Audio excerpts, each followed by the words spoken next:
To the stars shining in the depths. Return to Spina di Rosula's base on the court of Fontaine. Now the serial disappearance case has been solved, you decide to rest up for a while, but something is stirring up in the dark. As I said, 20 minutes, then we're gonna see Alecchino. If I think the quest is gonna go the way I think it is. Yep, here's the room, and it's empty and waiting for us as promised. Navia is such a good person. Ah, so we're still staying with her, or like in in the hotel room, the creepy ass hotel room. Okay. Now that the serial disappearances case has been solved, no one's going to come after us for anything. Even without Silver standing guard, we can just completely relax. No, but I liked Silver. Silver was cool. Why don't we stay and rest up here for a while? Even machines in Fontaine need to stop and recharge now and then. Yeah, but Paimon, if you wanted to relax, then why don't we pick some nicer place? Oh, come on! This place isn't that bad. Besides, how often do we get to stay in an actual base? Stop lying, Paimon. You know the truth. Oh, fine. You're just being cheap. Remember that detective story Paimon read before? Well, the author is about to release a new book, so Paimon wanted to buy it as soon as it came out and have a quiet place to read it. And we can't read it at the seaside. Fontaine is so pretty. Why are we not outside? Okay. Just don't spoil the ending this time. Then it's agreed. Come on, let's get some sleep. We'll need to be up first thing in the morning to get in line and buy a copy. Oh, so you haven't even bought it. Okay, fair enough then.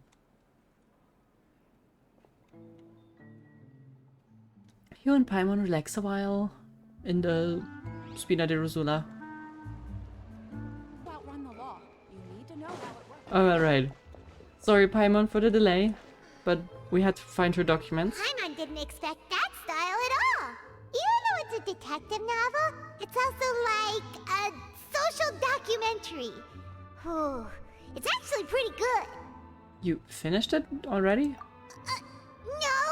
Paimon just spends a bit more time sleeping than you, that's all. Okay. Excuse me, but do you know if the Traveler and Paimon are lodging here? No idea. Huh? Who are you? Paimon doesn't recall seeing you before. Wait, you're not here to give us trouble, are you? Why is there... Once again, how are there people that just... How does she know our names but not our faces? Especially Paimon. I will never get behind that. A blonde traveler and a chatty little fairy. Okay, never mind. Looks like I found the place. Good thing I asked the Spina di Rosula. Seems they sent me the right way. Hey, what do you mean by chatty? Paimon's always careful not to talk too much. Yeah, Most of the debatable. time, anyway. It's an honor to meet you both. I was sent from the Palais Mermonia. Monsieur Nourrillet wishes to see you. Oh. It seems he has something important to discuss in person. Nourrillet? He wants to see us again already? Huh. We talked so much the last time we met. Has something happened since then? Probably, otherwise he wouldn't talk to us. I am not privy to the details. It would be best if you came to the Palais Mermonia and asked Monsieur Nourrillet in person. If you say so, but Paimon has a bad feeling about this. Now that I've delivered the message, I'll take my leave. Thanks! We haven't left the room for a few days, so we'll head over once we've freshened up a bit. Okay. I'm not gonna question them. It's their life. But I would be reading that book outside. Just saying. Alright, but Nourrillet wants to talk to us. That's... sorry, Monsieur Nourrillet wants to talk with us. Something stinky about that situation. Because even though Nourrillet kinda showed emotion last time, and he was talking with us, out of free will, doesn't seem like the kind of guy that would just call us over to have a chat with. So I'm expecting drama. Nourrillet! We're here! Did you want to see us about something? Huh? Why were you just standing there? You daydreaming or thinking something over? Yes, I did send someone to fetch you. But as for what I'd like to discuss next, well, I still have some reservations. Okay, it's worse then. Given that we've already made the trip here, you should just tell us. Bet you need us to help you with something, right? I do indeed have something I'd like to ask you to do. However, you should wait until after I tell you the details, then decide for yourselves whether you'd like to help or not. Okay. The situation is this. A while earlier at the Palais It has come to my Memoria? attention that the Snezhnayan Harbinger known as the Knave wants a diplomatic meeting with you, correct? Oh. I don't think that was even 20 minutes. I heard that she was originally from Fontaine, but for her to suddenly arrive here and abruptly request such a meeting like this, I sincerely advise you to refuse her invitation outright. I mean, they're both kind of drama queens. Okay, I actually don't know anything about the Knave, but still. I'm sure you're aware that her purpose is most likely related to Childe's recent predicament. We convicted one of the Snezhnayan Harbingers in a court of law, but we have yet to provide any form of detailed report on the matter. This does indeed provide an opportunity for Snezhnaya to put pressure on us. Yeah. Because your law system freaking sucks. Why does your stupid device give a conviction, but not a reason? I believe we should What an adopt an oversight. evasive stance until we can provide a proper explanation and have a preliminary plan on how to deal with the matter. No, we shouldn't. I think we should agree to the meeting. Oh? Well, you see, we are the ones that owe an explanation. If we keep putting off the meeting, it could easily result in the problem escalating, right? She's so nervous. It's like a fight between two friends. If they don't agree to see each other and talk in person, isn't it possible that the friendship could end entirely? Sorry, but which friendship? Though diplomatic relations between Fontaine and Snezhnaya could be considered as friendly, it is only superficially so. You wouldn't go so far as to say that our nations are friends, as you did in your example. It was just an analogy. An analogy, okay? Moreover, even if we were to talk in person, if we don't have sufficient information prepared, it is quite possible the result wouldn't be restored relations, but a complete falling out. I don't think we should overthink those possibilities yet. Ahem. Even if the logic of the divine is not immediately apparent, its wisdom will only be revealed with time. Besides, you'll be at the meeting. If any problems do pop up, you'll have no problem navigating them. Ah, sure. So you just put the work onto Novelette. That fits her. I must clarify that interacting and communicating with people outside of court is not my cup of tea. It seems you think too much of me. But more importantly, when did I agree to join the meeting with you? You mean you won't come? No, that won't do. I can't go to the meeting alone. You have to accompany me. I must take you with me. She's so lost without him. Oh man. Lady Furina, could there be something else regarding this matter that is being kept from me? No, not at all. Look, I The am editing is the amazing. Archon of Fontaine, Focalor, the god of justice who is loved and adored by many. So I only hope that justice will be served in this matter. Don't overthink it. I'll go find someone to arrange the meeting. And so she never asked for his opinion. Okay, well, not the opinion bear, but never asked for his consent. I'm so sorry for him. He must be so fed up with her. Yeah, no. Oh, okay, they had the Though meeting it could already. officially be considered a diplomatic conference, I prefer to see our meeting today as an ordinary tea party. Okay. I assume you see it the same way, Miss Furina? Like, you know, the fourth of the 11 Harbingers. Damn, her design is amazing. I think I've never seen her from the back. I love how her hair flows back there. Oh man. Yeah, she's so gonna be playable. So, I guarantee it. Guaranteed. Lady Furina? Oh, yes, that's right. Just like you said, a tea party. I should thank you for providing the pastries. They look delectable. Are you sure you want to eat that? To make this tea party even more lively, I've invited someone else to join us today. It's a pleasure to meet you, Monsieur Neuvillette. I was born in Fontaine, so naturally, there's no need to introduce the nation's revered Eudex to me. Hello. The pleasure is also mine. First, I would like to thank the two of you. I'm often away on business outside of Fontaine, and I'm told that the children of the House of the Hearth have been well taken care of by you. Oh, I'm not referring to when my children, Linny and Lynette, were falsely accused by you. Please don't misunderstand. She's certainly not referring to that. The children of the House of the Hearth are often misunderstood. Perhaps due to the reputation of the Fatui. There's no getting around that. She talks so passively aggressive. All I meant to say is that Fontaine has been stable in recent years. The people are well off and the children lead happy, fulfilled lives. That is something truly worth cherishing, and no one wishes to disrupt such peace. And now comes a but. Now then, you have come regarding the matter of Childe, correct? This was a threat. This was a very clear indirect threat. Well, yes.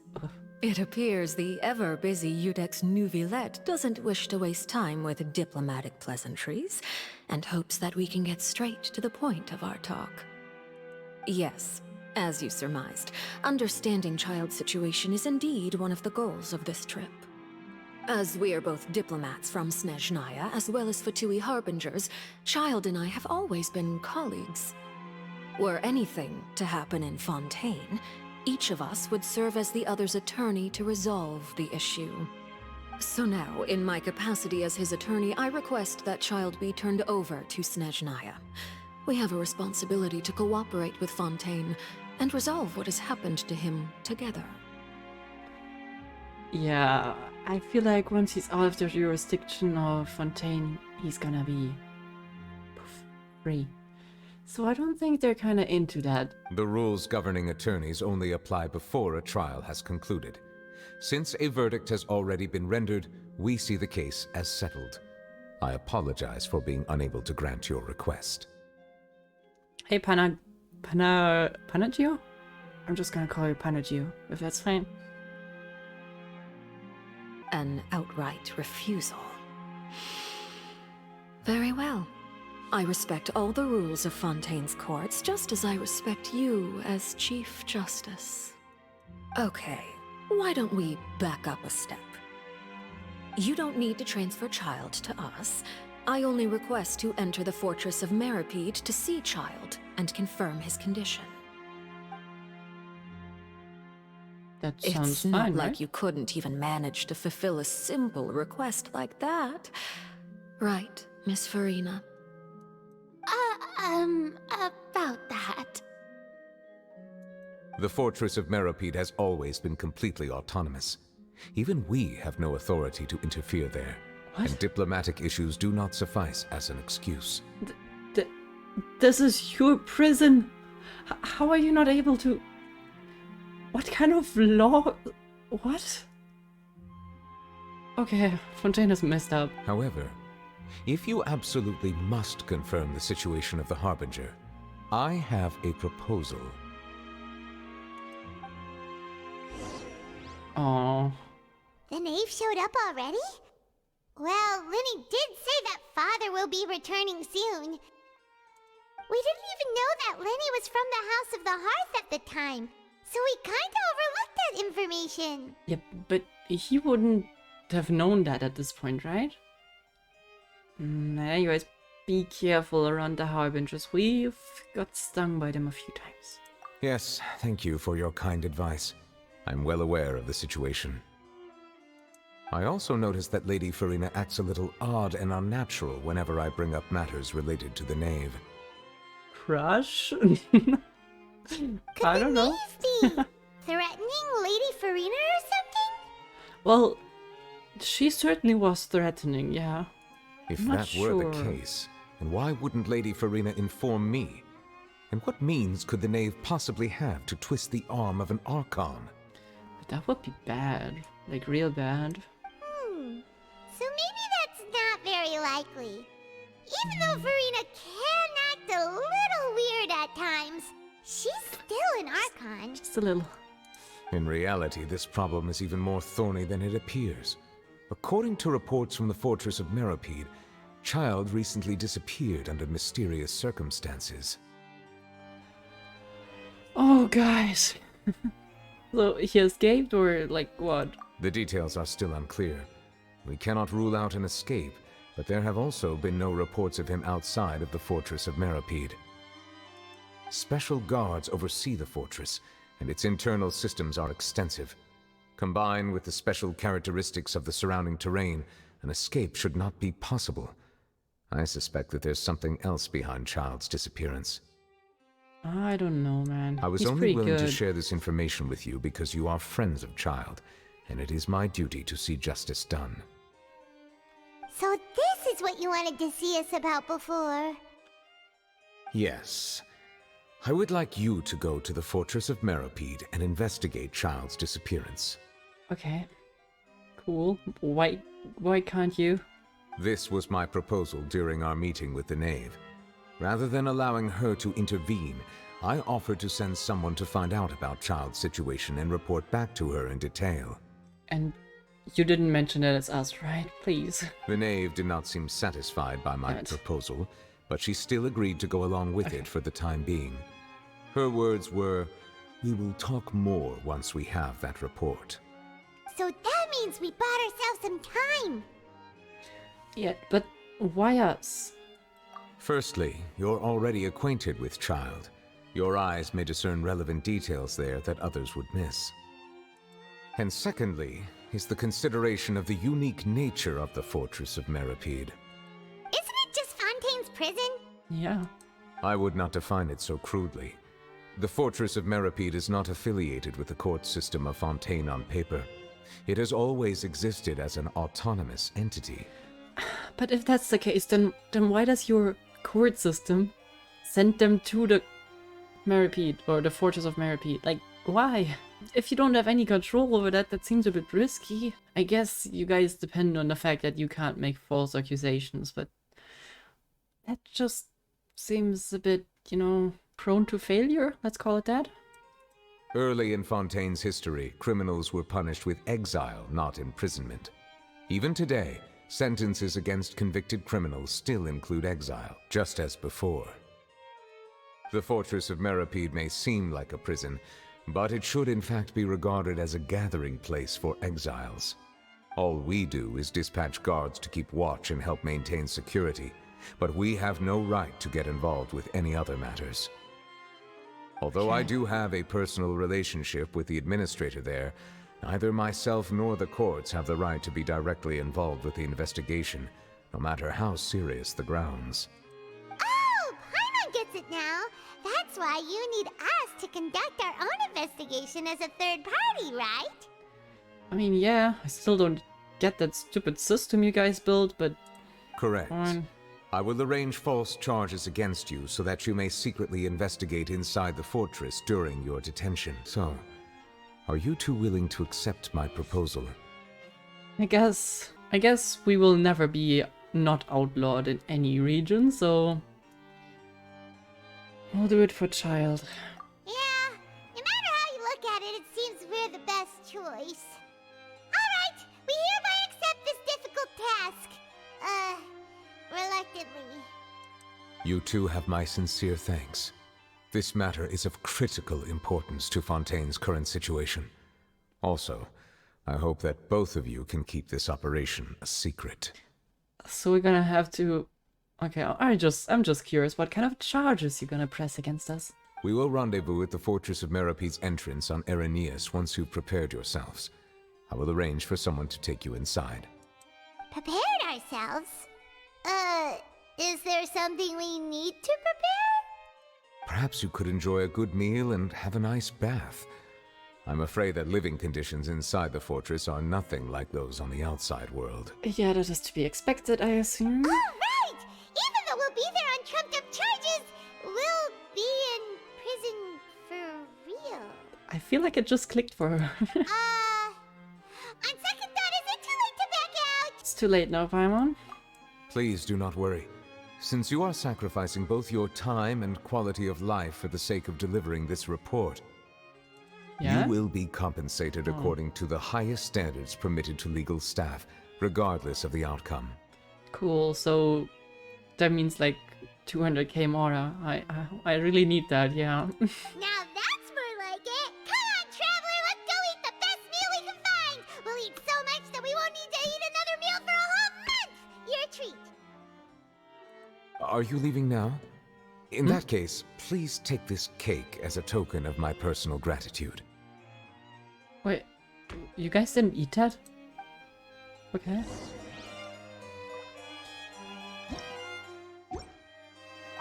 Oh, no need to thank me for it. Just be sure to enjoy it. So it's not poisoned, okay? Okay.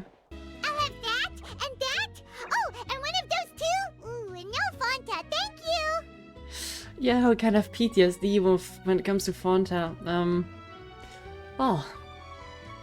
Can you just, like, finish the cake that Novelette gave us? Like, you kind of ordered a lot here. That cake was pretty good. But as soon as Paimon remembered that we're about to go to prison, Paimon's stomach suddenly became completely empty. You are a freaking black hole. Now that Paimon thinks about it, we've always been super careful ever since we arrived in Fontaine. Just to avoid breaking any strange laws here. Yep, I even tried not to pet the Melusine. But it was a hard job. But here we are, about to willingly send ourselves off to the Fortress of Maripede. Maybe this is what they call fate. Wait, how are they gonna get us out? Let's just try our best to investigate everything quickly once we get there. Paimon doesn't want to stay in prison too long. Yeah, I'm really curious about how they're gonna break us out of there. Charlotte? Oh, what Yo, is that okay. I hear? Is it the taste of a breaking story? I guess. Hey! You can't hear a taste! And what are you doing here, Charlotte? Stalking us. Oh, don't remind me. I invited an eyewitness to a case to eat here, and I was planning to get some great material out of him. But he didn't even show up. Damn. Calm down, calm down. This is nothing new. As a journalist, you should be used to this by now. As long as you can score some juicy tidbits from the traveler, you might still be able to recover the cost of the meal.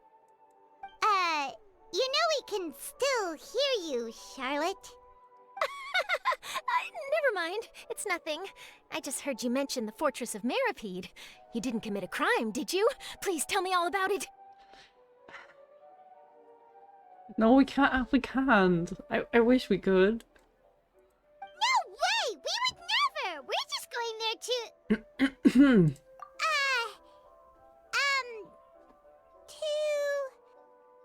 Mm-hmm. Oh no, Paimon almost forgot that Novelette told us to keep it a secret! We're going to serve a sentence to redeem ourselves? Okay, no, okay, sure. That seems very trustworthy, Levine. We're going to serve our sentences and redeem ourselves for spoiling the ending of the detective novel in public. We're so sorry. Huh? You're being arrested for that? Yeah. Oh. But now that I think about it, I suppose that's not completely unreasonable. That's pretty despicable, almost as offensive as committing theft. Yeah, we're really horrible people. You really should, like, lock us up. You mean Paimon really did something that serious? You didn't even think anything of it at that time, but yeah, you spoiled it for me. So you're gonna have to sit off your sentence, and you can't go without me, so... Sorry, Paimon really messed up. Well, in that case, it's nothing particularly newsworthy after all. Oh, how disappointing. Oh, right, there's still a chance. Since you're going to be at the Fortress of Maripede, Would you be willing to help me gather some material for a story? I suppose we could do that. About that, Paimon doesn't think we'll have any time. Come on, we'll have enough time to also pick up some stories. Oh, it's nothing difficult. All you have to do is think of a way to get some time face to face with the warden of the fortress. He was awarded the honorary title of Duke in Fontaine. Sounds really cool, huh? Only those who have made significant contributions to the nation have been conferred this title. It's incredibly rare. On top of that, the Fortress of Maripede has never been under the jurisdiction of the courts. Practically nobody, including journalists like me, knows anything about the person in charge there. Oh, if I could write an exclusive article about him, I bet it would sell a boatload of papers. You make it sound easy, but it really depends. Of course, I wouldn't ask you to do it for free. So this meal is on me. Whew, okay, well, you don't know how much Paimon just ordered, so yep, bad luck. Alright, you got a deal. We'll do anything you want. Then it's settled.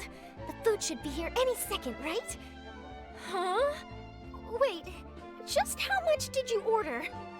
Just a bit. Well, never write blanco checks. Sorry. Oh, Paimon's so full. Well, guess we have nothing to regret now, so let's get going. I had no idea you could eat so much. That didn't go according to plan. Please, please, don't forget about the material for my news article. Don't worry, Charlotte, everything for you. We'll do it. Also, you paid probably a lot. Wait. Paimon just said something really ominous, didn't she? Okay, at the entrance of the fortress. Where is the entrance? That's... Wait, the fortress is underneath the opera? I assume that's probably also in the new region. Okay. Well, I didn't know that. Let's take a boat over there then. Oh. I don't know how I feel about putting prisoners underwater. I mean, yeah, murderers and those psychopaths that we've met. But like, just petty criminals that get like 6 months of sentence?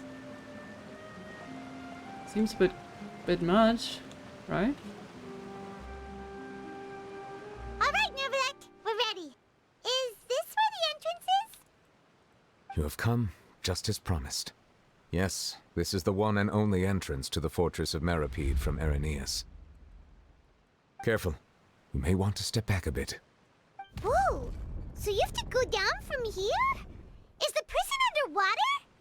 Utilizing both the barrier of the water as well as the fear humans have of the depths, the Fortress of Maripede is naturally the perfect place to confine and guard criminals. I don't... Is it really the purpose of a prison? To just pressure people with fear all the time? I don't know. But do not worry. It is not nearly as frightening inside as you may think. You will see for yourselves once you are down there. Paimon hopes you're right. Don't know about you, but just thinking about being at the bottom of the sea like that gives Paimon the heebie-jeebies. Oh, and there's one more thing. I mentioned that I have had personal dealings with the administrator of the fortress, Wriothesley. He's a very Wriothesley. shrewd fellow. Okay. What is that supposed to mean? Yeah, we heard about him too. He's that Duke, right? Correct. He is the highest-ranking manager of the underwater prison. Even though you are going there to investigate at my behest, it would behoove you to avoid any confrontation with him or any of his subordinates. Okay. The Duke rarely ever leaves the Fortress of Maripede, but that does not mean he is not privy to all that is happening inside and outside the fortress. He is quiet, but not unaware, so please bear that in mind. I already forgot how to pronounce his name. Wriothesley? Wriothesley? Wheatley? I'll keep that in mind. All right. That's about all the time that we have to talk privately. I'm counting on you two. Thank you. Don't worry, we won't let you down. Good. Madeline, I'm here, Monsieur Nervalet.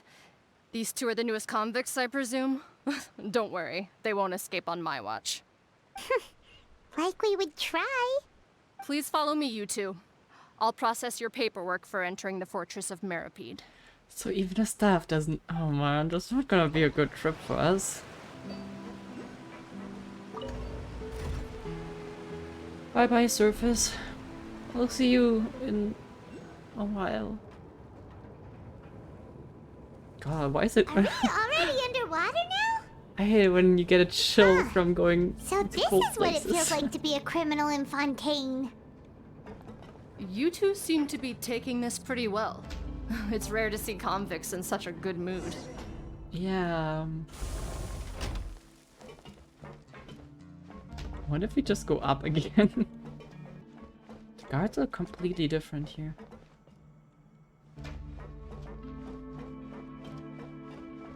This is...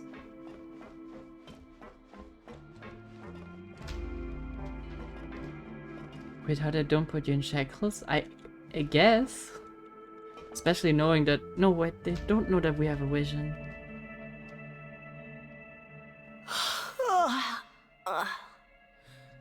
Oh, it's you, Madeline. Why'd they make you make the trip down here today? Monsieur Nervalet personally requested I escort these two convicts. I suppose he was concerned others might not be up to the task. Okay, maybe if they think that, they should put us in shackles. Well now, aren't you the lucky one? Must be nice to be on good terms with the big shots like the Chief Justice. The only people I get to see every day are the new inmates. Well, you don't seem to be too happy about that, huh? Well, have you tried service with a smile? Who knows, it might help your professional reputation. Yeah, right. As if. Every criminal comes through here looking miserable. How can I smile with such a toxic work environment? And even if I did smile at them, the convicts would probably just think that I'm some freak getting some kind of twisted enjoyment from their pain. Yeah, fair enough, actually. Oh, she's got a point. Well, I've finished transferring you. You two will register here, and Marette will guide you through the remaining procedures. Yep, I'll take it from here. You head on back to that bright and sunny world above. I get it. She doesn't like her job. Okay, let me see. You are the Traveler and Paimon, correct? Can at least the legal system use our proper name?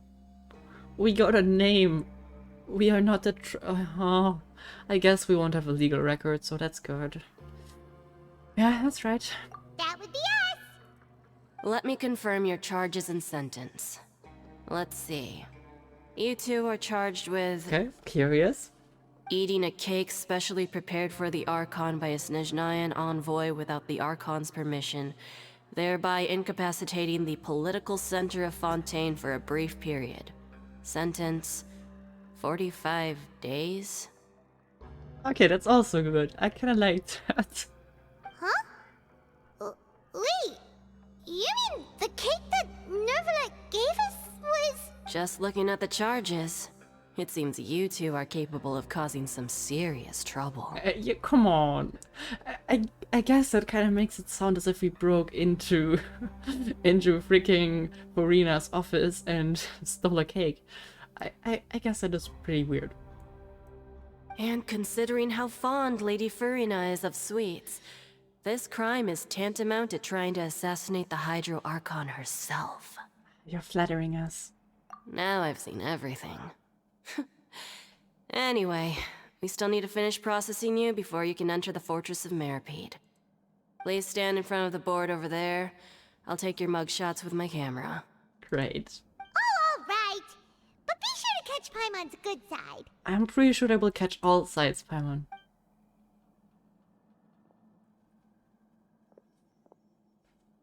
Finally a way to measure the characters. Smile for the camera, I mean.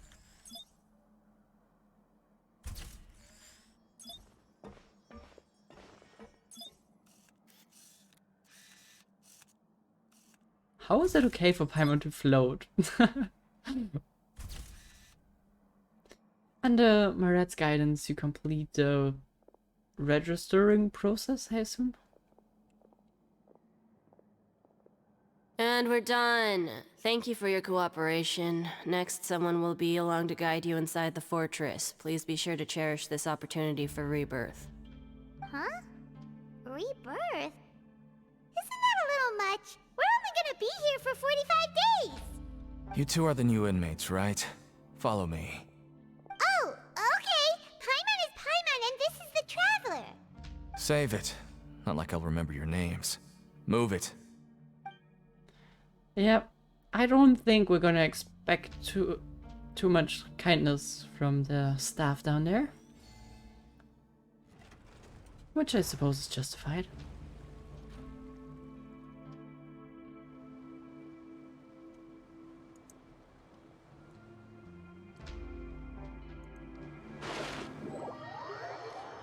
Right.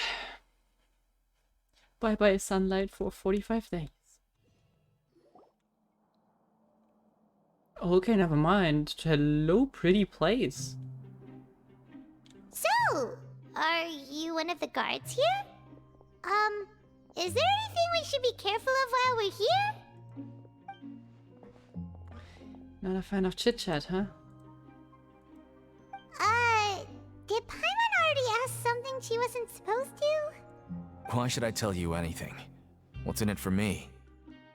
Well, why were you sent to bring us in then? This is exactly why I can't stand new fish. I wouldn't even be doing this if it weren't for the credit coupons. Credit coupons? Alright, seeing as you're not the annoying kind that's getting dragged in here crying and blubbering, I guess I can tell you a few things. But next time, it'll cost you some coupons. Okay. Mora means nothing here. Here, we use credit coupons. Coupons can get you almost anything in the Fortress of Maripede. Desires? Fulfilled. You want power? No problem. Coupons can even change fate itself. So, credit coupons are a currency that can only be used here? It's not as simple as that. Like Moret said, everyone gets a chance at rebirth. No matter how much money or power you had before, it means nothing once you set foot inside the Fortress of Maripede. You have to start over and earn your coupons. Everyone starts from the same place, and you have a chance at a new, less terrible life. I mean, that's kinda neat of a concept, but won't that lead to, well, theft inside of the prison? I guess that's the real purpose of the coupons. They symbolize true fairness and true justice.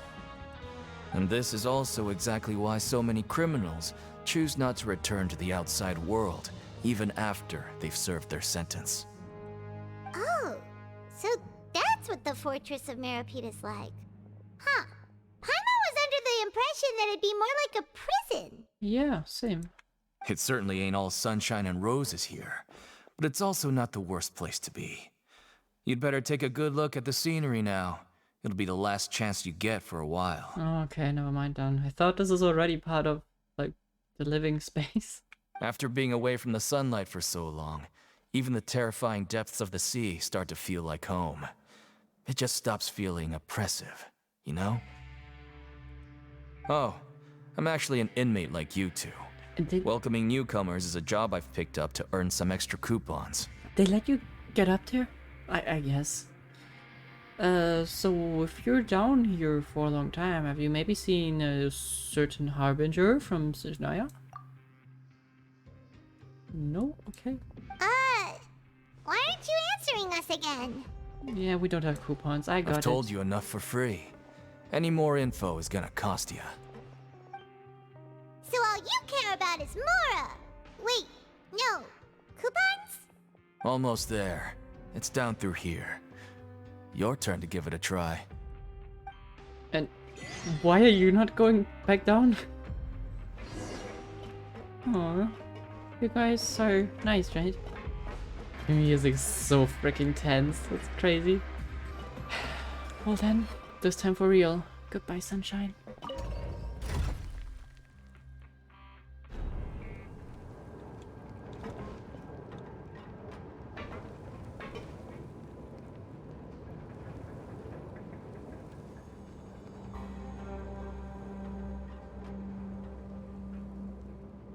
how deep is this gonna go?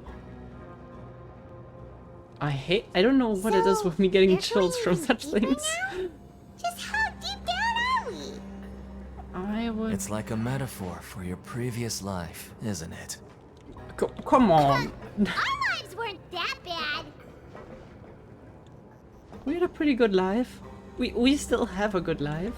We're gonna get out of here and we're gonna be happy. Just like we were before.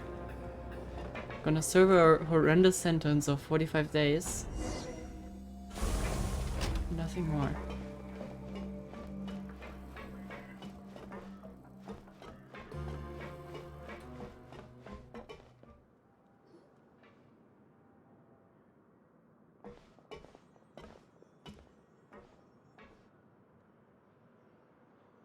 So this is the actual entrance to the Fortress of Maripede?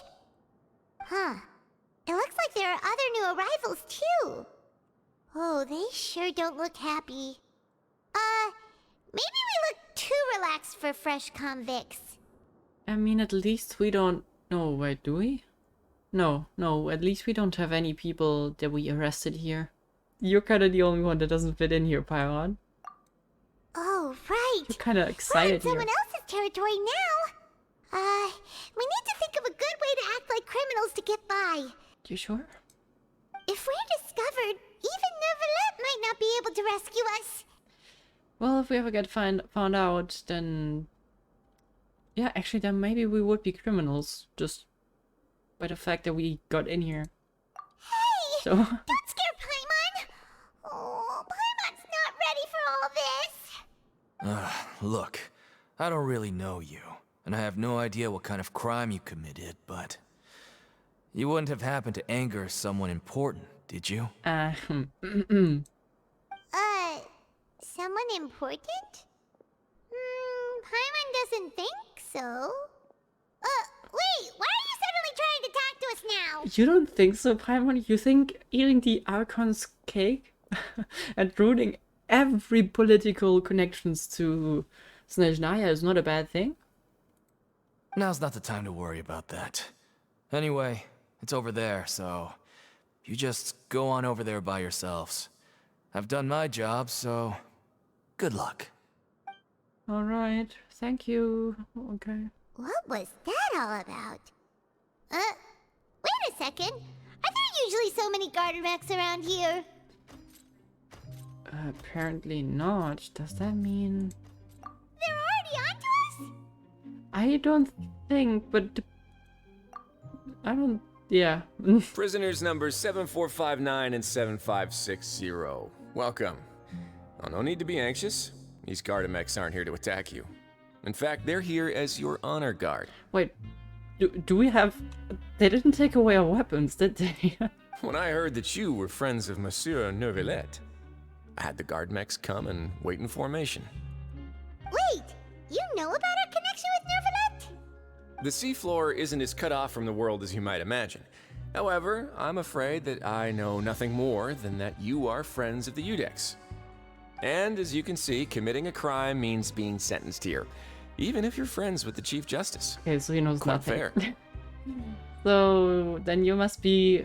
Wriothesley the Duke? The Duke? Greetings, Your Grace. Lovely weather today, isn't it? Oh, greetings, my good fellow.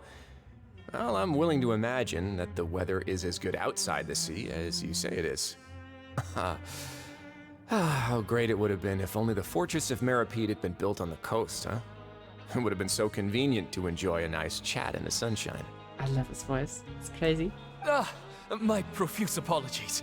I just got so nervous when I saw you, So this is the Duke. He sure looks a lot younger than Paimon imagined. The Traveler and Paimon, correct? Mr. Deacon here was responsible for your welcome. I trust you were satisfied with his guidance? Should we stab him in the back? Is it a good idea to make enemies instantly? You know, let's give it to him. Taking great care of us so far.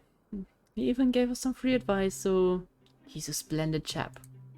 Outstanding. Well, Deacon, I recall we discussed fate during our last work meeting, I believe that fate will reward all those who take every aspect of their work in life seriously. When you return to your bunk, you'll find the guards have issued some extra credit coupons to you. Oh, thank you. Thank you, Your Grace. Oh, and you too. I can't believe you gave me such praise. If you need anything in the future, anything, please, come find me anytime. No credit coupons necessary. See, it's a good decision.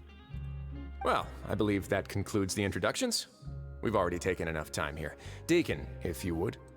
Yes, Your Grace. I'll take my leave now. He's so happy. Please, follow me. To make you feel more welcome, I'll show you around the various facilities of the Fortress of Maripede. I hope it'll help you adjust to life here. He's going to personally give us a cure? Huh. Paimon can't figure out what this guy's thinking at all. Well, I guess we'll just roll with it for now. No wonder Charlotte's so interested in him.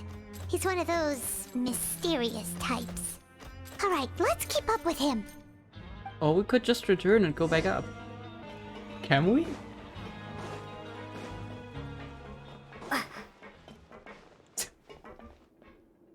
This isn't the most secure prison after all. How does his coat not fall? That is a brilliant question. I love... Is that an e-guitar? I'm not sure what instrument it is, but I think it's an e-guitar.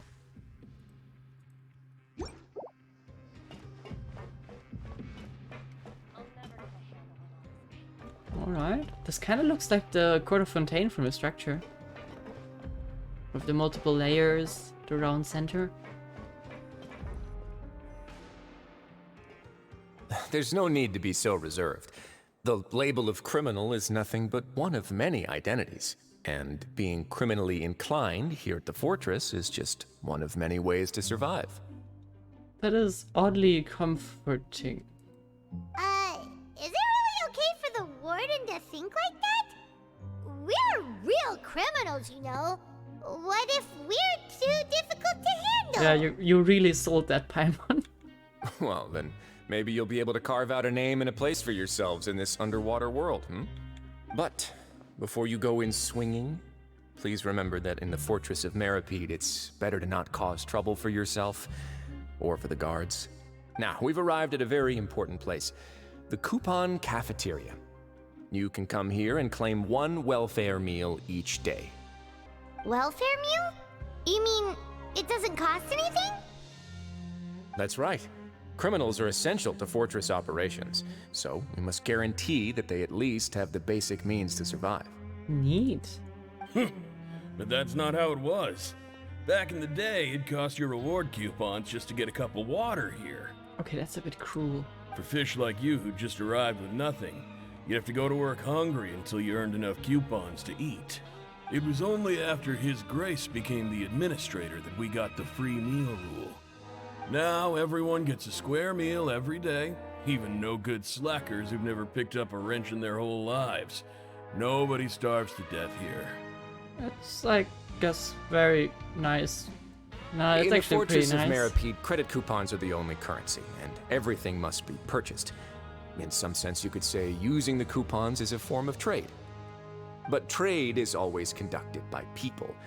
So if we want trade here to prosper, we need everyone to work hard and live their lives. If nobody could even afford a meal, then the whole fortress would be up in arms. And that would only make things more difficult for me. So, rather than saying that we're giving everyone a free meal here, you should say that everyone's hard work has improved the living conditions in the Fortress of Maripede. Your Grace's reasoning is correct, but what I said is also true.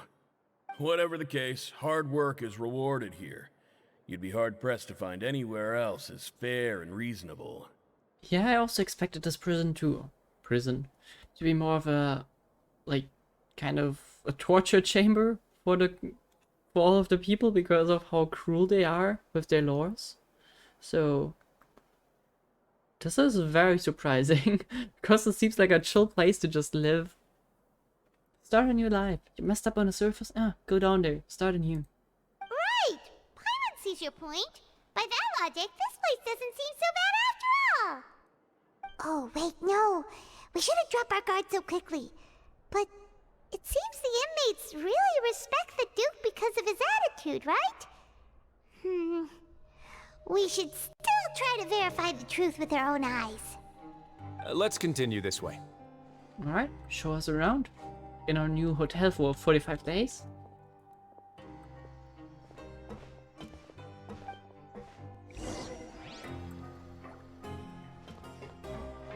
I mean, we even get paid to stay here, so if it's half decent, then yeah.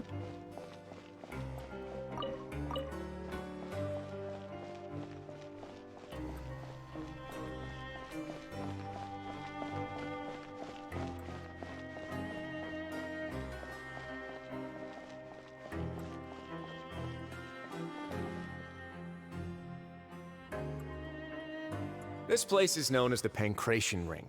Is that a fight club? Sometimes we have criminals who have more energy than they know what to do with. Their daily work alone isn't enough of an outlet for them. So, instead of leaving them to their own devices, we've provided them with this dedicated venue.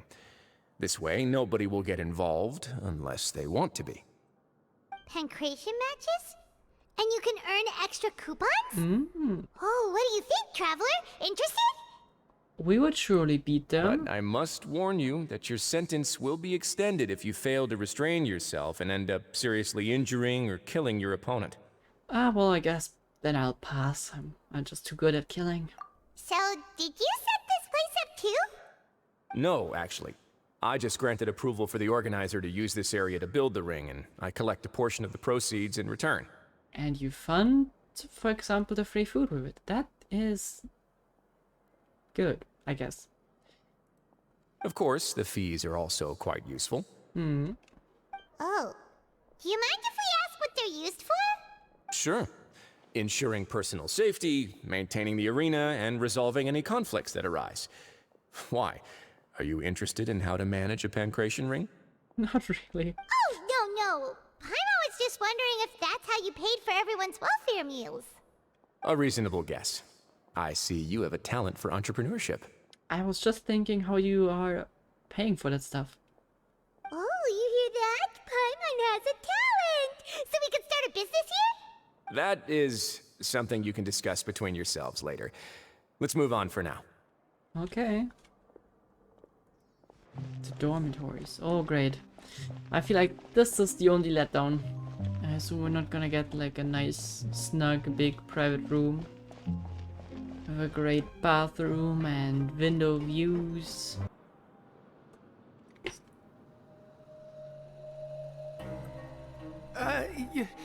Your Grace. Good morning. I mean, good afternoon. No, wait, what time is it again? Do they even know? What time indeed? Time waits for no one, so it's best to keep an eye on it. I love how he speaks. It's... my apologies, Your Grace. Jeez, that guy's so nervous he almost forgot to breathe. Sorry, forgive my manners. These are the dormitories, which is where inmates sleep. The guards will inform you where your bunk is later. Okay. In the Fortress of Maripede, criminals usually spend most of their time in either the production zone or the sleeping areas. The production zone? What does it produce? Is that where we'll be working? Not necessarily.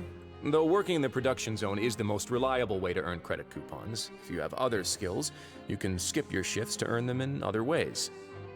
Wow.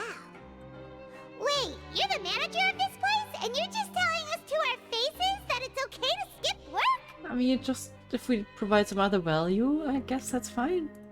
The fact that the Fortress of Maripede has continued operating completely autonomously is proof enough that most people are willing to work honestly and earn a stable income. As for what we produce, many of the clockwork machines seen all over Fontaine originate from our workshop. Oh, so I guess it's free will that they have for working, so it's not really slavery. But it goes in that direction. Therefore, the Fortress of Maripede is not only a place where criminals serve their sentences, but also a giant machine factory. There's no need for me to get into specifics about the production process now. You'll experience it all firsthand when you report for work tomorrow. Yep, that explains where a lot of the money comes from. But I suppose the real world doesn't give them coupons. I suppose they supply them with, like, materials and I suppose Mora to shop outside. Oh yeah, that explains it. Alright, thank you. Your Grace, I suppose that's what others called you? Let's move on. The tour continues over this way. Sure. Is that Linny? What? Excuse me. What? Haven't we saved you from going down here? What have you been doing? Oh!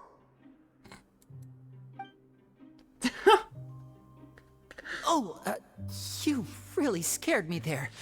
I didn't expect to see you here. Just don't mention anything. We don't know each other. I thought maybe I was so tired from work that I was starting to see things. The only thing you should be seeing is the work in front of you. Stay focused and keep up the pace. Oh? Is something the matter? No. It's nothing.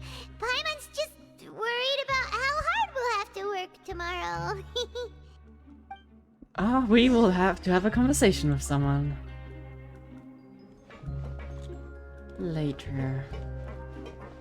Almost escaped me.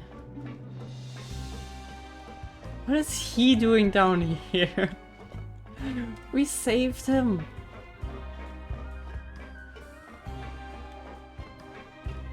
I guess once a criminal, always a criminal.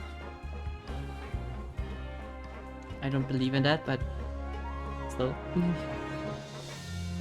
Doesn't even let him keep the hat, which is a very bad idea. Aww.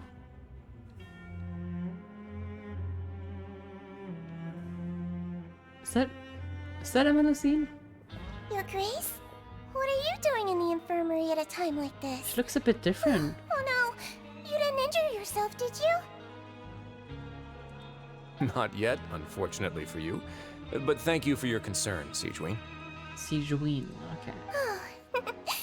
Then you must be here for those two. Allow me to introduce you. This is the infirmary, and Sigewin here is the Fortress of Maripede's head nurse. Hello, new faces. They call me the head nurse, but I actually handle all the nurse-related work all by myself down here. Okay. Perhaps she's half-breed. Okay. I don't know why I read half-bred, but yeah, okay. That Melusines don't have skin, right? Like human skin, like this disgusting stuff. They are more furry, right? I think. Might be wrong. And she Since also you has seem a to vision. have some rare downtime with no patients, perhaps you could find the time to join us for dinner? So she's also playable then, right? Oh, then these two must be some important convicts. Sure, I'll join the welcome party. Thank you. Your presence will be the pièce de résistance for today's tour. Okay. Oh, so the tour part is over now? I believe I've already covered the primary aspects of life here in the fortress. As for your work, there'll be someone else to guide you through the details. Is there anything else? I seldom conduct tours, so why don't you just ask if you have any questions? So... well, this is our first time here. Paimon's not sure what to ask. You don't think we should ask him about Childe? Is that too much, too soon? Then let's head back to the coupon cafeteria. Maybe a meal will help you think up some questions. You should at least try to be excited. Our free meals are actually pretty good here. Oh, I'll let that up for Paimon to judge. But thank you. What do you think of the food? Does it meet your expectations? I'm curious what Paimon's thinking. Wow! Oh. It looks delicious! Neverlet made it sound like living conditions in the Fortress of Maripede wasn't very good. Who would have guessed that criminals get to eat tasty food like this every day? That looks damn tasty. Is that garlic bread? Oh. Well, I'm happy. Oh, isn't that the meal box that only super lucky people manage to draw? Seems like you two are quite fortunate. Really? Okay, well, I guess then... Why is there gacha in this prison? Oh, fine. I wonder if this is luck or... not. It actually has nothing to do with luck in this case.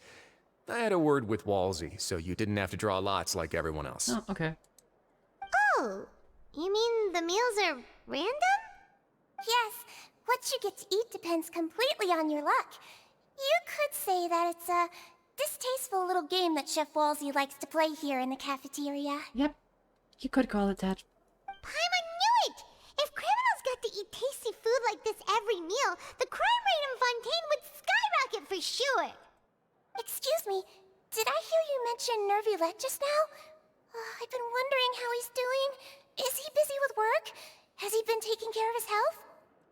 He seems healthy no matter how you look at him, but he works so hard all the time, so it must be really tiring. Sounds like he hasn't changed a bit. Looks like you can stop worrying so much, Sigewinne. Oh, that's good. But I still feel like it's been too long since I've heard any news about him. Yeah, I'm also not too sure about him being, like, super fine.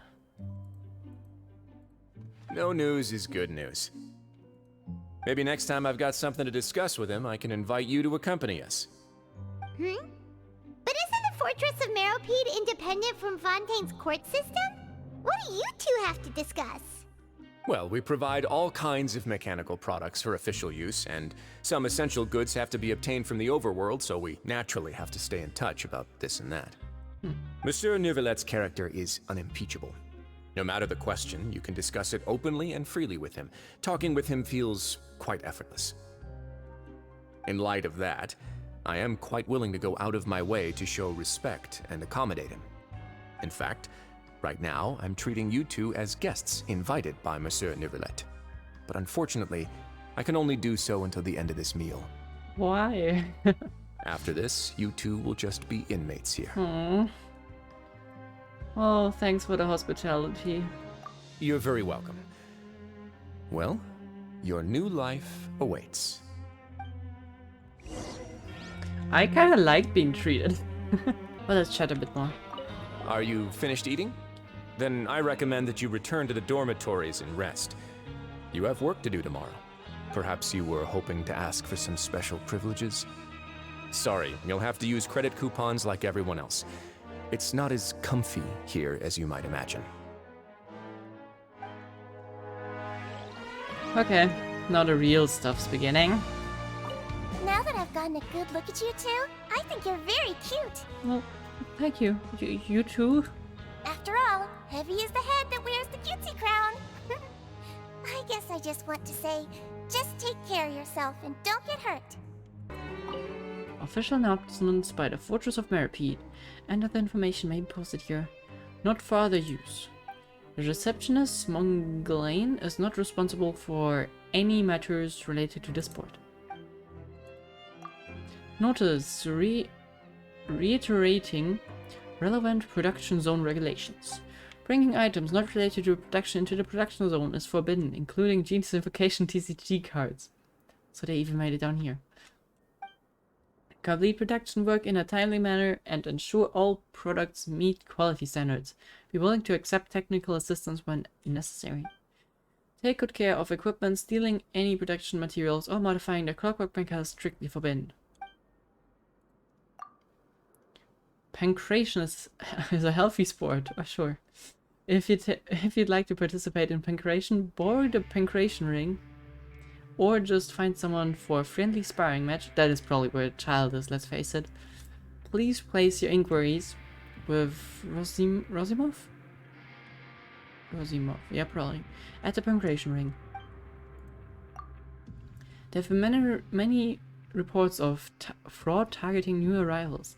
An investigation is underway and the results will be announced after the completion of this investigation. Everyone should be on their guards against these scoundrels, especially newcomers. Okay, I'll keep my eyes open. A guy called December. They said he takes good care of newcomers. If you're new, you can't go wrong if you ask him for help. Oh, okay, I thought they were gonna warn me about him. Never mind then. Graffiti, drawing, or otherwise posting anything on the walls is strictly forbidden, and violators will be punished. With what? If you have any experience in removing special paints, please contact Mapoy. Mapoy? Applications for external pipe maintenance work are always open. Inquiries regarding requirements and specific job responsibilities should be made with Estine? I hate those names, they're so hard. Those with prior pipe maintenance experience preferred.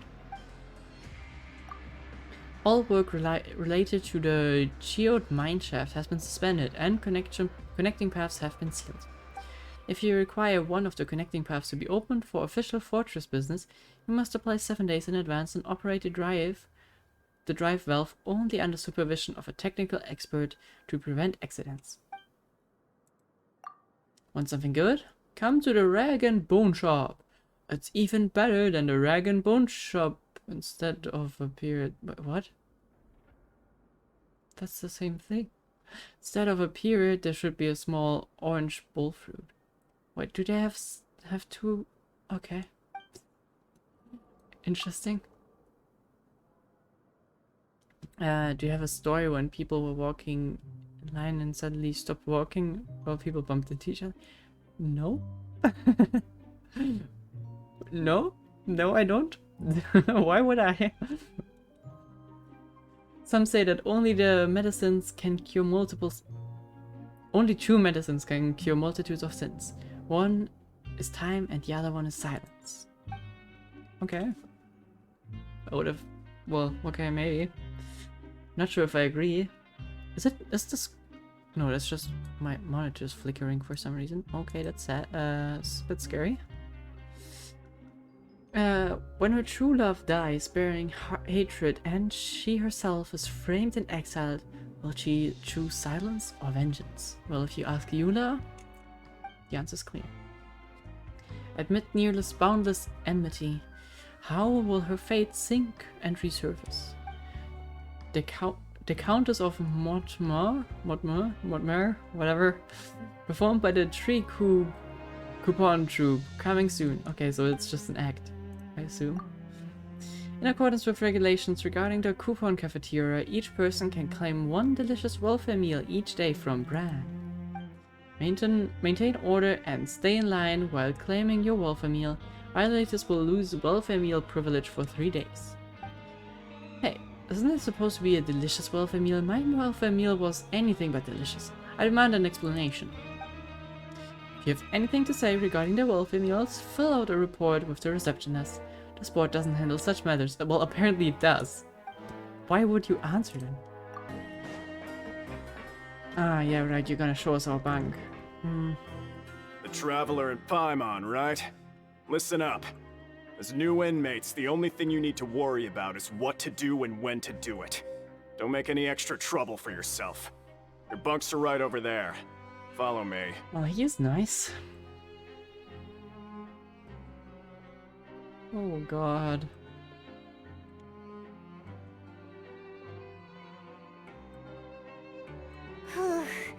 So this is where we'll be sleeping from now on. Oh, Paimon can't believe this! The days of staying home and reading detective stories are like a dream now. I guess it's pretty spacious and we got mattresses, so... Yeah, but it seems really wet. It's not the greatest place. By the way, Traveler, we saw a lot of things worth investigating just now. Even though the Duke didn't say it too directly, judging from what he said at the end, it seems that he was only welcoming because we know Neuvillette. We are criminals, and Paimon did eat that cake, but we're actually here to help Neuvillette. A leak underwater? Yeah, that might be very dangerous. Is it possible that he knows we're here on a mission? Or is Paimon overthinking things? Yeah, I thought that too.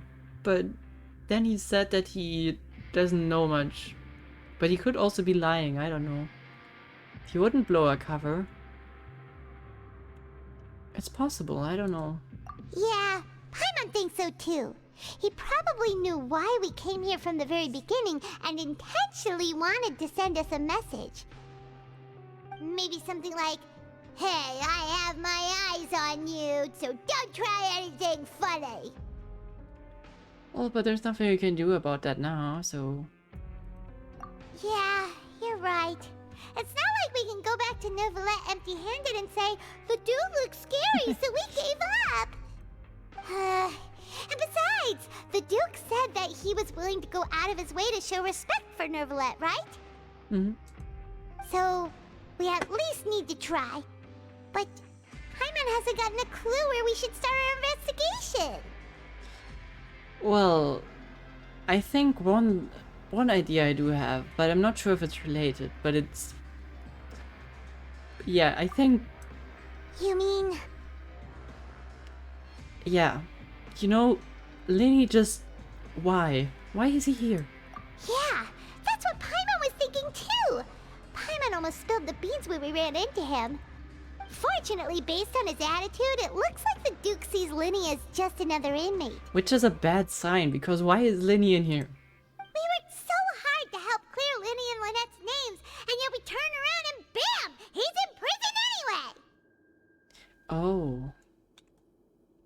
Actually, yeah, they could be here for the same reason. I didn't consider that, but they are Fatui after all. Yeah. Oh, right! Lenny and Lynette are from the House of the Hearth. They work for the Knave, so they could be here to investigate too! That is very possible.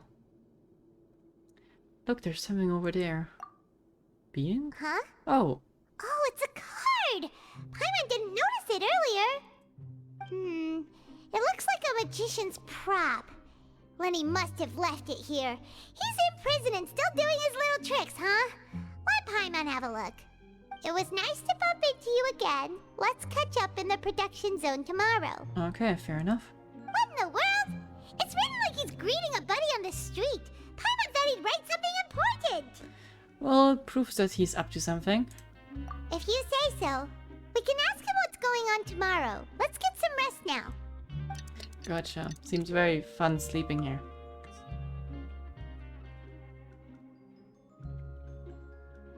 Hey, you're finally awake! You're up early today, Paimon. What's wrong? Well, it's Paimon's first day as a prisoner. Last night, Paimon dreamed about getting interrogated by the guards until Paimon told them everything, and then Paimon woke up. You told them everything. Hey, you are a liability, Paimon. Dream, okay? Paimon wouldn't really squeal. Maybe. Hey, lazy bones. What are you still doing here? If you don't want to starve, then get yourselves over to the production zone. On our way. Sorry! We're going right away!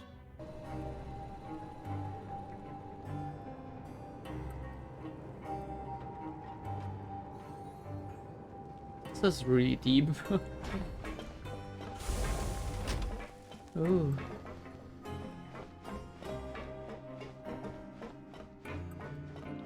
Alright. Let's keep our eyes open for Lenny. Is that... That stuff looks like the water from a primordial sea, but... Probably not, right?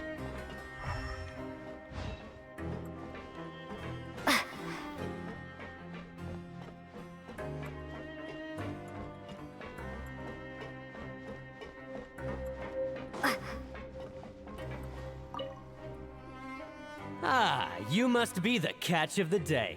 Looks like you've got some luck getting assigned this space. Yep, we just arrived yesterday and... Don't interrupt me when I'm speaking. Sorry. Yes, sir. Listen carefully to my instructions. I don't want any mishaps. Every machine here is worth more than the both of you. Working around these machines can be very dangerous. Do your job well, and you can eat in the cafeteria after your shift. Get sloppy, and you dine in the infirmary. Well, at least we get to dine either way. Anyway, the Fortress of Maripede doesn't want to lose a single one of its machines. And it also doesn't want to waste the production potential of any inmate. You got that? Clear. Crystal. Your job is to use the machine over there to process widgets. Watch carefully, and make sure you step on the pedal at the right time. If the machine gets jammed, then give it a little maintenance with your fist. Okay. Here, take this. Bring me the process widgets, and I'll give you some credit coupons in exchange. Cool, cool. Once the widget is hot enough to blow, jump to step on the pedal and...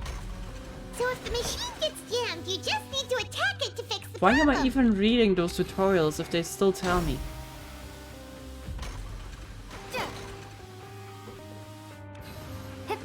Okay, you got this! Great! Now we can report back to the foreman and give him the processed widget! Easy, can we go home now? Huh. This one is... tolerable. Though, since the processing is done by machine, the product is all pretty much the same anyway. Alright, I'll pass you for now. And we'll count up how many credit coupons you've earned. Wait, we really? I wouldn't work like that. Paimon's exhausted. You didn't do shit, Paimon. Now, right? Oh, that foreman. He's so scary that Paimon couldn't even speak. Yeah, it was pretty nice, huh? Ugh. Even though Paimon's starving and wants to head straight to the coupon cafeteria, we still need to meet Lenny first, right? He probably just finished up his work, too. He should be around here somewhere. I want to work like them. Lenny? Mr. Magician? Where are you? Oh, this had better not be some disappearing act. He doesn't seem to be around here. Let's try looking somewhere else. Maybe he's off stealing some noses. I don't know.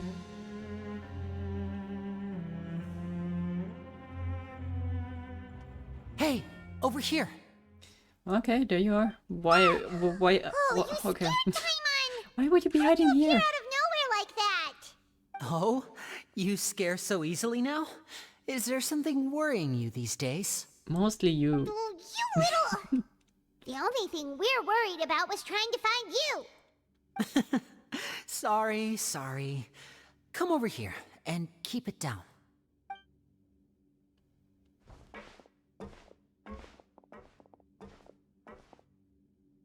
Oh, Lynette! You're here too! You two really are inseparable. I guess that kind of proves the point then. Probably here for the knave. That's right. My brother simply can't stand to be away from me. It's not just Lynette. Fremine is also here. Do you still remember him? Yeah, I do, but why do you drag all of your siblings in You mean here? that diver from the House of the Hearth, right? Paimon remembers seeing him in the Court of Fontaine before. Now hurry up and tell us, how did you end up as criminals this time? We fought so hard at court to prove you were innocent, but now it looks like our incredible court battle was for nothing! Sadly, even the teeniest of things can land you in prison these days. I put together a street performance and used the popularity we gained from the Opera House incident to attract a big crowd. And then? Next, I invited several audience members to participate in the show. And then, with the entire audience watching, their wallet suddenly disappeared. Well, so you committed theft. My brother was charged with theft, and I was charged as his accomplice, having assisted him in his crime. It really isn't that bad. The missing wallets are all in the leftmost drawer of the Maison Gardiennage's big filing cabinet. We just need to see how long it takes to discover them. Yep, we should be released then. In terms of the magic trick itself, I think the performance went perfectly. What do you expect? Leave it to Lenny to magic himself into prison. Well, I'm not gonna be your attorney next time, that's for sure. But yeah, what are you guys really doing here? Indeed. Last time I hid my identity from you, I promised that I'd tell you absolutely everything if you were angry about it. No more secrets. Yeah, please. So I don't plan on keeping anything from you this time either. At the moment, the House of the Hearth's interests don't conflict with yours at all. We were instructed by the father of our house, the Knave, to come here and conduct an investigation. She probably hopes she's gonna get 2 independent documentations in the end. And then she's gonna find out that we're gonna work together. That's probably not her goal. Told you so! See? Paimon guessed right. As for what we're investigating, perhaps you haven't heard, but the Fortress of Maripede hides a secret. Childe? Some even say that the entire fortress exists just to protect it. The House of the Hearth has been investigating this for a very long time, trying to uncover its mysteries.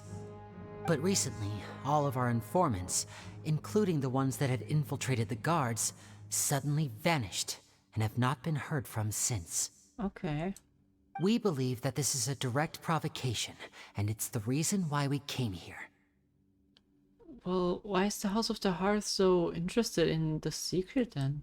Father has somehow managed to confirm that Focalors does not have Fontaine's gnosis. Yeah, that's not unexpected. You think it's here? How did she manage to learn information that important? Father has her ways. Many of them are beyond our imagination, and we've never had the chance to see her at work. But we trust her conclusions. It was this information that led us to suspect that Fontaine's gnosis might be in the Fortress of Maripede and is related to that secret. I guess. So it's all about the gnosis again. Well, that's about it from our side. How about you two? Did Monsieur Nervillet send you here? Kinda, but mostly your father. I'm so not sure what the message of hers is with with others calling her father. Why didn't she go with mother? What was the goal? Just more intimidation? Bingo! The name has been applying a lot of pressure. She wants to know what happened to Childe, so we came here to investigate. Traveler, are we allowed to tell them? You already did. You already did. You don't need to worry too much about that. She's just asking for a report on Master Childe's predicament as a means of pressuring you. Father used this situation as a pretext to negotiate with two high-ranking officials in the court of Fontaine. She actually just wants to be able to make concessions on this matter for gains elsewhere, almost like a bargaining chip. So she's probably happy if he's locked up here. Sometimes you need an excuse to do things you otherwise couldn't. And a harbinger is more valuable than you might imagine. Of course, it's not a complete farce. If we do manage to find out what happened to Master Childe too, then diplomatic relations with Fontaine could improve, and Snezhnaya might even be able to adjust its stance a bit. Is it just Paimon, or does it feel like we're the only ones who actually care about Childe's situation? The relationship between the Harbingers must be as bad as ever. I wouldn't go that far. Father just has different standards than we do when it comes to what can be sacrificed for an advantage. By the way, I have a suggestion. Why don't we team up? I think Childe is probably also one of the least beneficial harbingers. He's from Snezhnaya, which probably gives him like a small bonus, but he would probably be running away from them if he could, so I don't know. They probably don't mind sacrificing him. Even though we have different objectives, we're both here to investigate the Fortress of Maripede. It would be more efficient for us to work together. As you know, the House of the Hearth has many reasons to seek the Gnosis, but our highest priority remains resolving the prophesized crisis. You can trust us on that. No. No Gnosis See, business. I told you. Is that so? Sure enough, it won't be easy to convince them to cooperate with us. Lenny seems to be thinking pretty hard about something. Of course he is. Lenny has been looking forward to a chance to reach an understanding with you ever since last we met. Or, I should say, we were really looking forward to teaming up with you this time. Yeah, well, that's all cool and stuff, but I'm not really gonna help you guys get the Gnosis. You're probably gonna get it anyways, but like, I'm not gonna help you. Lynette, just tell them everything, why don't you? It's okay to open up a little. Well, if all we're doing is sharing info, then fine. Very prudent of you, and consistent with your behavior since we first met. That's reasonable enough, and I agreed to cooperate on these terms as well. I was prepared for the worst, but you were actually more agreeable than I anticipated. All right then, there's no time to lose. I have some information to share, so listen carefully. Okay. Since Lynette and I arrived here, our investigation uncovered the fact that the Fortress of Maripede has a forbidden zone. Most people just clammed up and wouldn't talk, but after asking the right questions, we were able to confirm the existence of the forbidden zone from the guards. You should be aware of that while you're investigating. Okay. A forbidden zone? Could that be where Childe disappeared to? You're right, we'll definitely keep that in mind. Good. That's the most suspicious thing about the fortress that we know of so far. We have a few other unanswered questions, and we'll be investigating those as quickly as we can. Anyway, I hope you find our information useful at least. By the way, why did Furina get charged? A different topic, but also where is he? Oh my. Oh, look at the time. You two must be hungry. You should go to the coupon cafeteria and get something to eat. I'll use my cards to get in touch with you again in the future. Oh, that's just what Paimon wanted to hear! Paimon's starving after all that work today. We can talk more about the investigation later. Let's go get some grub! Okay. Oh, he wasn't kidding. Today's meal is nowhere near as good as last time. Oh, who knows how long it'll be until we're lucky enough to get that super tasty meal again? Well, you'll get lucky again someday. Forget about it then. We'll just deal with the regular food for the time being. Let's just get out of here as soon as possible. But life here doesn't seem all that bad. Other than the foreman being kind of mean and the work being pretty tiring. You think so, mate? If I had a coupon for every fish who said that. Seems you fishies still haven't learned your lessons from your life up on the surface. Okay. If you take things at face value, then by the time you reach a dead end, you won't even know how you ended up on that road in the first place. Well, got some advice for us, old-timer? I like your attitude. I can, let you in on a little something. I'm a bit concerned about this guy, especially after we read the bulletin board, so he might be trying something on us here. Everyone's been telling you to just follow the rules and not cause any trouble for yourself. Am I right? But what they don't tell you is that the rules aren't exactly what they pretend to be. The rules for being a prisoner. The truth is, this place has a lot of hidden rules. Huh? Hidden rules? What do you mean? Not everyone knows about those rules, but whether you know them or not, once you break one, you might encounter something even worse than death. Hmm? Really? Oh, now you're really scaring poor Paimon. Don't joke around like that! I feel like that shouldn't be the reply. Maybe some more advice? Of course. And I'd say that just disappearing would be one of the better outcomes.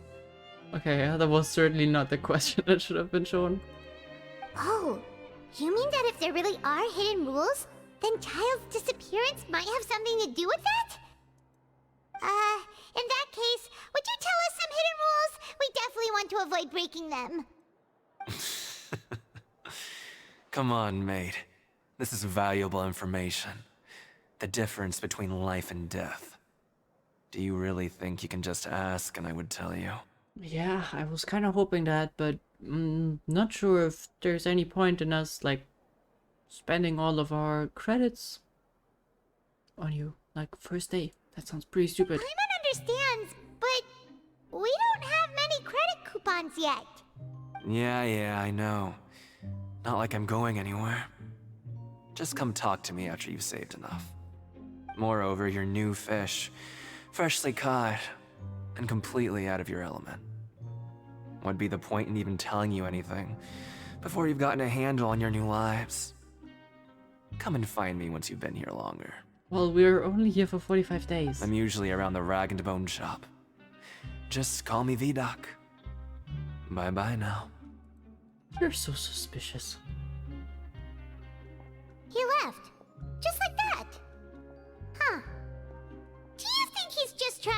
us into buying fake information from him? Well, probably, but I'm still interested. Yeah. It might be a good place to start in our investigation. Hidden rules, huh? But, like he said, we don't have any coupons and we're still not familiar with this place. Oh, there's nothing we can do about it now. Ah, we were so busy talking we almost forgot to eat. Even if it's not the best, it's probably better while it's warm. Come on, dig in before it gets cold. Alright, I guess that concludes... Yeah, it concludes our first day. Fortunately not the last. So Paimon just confirmed with the guards that our shift is set for every morning, and we're free to do whatever we want all afternoon. But it seems like most of the other inmates choose to continue working through the afternoon to earn more credit coupons. Oh, and they also said that you can use coupons to skip work in the morning and free up your time. But didn't you say you don't need to go to work? I guess you can buy yourself out of work, but that's not what I thought you meant. They weren't kidding. Credit coupons really can be used to do anything here. Paimon's so tired. And we'll need to wake up and go to work in the morning. Without any credit coupons, it's not like we can really do anything else. Nighty-night, Traveler. Paimon hopes we can keep making progress on our investigation tomorrow. Hopefully, otherwise we're just gonna work. Work. Oh? Oh, I was thinking Childe's vision must be coming into play if we want to seek him, right?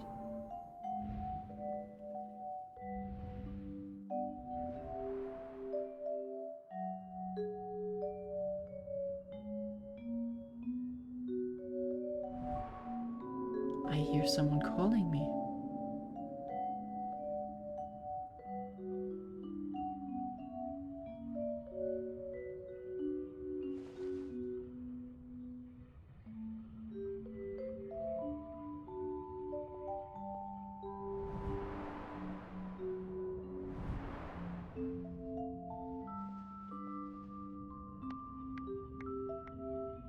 Of course, that's what calls you.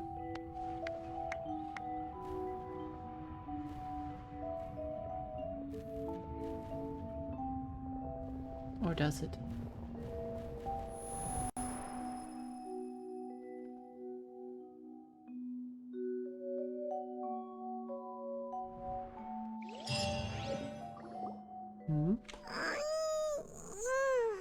Are you awake, Traveler?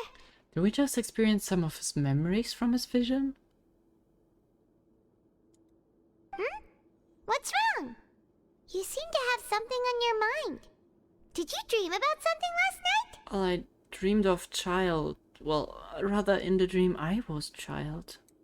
Is that even possible? Unless it wasn't an ordinary dream? It was a vision. Literally. Childe's vision! So you had it with you this whole time? Maybe the vision connected Childe's consciousness to yours! Maybe I can use the vision to see everything he experienced from his perspective. That would help a lot. And our investigation has its first major breakthrough! Good thing you brought the vision with you here. So what did you see in the dream? Do you know where Childe went? It was a bit hazy and he didn't really do anything. Huh. Okay. Well, hopefully it'll be a bit more helpful in the future. What's more important now is that it's the start of another new day as prisoners. Let's do our best to earn more credit coupons. The start is another day of a prison life. Hell yeah. What's the plan for today? Working? Let's go! It's time to start working. If that guard Fielding catches us skulking about, he's sure to give us an earful. Fine.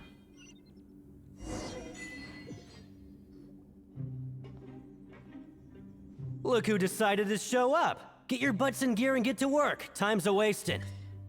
I'm on it. Good, here you go. Remember to give me the widget once you've finished processing it. What, do you think I'm gonna steal that useful thing? Hydrating coming in.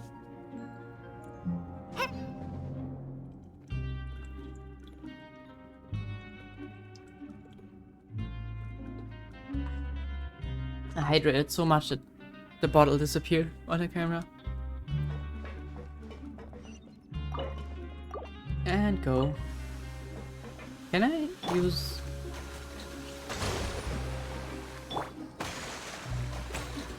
Ah, that's perfect.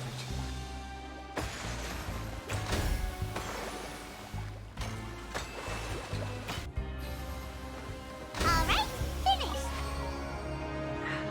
Such nice work. Can I work overtime? It's actually kinda like easy. Paimon's beat. But after so many shifts, it seems we're really getting the hang of it now. You know you're just floating around, right? Hey there, fellow shift mates. I saw you finished your work, so I thought I'd come over and say hi. Who are you? Oh, hey there! We've seen you before. Your assigned workspace is really close, isn't it? Got a nice beard. That's right. The name's Rowan. This past few days, I couldn't help but notice the new faces working nearby. I guess we were destined to meet. I've been working here for almost 15 years. Even the foreman, What? Grainville, always calls me Chief. Whoa. What have you done? Whoa, you've been working here a long time, Chief. In other words, you haven't managed any improvement in 50 years. Don't say that, Lumine. Whoa. Why so sassy? Hey, Chief. If there's anything you'd like to know, just ask me. I know the work here in the production zone better than the back of my hand. Alright, Chief. We'll be sure to come to you first. Well, I think I've got the work more or less down to pat, but I haven't quite learned all the rules. That's... Did you just ask about the rules? Pretty sharp for newcomers. You've already heard about the rules, huh? Who'd you hear it from? I don't think you need to know that, but yeah, the hidden rules, that's what they're called, right? Alright. Seeing as I'm the one who came over here, you're already calling me Chief. I guess I can tell you a little. See, it was a good idea that we called him Chief. Truth is, you two keep working like this, you might be putting yourselves in danger. Why so? Huh? Wait, there's even a rule about that? What would have happened if you never told us about this? Well, it's usually not that easy to break one on accident. The conditions of the hidden rules are usually pretty specific. But once you do break one, bad things happen. So what are the conditions in this case? If you work continuously in the production zone for 3 days, and if all you do besides eating and sleeping is just work, then something bad will happen during lunch on the 3rd day. What? Why? Huh? Like what? Oh, don't scare Paimon! If I knew that, then I wouldn't be standing here talking to you, now would I? You mean, even you have never tried working 3 days like that before? There's actually a legend about this rule.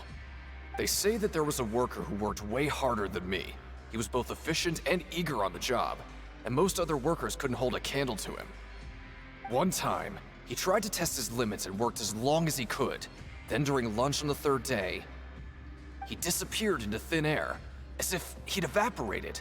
Later, some people went and asked some of his past friends about him, but they said, never heard of the guy. What the? How could that happen? What did the worker look like? Unfortunately, we were assigned different production zones. I never saw for myself what he looked like. Wait, are you thinking that it was... Well, could be, Paimon. Anyways, thank you for the information. We'll give it a try, I suppose.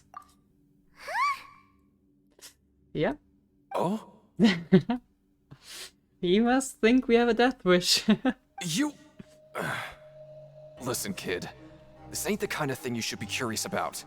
Let me tell you, you're better off forgetting about it and looking after yourself.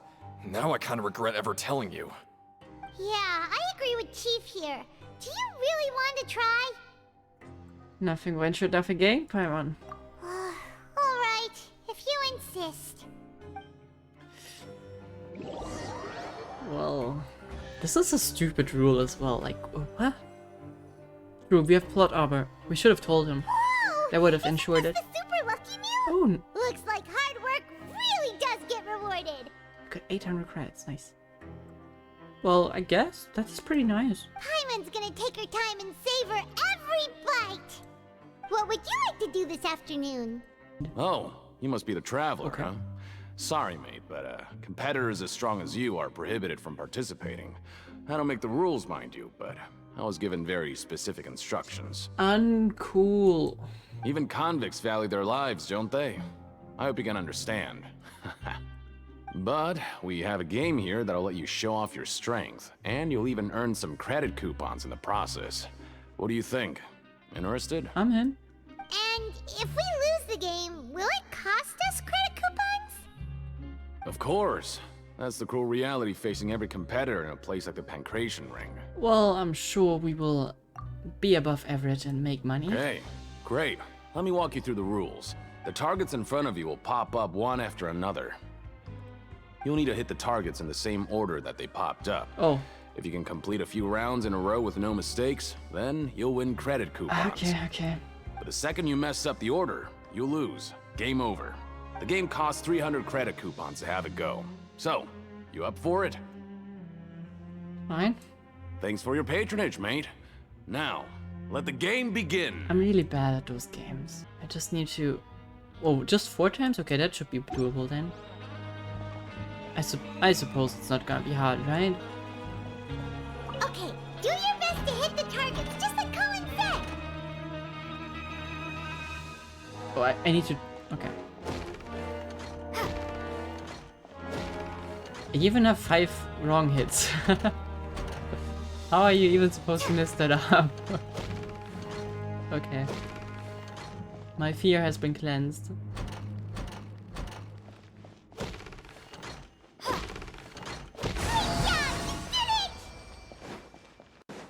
Okay, thank you, Collins.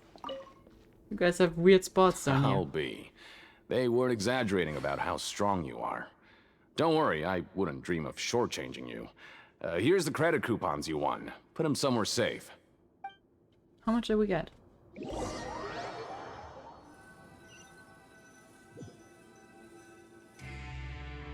we had a productive day. Hope we can make even more progress tomorrow. Relevant evidence. Clue book. Okay, nothing. Great. Are we gonna get another dream?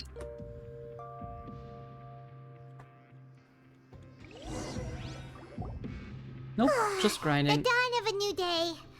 Paimon feels like we're getting used to life as convicts. Is that a good thing or a bad thing? What do you have planned for us? Yep, we gotta do a morning shift. So let's go work. That's the right. We just need to keep 3rd at day. it. Yeah. So we should get in trouble. Look who decided to show up. Get your butts in gear and get to work. Time's a-wasting.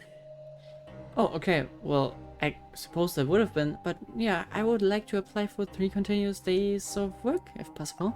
Oh? What's with suddenly wanting to work so hard? You need coupons that badly? Sure. Let's just say we really want to test our limits. You investigate the hidden rules. You and Pam start working despite the warnings.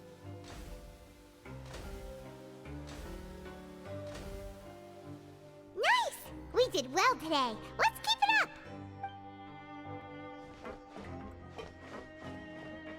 So the guards don't seem to know about the rule, otherwise they would be concerned, right?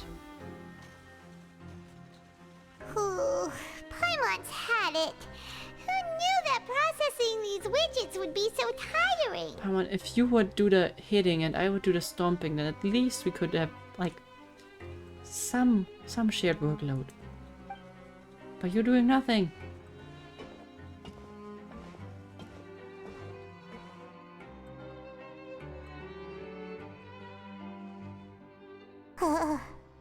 That's it. Paimon doesn't even have the energy to talk anymore. Is it time to eat yet? Come on, Paimon. Time for lunch. Okay, that seems to really be taking energy out of them, huh?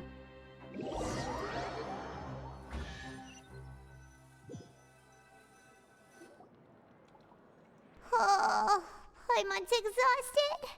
It's just work, work, and more work. this much longer. Wait a sec. Now that Paimon thinks about it, haven't we been working non-stop for 3 days now? And now it's lunchtime!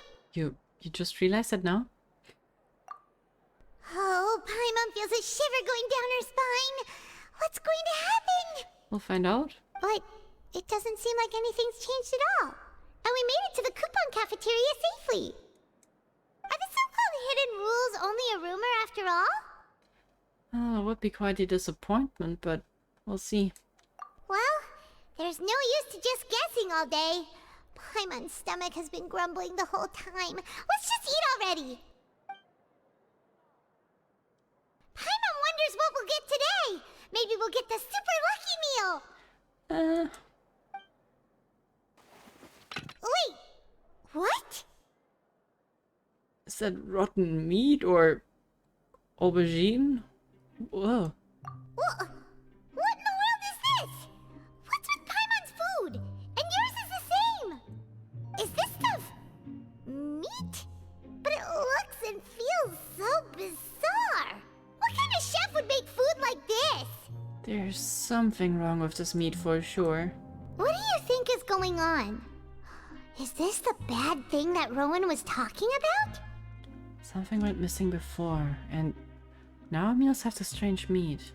No, stop right there. Paimon gets what you mean, just don't say it. You scared? Hey, isn't that Woolsey over there? He must have made the food, right? So let's just ask him about the food and be done with it.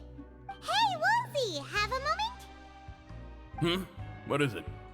I'm about to go report the numbers for today's free meal, so you'd better make it quick. It's about the meat in our meals. Look, does it seem normal to you? The meat? Oh, that. Looks perfectly fine to me. Totally normal. You better hurry up and chow down. You sure? How could this be fun? Hey, don't leave! You barely even looked at it! Hey! Yeah, totally normal. Ugh, what should we do now? Woolsey wouldn't even give us the time of day. Is he trying to hide something? Well, looks like we'll have to investigate ourselves. Yeah, looks like we have no other choice. Paimon was positively famished a minute ago, but now she's lost her appetite. Strange meat. Strange welfare meal received after violating the hidden rules of the protection zone. What would you like to do this afternoon? Investigate the clues. Since we have time now, let's focus on investigating some more. Okay. Let's talk to some people, I guess.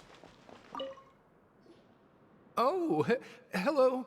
You two are the ones who were with His Grace. Oh yeah, I remember him. No need to be so nervous. Sorry, I couldn't help but think of His Grace once I saw you, and I... You're a bit scared, huh? Oh, it's hard to say. Maybe I am. He's got a very overwhelming presence. It makes me feel like I'm just some insignificant little bug. Wait, seriously? Oh, I'm always indecisive, and I tend to make a mess of things. It's like a reflex. I just instantly start to tense up the moment I see a smart and capable person like His Grace. Okay. It seems like you're a bit flustered here. Oh, well, not you're flustering him, but you get the point. Okay, I get it. You want to take his place. Really? Is that what you take from it? What? Please, don't say anything like that out loud. How could you possibly think I something mean, he's like envious, yeah. Oh. Hello. Who's over there? You're just an NPC. Oh, wonderful. I was worried that you'd be busy trying to earn reward coupons all the time, but it seems like you haven't neglected your investigation work after all. Paimon likes having more coupons, but no one wants to work all the time. Have you also been investigating the area, Lynette? No, I was just slacking off, and you happened to catch me. Well, she's honest. Kind of always. In a very dry way. Anyways, how's Lenny holding up? My brother is still obsessed with anything remotely related to the Forbidden Zone. But knowing him, it won't be long before we get more leads. Oh, before I forget, this is for you. Huh? Credit coupons? Why are you— I've been here longer than you. Coupons aren't a resource in particularly short supply. Really? What is in short supply are interesting people to talk with. Aw, that's so nice of you, Lynette. We'll be sure to make good use of these coupons then. Thanks a bunch! I kind of feel weird about accepting coupons to be talked to. Does that make us some weird sort of prostitute? Okay. Thank you, Lynette. Huh? Oh. Rowan? What are you doing here, Chief? Oh, I was injured a bit just now. Nothing major, I think I just pulled something. Little mishaps like this are unavoidable at work, you know? Huh. Paimon wouldn't have thought someone as experienced as the Chief would still get hurt on the job. I just knew you would say that. This is pretty embarrassing. Where's Siegeween when you need her anyway? The one time I need to make a quick trip to the infirmary. Oh, you mean she wasn't in the infirmary? Yeah. The rumors say that there's never anybody in the infirmary in the half hour before lunch, and nobody knows where Siegeween gets off to. I'll note that down. So this isn't a coincidence, but she's always absent during lunch. Huh. That's actually really strange. Siegeween's always super dedicated to her work. Where else would she possibly go? Forget it. I can take care of a small sprain like this on my own anyway. No need to trouble her. Maybe she treats people in the Forbidden Zone? Empty infirmary. Yeah, that's certainly a hint.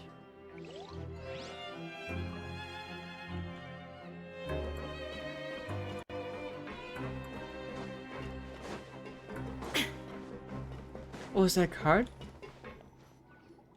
Hey, Oh, look! no. There's something here! Looks like a research notebook. That suspicious guy peeking into the infirmary just now. Are they a fan of Siegeween? He must have dropped this. Let Paimon read it real quick. The Melusine perceive the world very differently from humans. There are significant deviations. Okay. As a result, their sense of aesthetics and beauty is also very different from that of humans. This must be taken into consideration when giving gifts. Is he... Does he have a crush on that Melusine? Ooh, this all sounds pretty serious. He sure did his homework. Well, I guess we should thank him for the intel. And as for the notebook, let's take it. Yeah, because... Yeah. Owner keeps it or something. No, wait, no, that's not how it works. Finders keeps it. I forgot what it's called. That's her, right? What are you doing here? Siegeween? Aren't you supposed to be in the infirmary? What are you doing in the production zone? Hello, Traveler. Paimon? Everyone's usually busy around now, and we don't have any patients to look after in the infirmary. I thought I'd come here and enjoy the sight of everyone hard at work. Enjoy? What's there to enjoy here? It's a bit morbid. It's really worth watching. I often stand here and observe everyone. Humans are just so interesting and adorable. I like to watch your expressions while you work. Okay. Are you talking about pets or people? Well, do you also happen to be a veterinarian as well as a head nurse? Oh, I can see why you think that, but you shouldn't jump to conclusions. See, we Melusines are a different species, and we see the world very differently from humans. It's very easy for me to observe everyone's condition. All it takes is one look, and I can tell which workers are exhausted.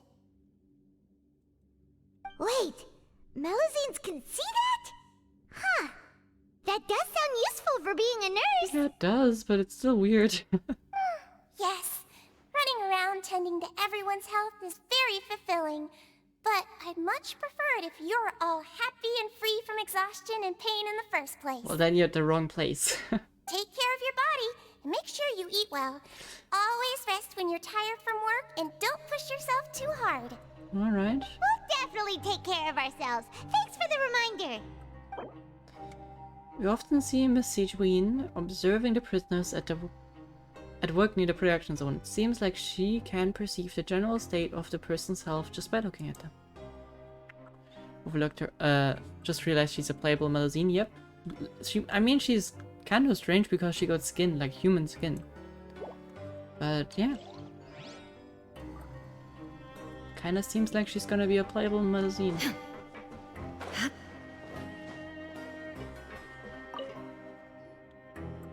Hey!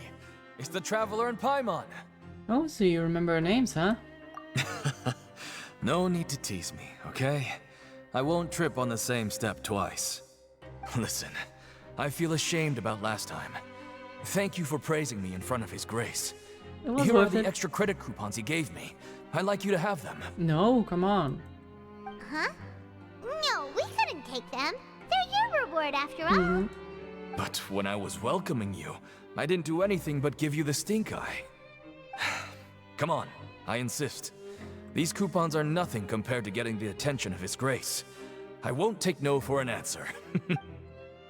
Fine by me. 200 extra coupons for no damn work. Alright, bad time.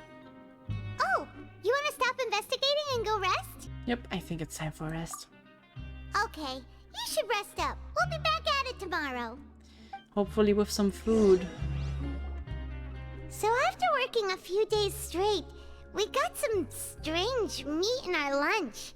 What was that all about? Has our investigation turned up anything useful recently? I think I've got something, do I? But we have nothing regarding Childe. Really? Then it looks like that part of the investigation has hit a dead end. Well, we'll keep searching for more clues tomorrow. Good night, Traveler. Good night, Paimon.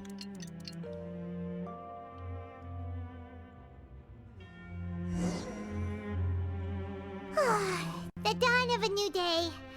Paimon feels like we're getting used to life as convicts. Is that a good thing or a bad thing? What do you have planned for us? Choose to go to a Confrontation ring in the afternoon and gather information. Yeah, we can do that.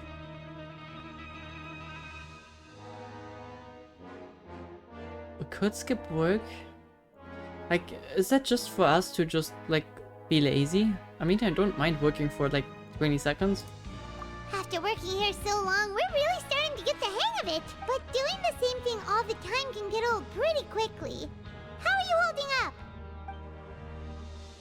Well, it's fine. Let's see if there's really anything... let's see if there's anything really easy. Yeah, it's good to kick back I'm not and sure relax if I read that once in a while. correctly. But I think that's, like, pretty easy work, if we can just do that. What is this garbage? Ooh, it looks disgusting! Oh, Paimon misses your cooking now. Hey, screw you, Paimon! What would you like to do this afternoon? Okay, afternoon is Confrontation ring time. Yeah. Knowing Childe, he must have been there all the time. Why does it cost us to go there?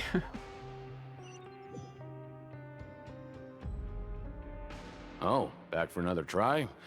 I hope you brought enough credit coupons this time. Alright, sure. then get ready to play. Are we gonna... I mean, we can grind credits and credits. Alright. That is easy. Your strength really shouldn't be underestimated. Now I get why you're prohibited from participating in any official fights. Oh, Nobody but who unofficial values their ones? life would be willing to get in the ring with you. Well, you flatter me.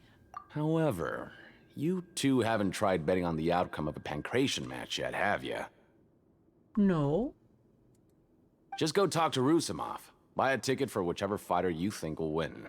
There's a big payout if the fighter you support comes out on top. That sounds fun. But we don't know anything about the fighters. How can we possibly know It's a 50-50, come on. That's normal. Just watch a few matches and get a feel for the fighters.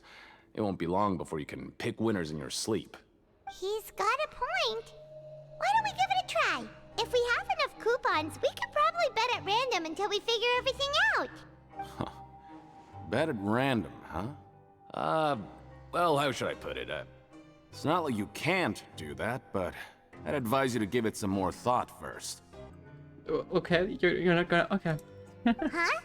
We shouldn't get too carried away. What's the problem? Is there some sort of rule? What? Never even picked a boxer before, and you already know about the rules? You're not just strong fighters. Seems you're pretty perceptive, too. Well, the hidden rules, we know about them. Might as well tell you about it, since you already know that much. Plus, I think you've got the potential to be one of my greatest customers. I think I can let you in a bid. Besides, I don't want to risk ever losing a customer like you. Is it that serious? Okay. The hidden rule here is, if you buy both boxers' tickets and support them both, something bad will happen the next morning. Well, that's... I mean, that's perfectly fine for us, right? We're not gonna lose credits. So the rule is that we shouldn't pick both boxers in the same fight. But if anyone actually did that, wouldn't they be guaranteed to lose coupons? Who would do that anyway? And what do you mean by something bad will happen? Will we get bad meat again? How would I know? Not like I'm stupid enough to do that. But I've heard a story about the rule. According to the rumor, there was a masked boxer who possessed incredible skill and power. None of his opponents even stood a chance against him. However, in the final match, the organizers told him to take off his mask. He refused and never showed up to the fight. And after that, he was never seen again. Some say he died, or that he was taken care of by the event's organizers. But everyone remembers that he was someone who cherished honor above all else. In his eyes, supporting both boxers in a match would dishonor the competition itself. So you mean it's like a curse? He'll take vengeance on anyone who does that? Well, have you seen what he really looks like? I mean, a mask, kinda, you know? No, he was always wearing a mask, like he was intentionally trying to hide his identity. Yeah, but what kind? I don't even know anything about his past. Hair color. Traveler, do you think that boxer was... We'll give it a try again. Huh? We will? You're not serious, are you? Look, here I was just trying to be nice and warn you, yet here you are trying to break it on purpose? Force of habit. Yeah, it sounds pretty scary to Paimon. Well, once again, nothing ventured, nothing gained. Seems you've made up your mind. Just be sure to protect Paimon, okay? Betting on both fighters will set you back about 3,000 credit coupons. If you have enough, then go ahead and give it a try. Just don't come running back to me if something happens. I think we have that, right? You leave the Pancration Ring and return to the dormitories. We woke up so early today that Paimon's been nodding off all afternoon. Good thing it's finally time for bed.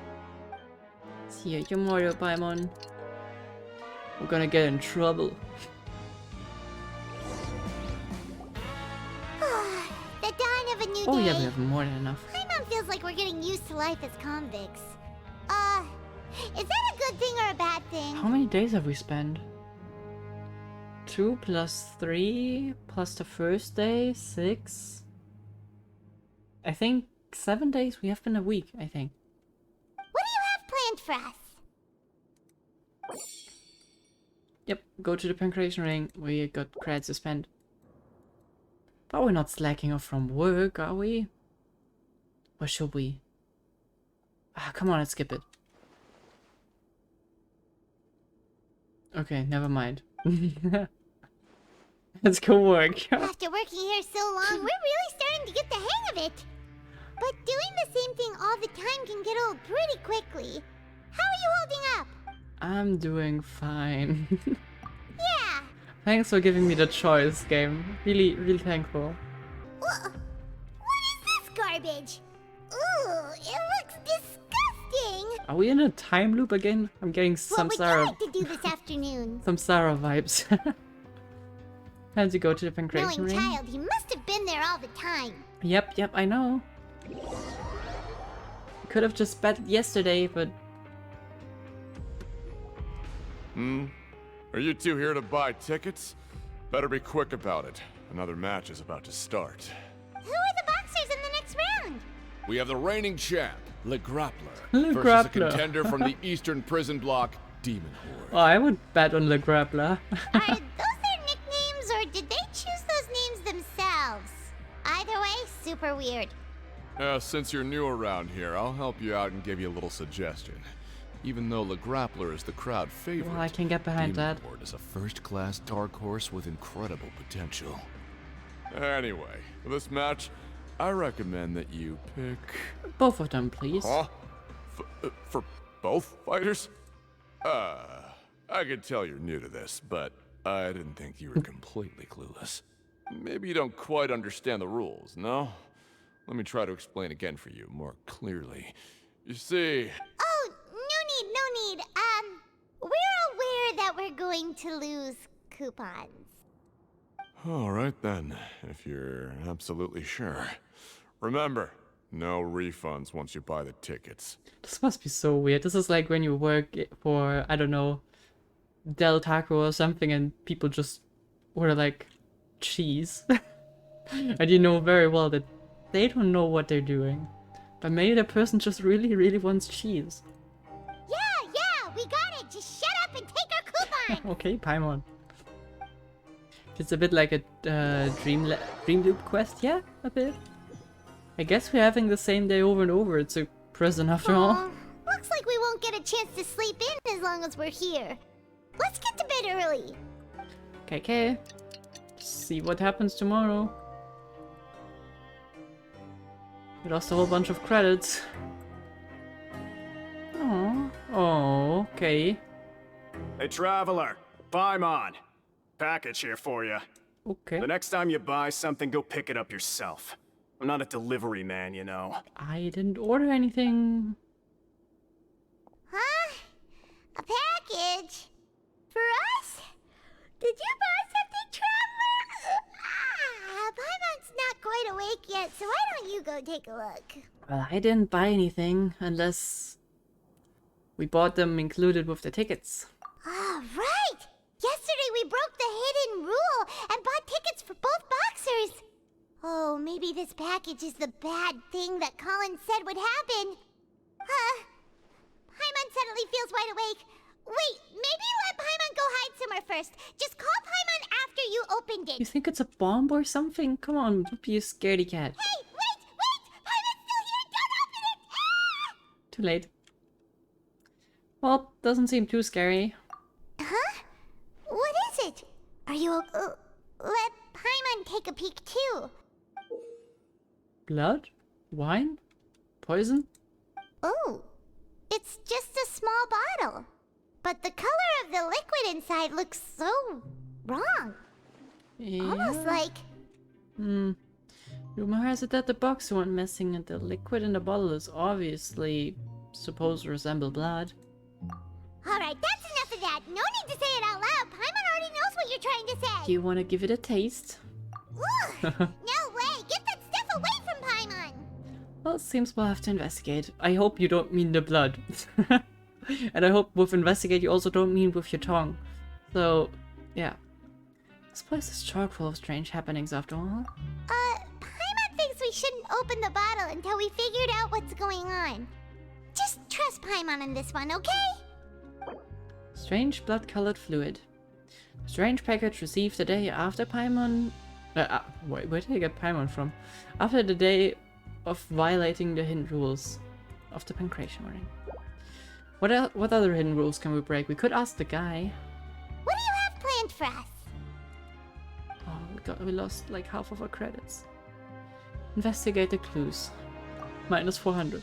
Ouch. Though it feels nice to slack off a little, less work means less coupons. Let's make the most of our morning. Do we know you? Is promoter your name, or are you a promoter? If there's no way to send it all out, then maybe I'll never get a chance to leave. Who are you? We've never seen you before, and you don't look like a fellow convict. Yeah, you got blue clothing. That's kind of posh. I'm not. Of course I'm not. Please, don't mistake me for a criminal. I'm a good, law-abiding citizen. That's great to hear. Then what are you doing here? You sure seem anxious about something. I'm a promoter for Fontico, and I'm no. usually responsible for promoting our drink products. I thought I could complete my task here quickly and return to headquarters, but I've been here way longer than I anticipated. So, yeah, we're not the biggest fan of Fanta, but that's not really your fault. But it's, I don't know. Fanta, PepsiCo, I don't know. Anyways. Oh, Salesman. a promoter from Fontico. So what kind of problem did you run into? I'm so upset. It's all because of that Duke. What did you do? After discussing the company's promotional plans with him, he told me outright that my project was worthless. However, in light of our long history of successful collaboration, I still tried to patiently explain the details. However, to my surprise, he just cut me off while I was speaking. Let me take a moment and recall his exact words. It's different to what we used to experience with him. I'm just gonna stop you there and say no. If anything, I'm saving you time. It seems you don't fully understand the value of credit coupons here, nor do you understand the value of your own products. The former is because you are from the overworld. That's understandable, and I don't blame you for that. He's weirdly supremacistic. So he's kind of like, he has a lot of pride of his underworld city. Which is weird, because that's kind of the opposite of what they should have. But as for the latter, only someone monumentally stupid, so breathtakingly stupid, that they were completely ignorant of the value of credit coupons, despite living in the underworld, would ever possibly consider buying your drink. Let's just forget it. Ouch. It's not even his drink, it's just his job to promote it. Anyway, that's how he rejected my proposal and asked me to come up with another solution with the condition that it doesn't cause any trouble for him. Can you believe that guy? Well, he is the head honcho here. Not much you can do about that. We met him too and could tell that he's the kind of guy that's hard to pin down. Fine. I know, I should just let it go. I'm on his turf after all. His house, his rules. Yep. Dissatisfaction with the Duke. No Fanta allowed. Yeah, screw Fanta. Who hates that stuff. Everyone hates it. Awful. Well, I'm gonna look at the glowing thing here. Just don't mind me. Hey, what are these papers scattered all over the ground? Are they registration forms or something? Maybe not. Every page has the Fontico symbol on it. Maybe it's some flyers from the company. Why are they so against Fanta? I mean, I don't like it either, but different reasons. Take a look before anyone else shows up. Okay. But if someone catches us, they could accuse us of trying to steal the company's secrets, couldn't they? By looking at flyers. Anyways, we're already criminals. There's nothing that can happen. Oh, you're right. Guess there's nothing to worry about then. Let Paimon have a look here. Without assistance from the Fontaine Research Institute, development of the new product has been slow, and some researchers on the project have voiced concerns. We have no choice but to let the new product undergo the first phase of promotional trials without a designated name or packaging. We will adjust the direction of future development according to feedback. Are they trying to test this on the criminals? Okay, that's kind of cruel. We have decided to only conduct closed, small-scale trials for the time being. Sure doesn't seem like anything unusual. The company is just trying to develop some new products besides Fanta. But it sounds like things aren't going well at all. Let's put these papers back where we found them and make it look like nobody went through them. Okay, good. New products under development. Ooh. I mean, if they would be doing that, I can only, like, make some accusations right now, but that would be kind of cruel. Not just kinda, that would be cruel. Very much so. Hey, Collins. Hey, I heard you crazy fools really did it. You bought tickets to support both fighters, didn't ya? Well, did anything happen? Well, not that you would need to know. Well, the next day we received a mysterious package, but we still haven't made any sense of the contents. So it is real. You didn't become cursed or anything like that, did ya? Are you both still okay? Wait, are you sure that it's still you controlling your bodies right now? Very valid question you got there. Paimon's not sure. What do you think, Traveler? Is Paimon still Paimon? I think only you would ever ask that question, so I think we're pretty fine here. Oh, okay. Well, that's good. Yeah, you two don't seem to have changed at all. But I wouldn't let your guard down just yet. Still, I didn't expect you would actually do it. You'd actually throw away coupons like that just to satisfy your curiosity? I still don't get how that is throwing away coupons. Shouldn't you, like, double the one entry and lose the other one? Like, what's the point of gambling here? Even if we bought tickets like everybody else, it's not like we could hope to earn any coupons. When it comes to things like this, it's always the organizer who makes the real profits. Hey, just what are you trying to imply? The Pancration Ring is an honest business, and we really don't make much from selling tickets. We make so little that even the current tournaments can only be held thanks to funding from the producer of Fanta. Oh, so it's the company that manufactures Fanta sponsoring the events? Paimon thought all of this was thanks to the Duke's support. Yeah, didn't he say that he's taking the earnings and putting that into maintaining this? Let's just say it's a mutually beneficial arrangement. They reached out to us first, hoping to promote Fanta products in the Fortress of Maripede. Well, that's interesting. Anyway, you try and take extra good care of yourselves these next few days, you hear? Sponsor of the Pancration Tournament. According to Collins, the Pancration Tournament only took place because the Fanta company sponsored it. The company must want a return on the investment as well. Most certainly. Huh. We ended up here without even thinking about it. Wanna grab something to eat? I would sure think that is a good idea. Let's end the shift. Alright. But remember that we bought this time with coupons, so let's make better use of it next time. What do you mean? Oh. Just a regular meal set. Guess Paimon shouldn't get her hopes up. What would you like to do this afternoon?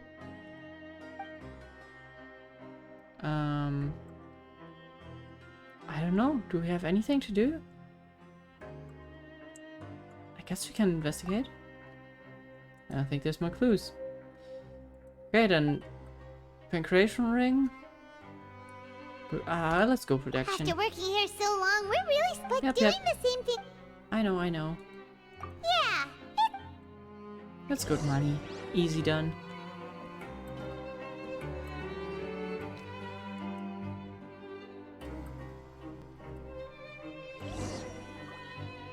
A mysterious box? A bottle of crimson liquid? Paimon still doesn't know what to make of it. Do you have any ideas, Traveler? Once again, I think she has an idea, but I have no idea what she thinks. Really? Then it looks like that part of the investigation led us nowhere. Well, maybe we'll have better luck tomorrow. Good night, Traveler. We gotta have some developments now, because otherwise we're really out of clues. Okay, so we've investigated 2 of the hidden rules. Paimon didn't think this prison would have so many weird things going on. We'd better pick up the pace with our investigation, otherwise we'll never get anywhere. Yeah, let's spend our coupons to skip our shifts again.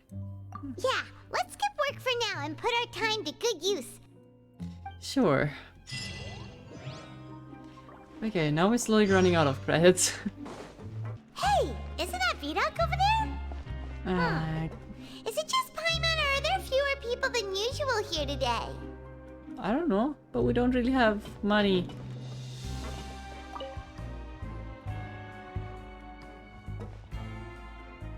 Ah, seeing you at this time must mean you've already saved up a lot of credit coupons. Or at least enough to skip work.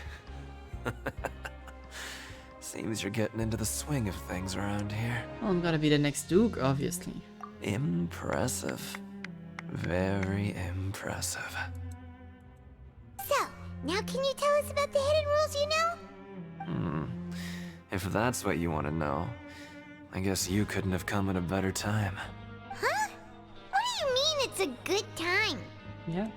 Leonid and those other pesky broke urchins have all gone to work in the production zone. I wouldn't want them listening in without paying up. We get it! Just tell us already! So, you know those pipes that make strange sounds?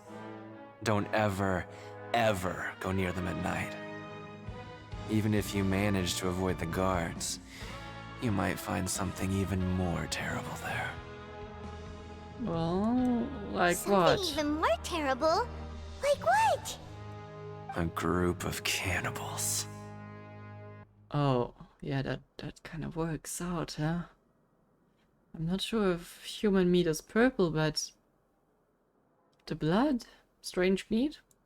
Cannibals? In the Fortress of Maripede? Every month, they meet a few times in the dead of night. Rumor has it they might be connected to the people that have disappeared here. But what's even scarier is that they have a special proclivity. Since they have no way to dispose of the leftover remains, they have ways to transform them into other forms and keep them in the fortress forever. Paimon might already know what you mean by other forms. So that's what's going on here. Oh, Paimon's stomach doesn't feel so good. And that would mean they can only do their tricks on Fontanians, right? There's still a chance that what we saw isn't connected to them, though, yeah. You two look pretty skeptical. No matter. Learning the truth behind dark secrets isn't necessarily a good thing. I've got things to do too. I suggest you just act like I never told you anything. Now we're gonna go out and look at those pipes at night. Thank you for the tip. Traveler, can we just trust him on this one?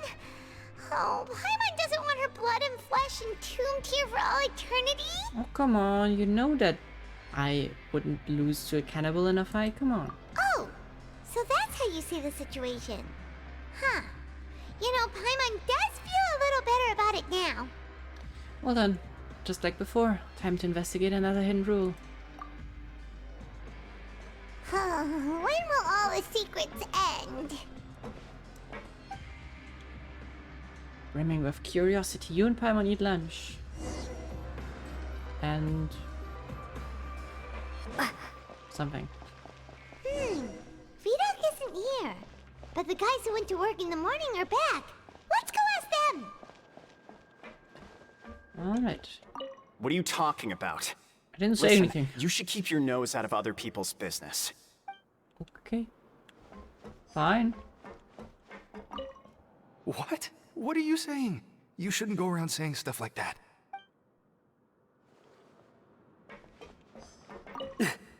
Just stay away from me.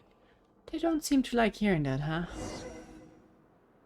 Their attitude sure is suspicious. Like they're trying to avoid us. Well, it seems pretty obvious that they're hiding something. Could they be connected to the cannibals? But if they're being so obvious about acting weirdly, do you think they might just be trying to lure us in? Oh, this is all getting way too creepy for Paimon. Well then, if we can't get through this way, let's approach from a different angle. So you mean we still need to investigate some more? Okay, if you say so. No way around it, Paimon, we have no other clues. Hello, Fielding. What do you want?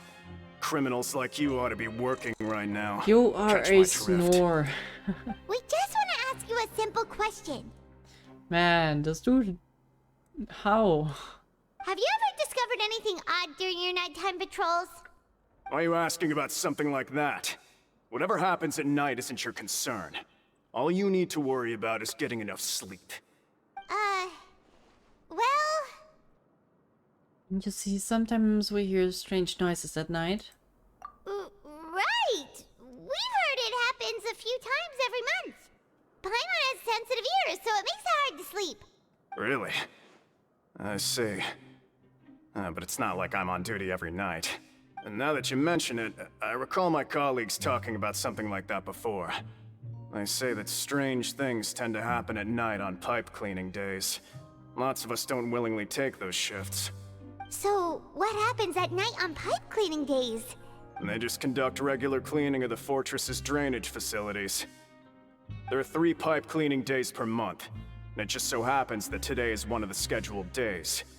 You can try to confirm the sounds tonight if you want, and if they're real, then I can report the issue to my superiors for you. Okay. Oh, okay. Then we'll keep both ears out tonight. I think we should probably investigate ourselves. Not miss the If opportunity. that's all, then I'll be leaving now. I advise you not to try anything funny, though. Even if I'm not on duty tonight, someone will still be watching you. Don't worry, we don't want any time added to our sentences. So, we're gonna sneak out, he Paimon. So what do you think about the pipe cleaning days he mentioned? Those might be the days when the cannibals are active, I think. Right, both are a possibility. But Fielding did say that tonight is a cleaning night. Well, no reason to not find out the truth ourselves. Paimon knew you would say that. Yeah, I know. Alright, sounds like we'll be up all night tonight then. Paimon just hopes the guards don't catch us. Well, but it's kind of the best opportunity we have.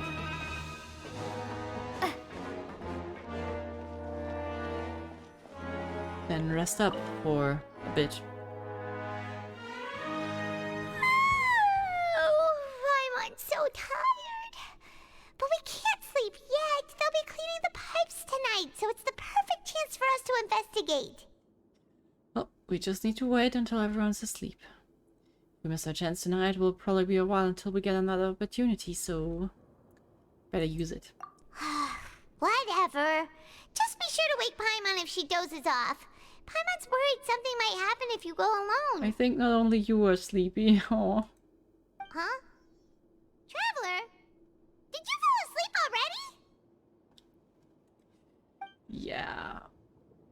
But we got more info.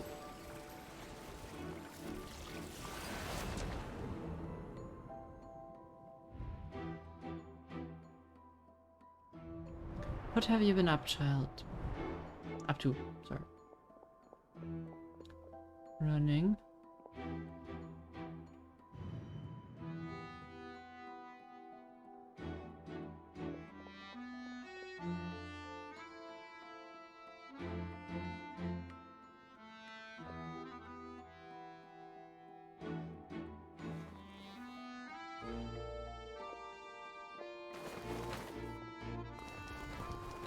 I remember those.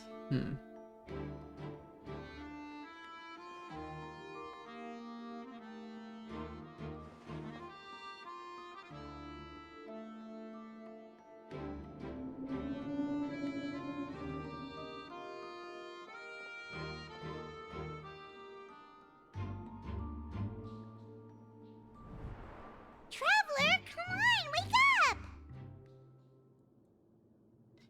Alright, I saw Childe again. Oh, it looked like you were just peacefully sleeping to Paimon. Well, what did you see this time? Well, investigating the pipes tonight is a right call. Looks like Childe escaped through them. Really? So we're finally starting to figure out what actually happened! But what about the cannibals? How do you explain them? I'm sure we'll find out soon enough. Okay, well it's about time for us to get moving. Just be careful to avoid the patrolling guards. It's finally a stealth mission again. I missed doing those rolls. I hope we get that ability. Please.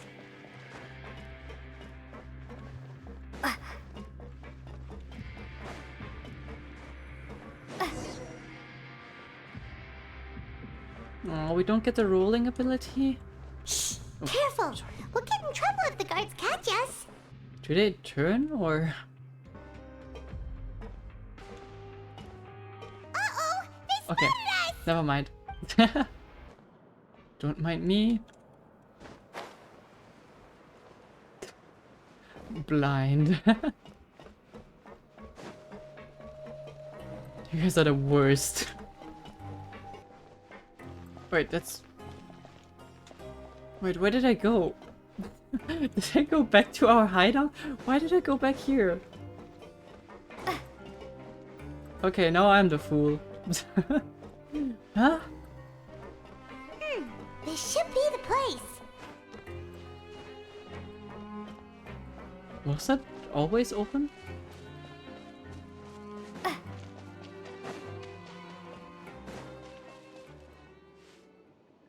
Ah, there they are. What?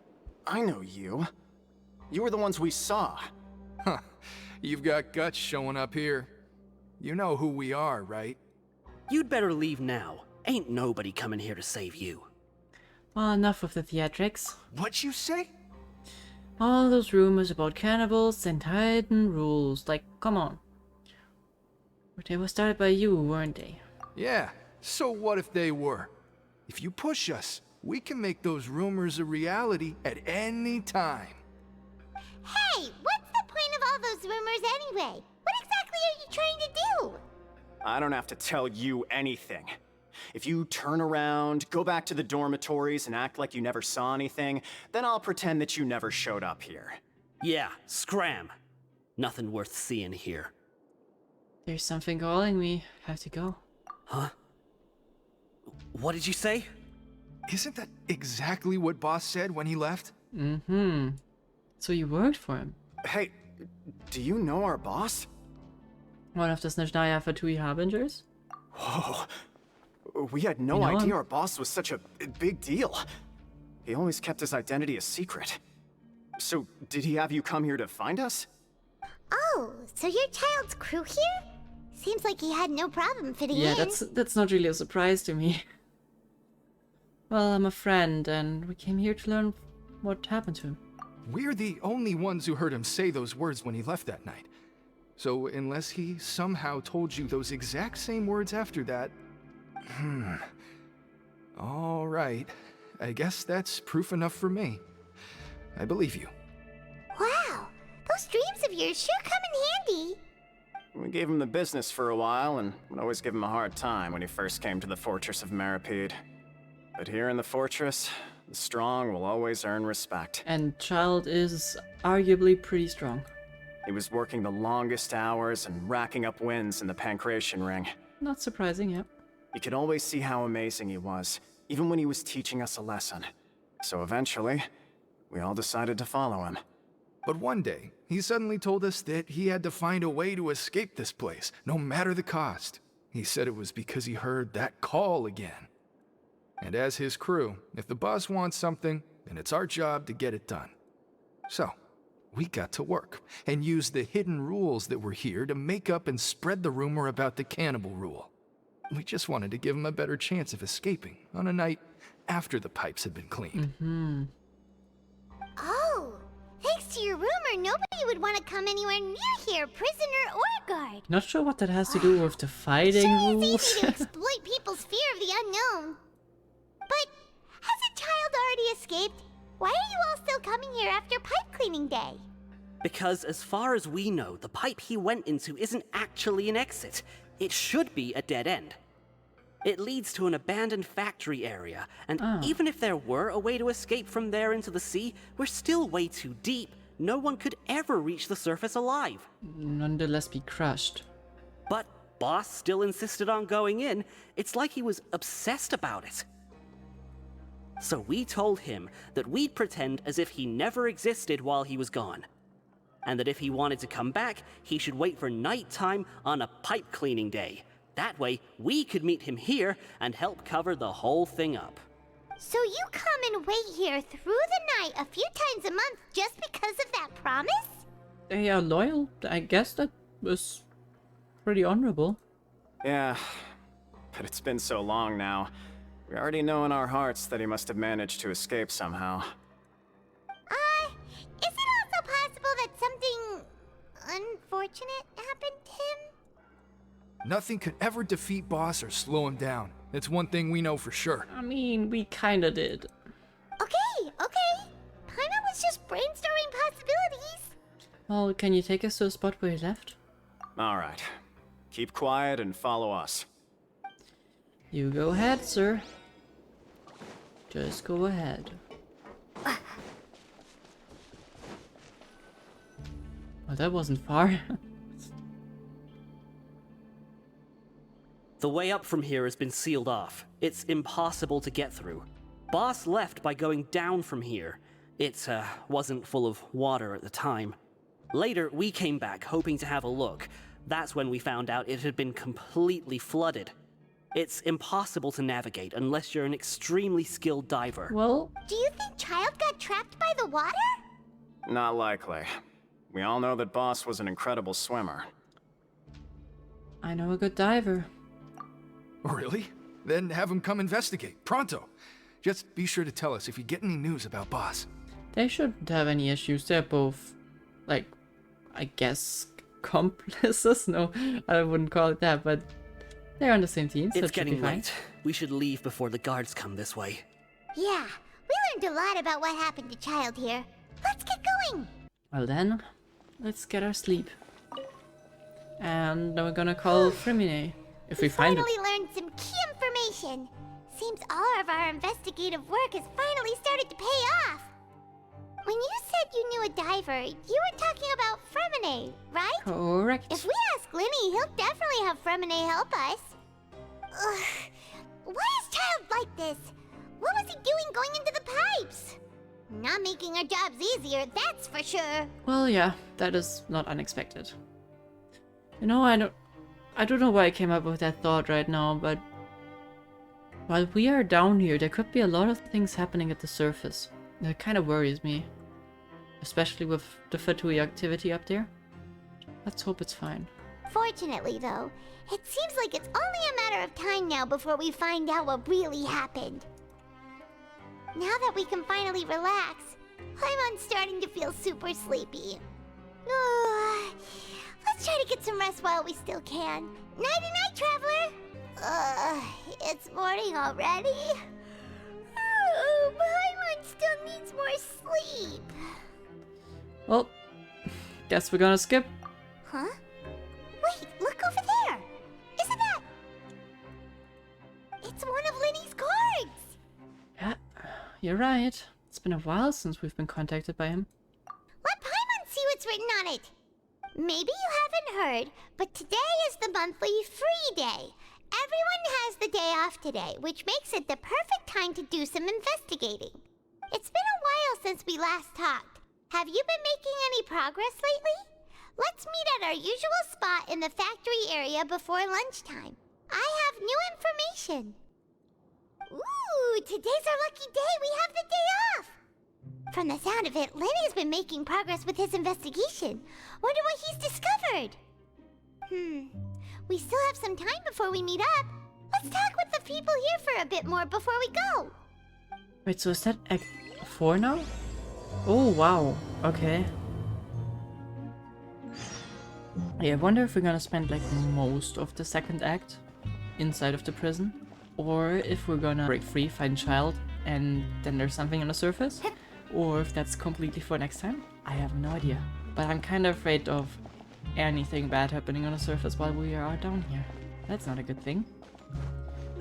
Besides that, I think I mentioned it last time, but the editing, especially in the beginning, was so freaking great in this Archon quest. It's amazing. Felt kind of like a 3D anime at some point, with characters spinning left and right and flying in and out of the screen all the time.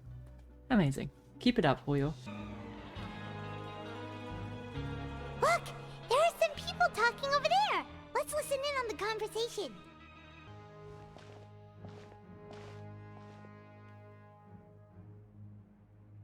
Do we know anyone of those? If you ask me, those pompous parasites on the surface act like they're all a bunch of aristocrats. Do any of them give half a hoot about a bunch of dogs like us? Probably not, that's why you're in prison. Hey, speak for yourself, mate. I'm no dog. Oh, you think you're special or something? If you're here, then you're just a convict like the rest of us. I've heard that even if you're released after serving your sentence, going back to life on the surface ain't any better. Once a criminal, always a criminal. We're marked for life. I don't buy that. Hey, how cool would it be if the whole world was destroyed by a giant flood and everyone had to start over from nothing? Okay, that's... Careful with your words, that's a bit, horrible. What kind of filthy bilgewater you spewing? I have family up there. You best shut your sewer hole with talk like that. Listen, things ain't so great on the surface, but who says that you have to leave? I've heard that you can still stay here and work even after you've served your sentence. Not bad if you ask me. Who wants to live in the ruddy overworld anyway? And what makes you think they'd want to hire someone like you? That's one of the great mysteries of the universe, how someone as useless as you is so confident. Yikes. Whoa. Sounds like they're really unhappy about the overworld. And the underworld, they're kinda unhappy with everything. Speaking of which, Paimon never heard anyone use the words overworld or underworld when we were living up there. Is it only something the inmates down here say? Yeah, I think that's probably the case. And it's also pretty normal for convicts to be unhappy. I guess that's kind of the point. That's true. It's no hotel after all. We went over that. Anyway, I've already decided to stay here. Wish I could say the same. Wait, you want to stay here but you have family up there? Alright. I mean... if he wants to.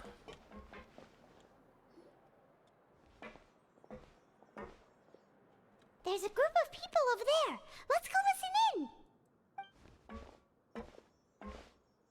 So I said, that's not a faucet. Hey, who are you two?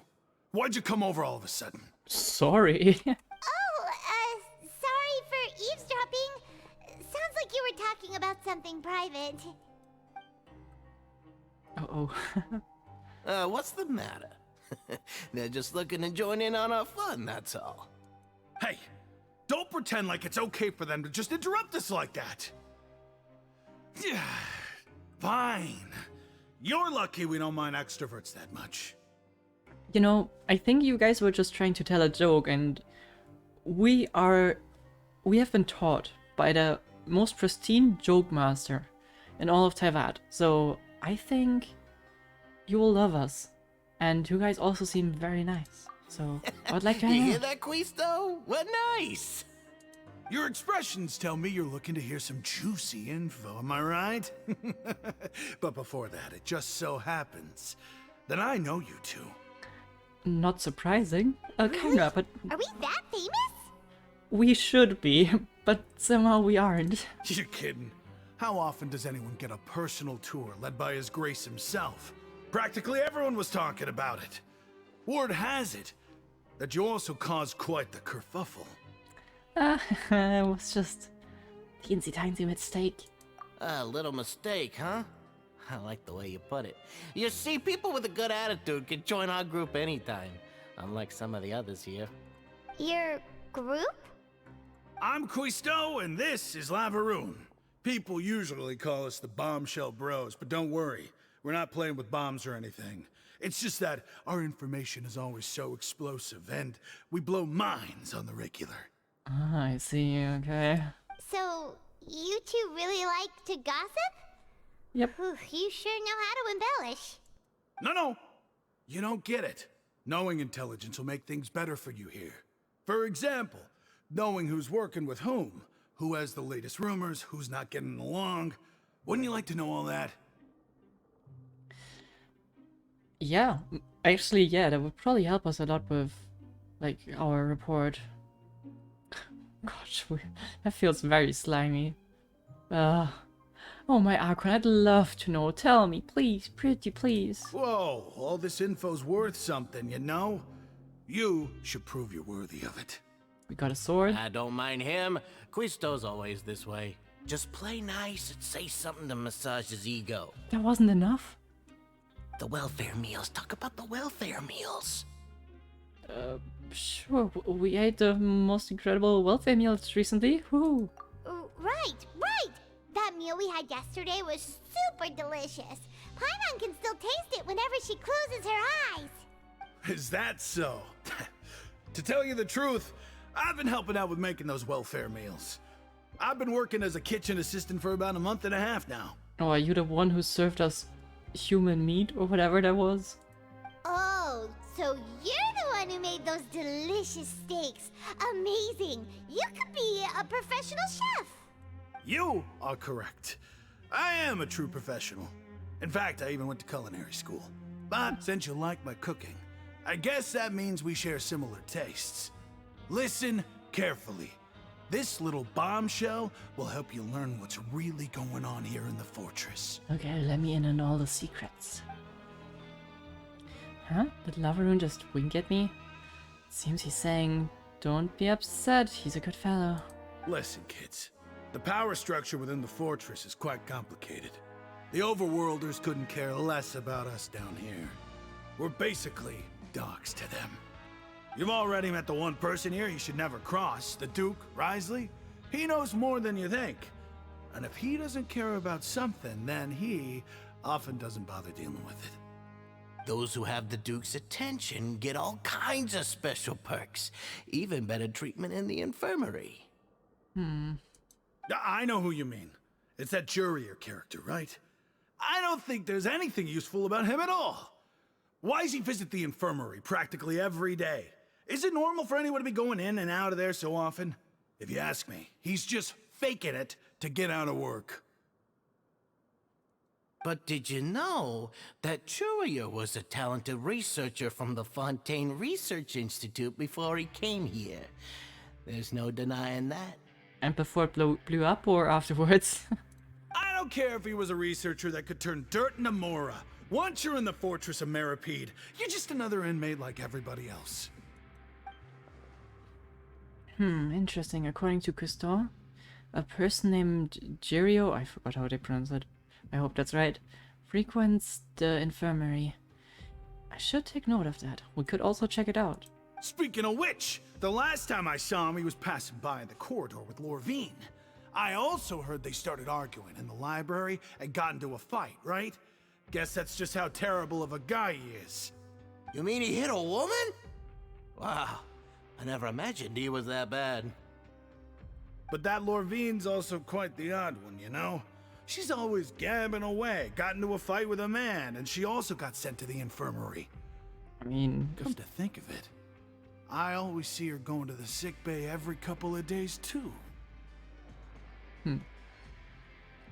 I don't know, maybe they're not fighting. And it's just something that they do. That was not an innuendo.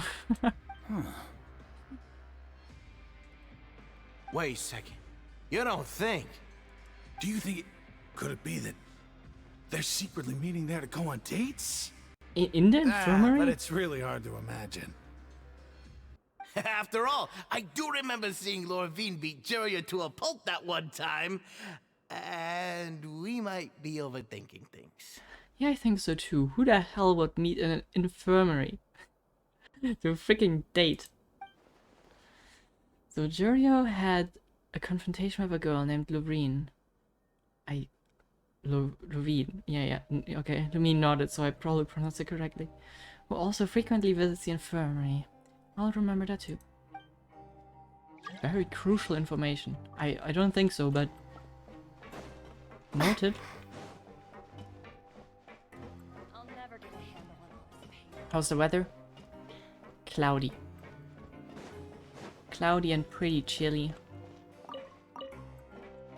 But it's calm. I'm waiting for the day when we get like another rain thunderstorm and then it's sunny again. But I guess summer's over, so it's not really likely. Hey, you over there? Us? Yeah, you. Say, do you like playing card games? Oh, You know, God. like Genius Invocation TCG? Oh my god, even you guys play it here. You TCG players are like mint in the wild, literally sprouting up everywhere. Yeah. Hey, come on now. What's wrong with finding fellow Invocation aficionados? Anyway, care to join me for a game? Well, we were kinda, you know, busy with being a prisoner. Alright. No pressure. But why would you be looking for people to play Genius Invocation in a place like this? Don't people usually come here to fight? Whether you're throwing down cards or throwing punches, it's all a competition, isn't it? It's all the same in my eyes. Yeah, I mean, it's totally the same. Next time we go to a boxing ring, I'll just recommend if we play some Uno instead.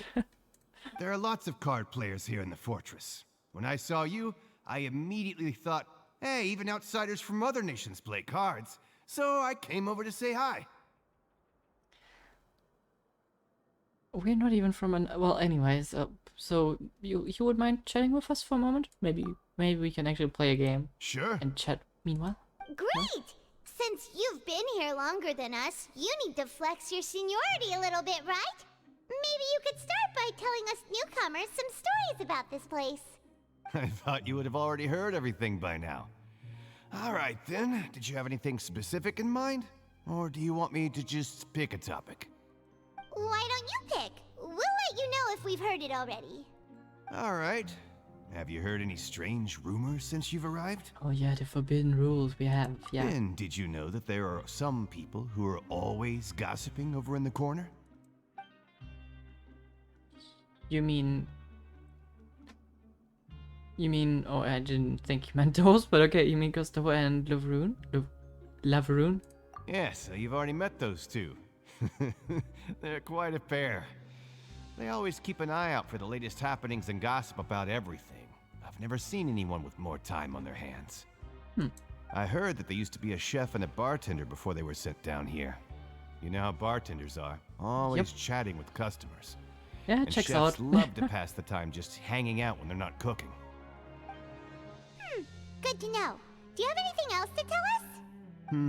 Let me think. Sounds like you want to hear something a little more tantalizing. Oh, did you know that the Duke was also a convict in the Fortress of Maripede before? Oh. To be honest, I always had the feeling like he's also a convict. Or at least he belongs to the people here. But I was never sure because he also seemed so corporate. Huh? Wait, are you serious? It really doesn't surprise me too much. That's right. The Duke was an inmate just like you and me. Seems he was exiled here for committing some crime. Who knows how he ended up rising up to become the warden, though. Coupons, they do everything here. To go from an ordinary inmate to becoming the manager of the whole place? I'm not gonna lie, I kinda respect that. So, by the way, you happen to know anything about the Forbidden Zone? A forbidden zone? Sounds like something that someone just made up. I've never heard of that. Where did you hear about it? It's just a rumor we've been hearing, but no worries if you've never heard of it. Do you have anything else you can tell us? Anything else? Not that I can think of, but I'll be sure to tell you anything interesting I hear next time. You'll have to play a game of Genius Invocation with me first, though. Okay. Okay, we've talked to just about everyone, and it's about time for us to go meet Linny. Okay, let's meet According those. to the card he left us, we should go meet him in the production zone.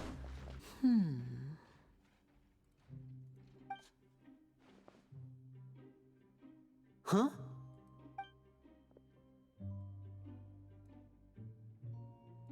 That look in your eyes. You found something? A little big something. Hey, this is no time to be modest. Just tell him we found a boatload of information. Oh, as expected of the legendary duo, you have my full and undivided attention. You summarize your findings to Linny. Huh. I'd have never guessed that myself. The rumors swirling about this place are unreliable after all, and Master Childe probably went missing because he found a way out. He is a harbinger after all. I suppose he's much more resourceful than I initially gave him credit for. Unfortunately, this isn't enough for our final report to Father. We need to find out Master Childe's exact whereabouts. I am aware of that. Father told me that even though Master Childe said he was just coming to Fontaine for a vacation, he actually had some personal reasons. His agenda might be linked to his disappearance. Hmm? I mean, I was kind of concerned seeing that Childe was there. But, that would be weird. Well, I guess what we can try to do is catch up to him. That's kind of the only thing. His escape route is already flooded, so we'll have to task someone with professional diving skills to chase after him. Well, when you put it that way, it's obvious that only Fremine would be up to the task. Bingo! Is he around? He's working today. Coming here as a group would have attracted too much attention. I'll talk to him about it later. He's still counting on you, okay? It's the least I can do. We're all in this together, so it's only fair for us to fulfill our end of the bargain. Honestly, I'm far more impressed by you guys managing to collect all this information right under Wriothesley's watchful eyes. Collecting information has always been our strong point. Well, debatable. Now, let me think. To find out more information, Fremine will have to retrace Master Childe's original route. And if he's to do that, he'll have to set out on the next pipe cleaning day at the earliest. That's 6 days from now. Okay. And after that, he'll probably take another 2 or 3 days to return. Alright, yeah, we're slowly running out of time, but I think that's still within margin. You can even estimate how long it'll take for him to get back? We've been working together for a long time. We know each other's capabilities like the backs of our hands. Traveler, what say you to meeting here 9 days from now? We'll be able to pick up Fremine while we're at it, too. I suppose. Oh, and there's just one last thing we'd like your help with. Being? Though we can just sit back and wait for Fremine's report on Master Childe's whereabouts, we still need to make more progress on the investigation of the Forbidden Zone. Fremine's no master of disguise. Lynette's still working on getting intel from the other areas, and I'll need to spend some time helping Fremine prepare for his diving mission. So, you are the only ones we can count on. And I have to do the shitload of work that you don't want to do. I got it, okay? What do you want us to do? Will it be hard? Well, I won't call it easy per se, but I think you'll be able to pull it off. Listen carefully. You'll need to find an excuse to get into the infirmary and investigate the room and environs. Okay. You've mentioned several sketchy-looking people always meeting at the infirmary earlier, so it probably has something to do with the secret we're hoping to uncover. You've already met the head nurse, so she'll be less suspicious of you. I guess we can hurt ourselves. That is, Investigate the internal structure of the infirmary and any active dealings within, and pass those on to me alongside anything else you're able to discover. But also, there's no need to take risks. Don't forget, safety always comes first. Sounds good. I'll just punch Paimon in the face and then we can send her off to the infirmary. My apologies. I just started rambling out of habit. It was almost as if I was talking to my younger sister. Because she never responds? But that's not a bad thing, right? Well, I guess I'm more of the older sister, right? All right, then we'll head out as soon as we finish our prep. Let's go our separate ways for now, then. Don't forget, we meet here again in 9 days. Gotcha. I have no idea how old Lumine actually is, but I would assume very, very old.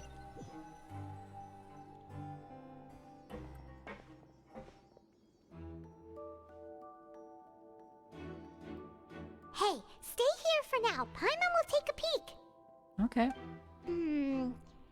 There seem to be several people inside. Well then, let's try to eavesdrop on them first. You're pretty good for something like this, Paimon. Several people appear to have be engaged in a conversation, but you can only hear something slight. I don't know. It's not impossible.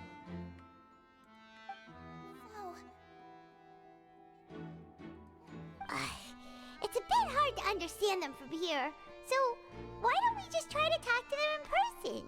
Let's go as soon as you're ready. Okay, you nod and take a long, deep breath before inhaling, and you recall correctly, the potion is a result of a failed attempt, blah blah blah. Okay.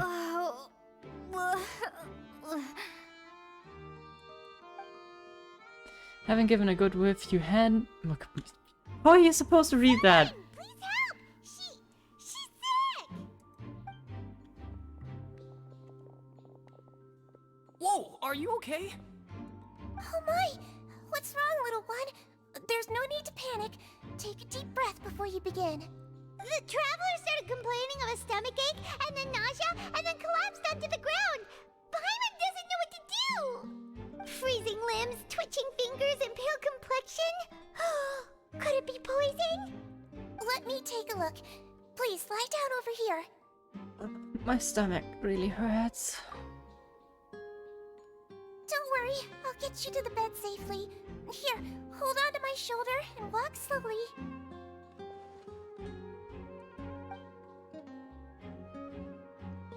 Guess the blood comes in handy. Nice. Thank you, I'm so sorry. Don't apologize. You're sick after all. Now, please relax. I'm just going to do a preliminary checkup on you. Citrine has taken out a few instruments and began to do her checkup. I hope I'm not so healthy that she gets suspicious. I see now. My checkup has confirmed that she's not in any mortal danger. That's our worst fear out of the way. Eh? Oh, that's good. But... I'll continue my diagnosis of the patient now. Please, relax and take a deep breath. Yeah, she doesn't really look... She looks just concerned. She doesn't look in pain. Citrine's using her hands to palpate different areas of my abdomen. Seems like she's using elemental energy too. Her expression is growing more and more relaxed. I guess she is glad that... Why do you make it sound so sexual? Sorry. Don't sense serious damage to your organs either. Does it hurt when I press here? No, it's not too bad. And here? Okay, that hurt a little. Huh?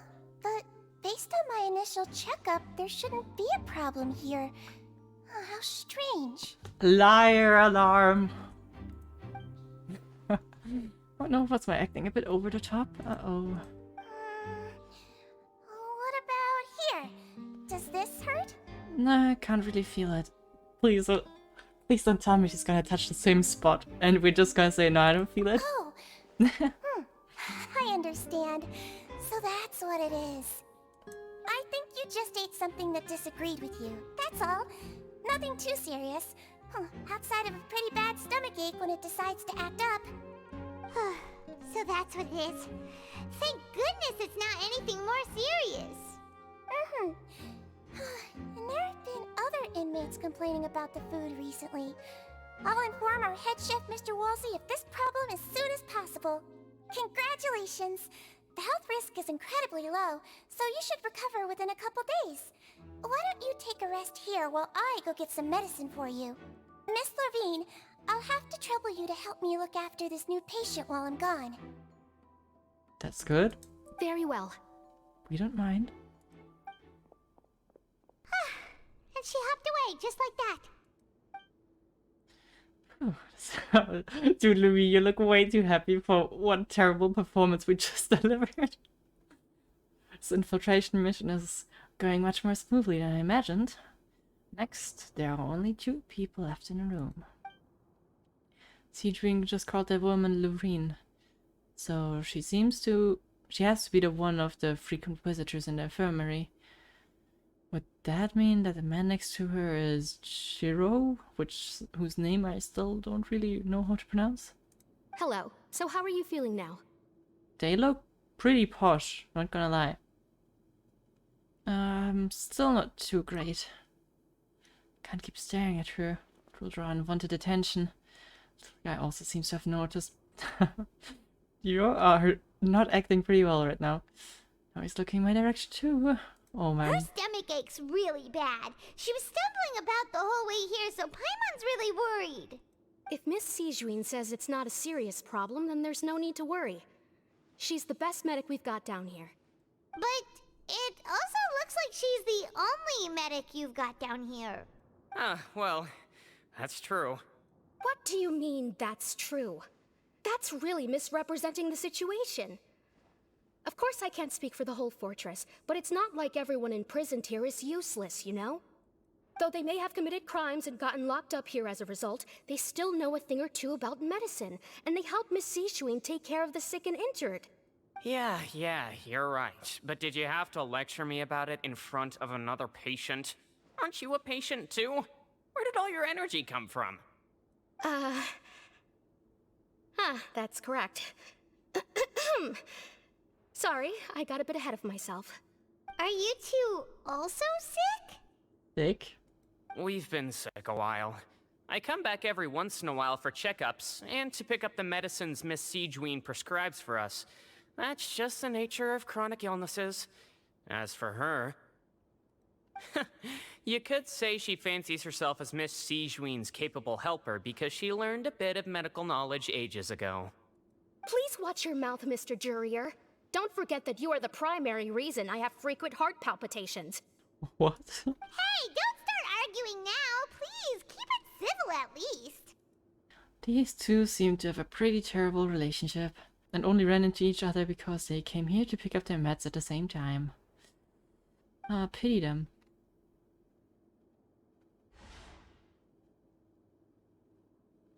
But outside of the two of them, there seems nothing suspicious in this room. While the files on the table appear to be patients' records, and while there's a box, can't check it out right now. There also aren't that many furnishings on the wall, huh? Wait, there seems to be a movable hatch on the ground over there. Hey! There's no need to fight! Everyone will be released someday, so there's no need to argue over silly things like this! Hatches sound good. Also, you guys, are you sure you are prisoners? Because you look like way too well dressed. But... I guess we also still have our clothes. It's so. way too early for us It's kind to of an even unfair think argument. about that. And who the heck knows if we'd even be able to continue our previous lives? Presence of a movable hatch isn't strange by itself, but perhaps it's my adventurous intuition speaking. But isn't it a bit strange that there's a movable hatch here out of all the places? Also covered behind boxes? It is hiding something. Please allow me to end this boring and useless conversation. Oh, and Mr. Jurier, I don't want to see your face here again anytime soon. And same to you, Miss Lorvine. Anyway, that was more than enough rest for me, so I'm going to get out of this excessively noisy place. See you later, everyone. Bye-bye. He just slowly walked off like that? That's just what he's like. I'm sorry you had to see all of that. I'm Lorvine, and that's... Well, his name is Jurier, but I hope you'll never have cause to remember his name. Good, because I probably will forget how to pronounce Juria in like 10 seconds. You really can't stand him, huh? I mean, can you blame me? Who would like someone who's as arrogant and obsessed with weird research topics as he is? But there's no need to keep dwelling on him. I'll accompany you two for a while. Miss Sishuin should be back soon, and I'm sure you'll feel better as soon as you've had some of her medicine. Thank you a lot for looking after me. No, it's nothing. I'm back! Did you rest like you promised? Thank you for getting our medicine, Miss Sishuin. Did you all cooperate with your bed rest? I trust that nobody got up to walk around. Good. Here, this should be 2 days' worth of medicine for you. Take 1 pill now, and then continue your bed rest. I will try my best. I hope that pill is good for us now that we're not really I sick. left in a bit of a hurry just now. Do you still remember if we discussed the color of the pill that you should be taking today? I remember.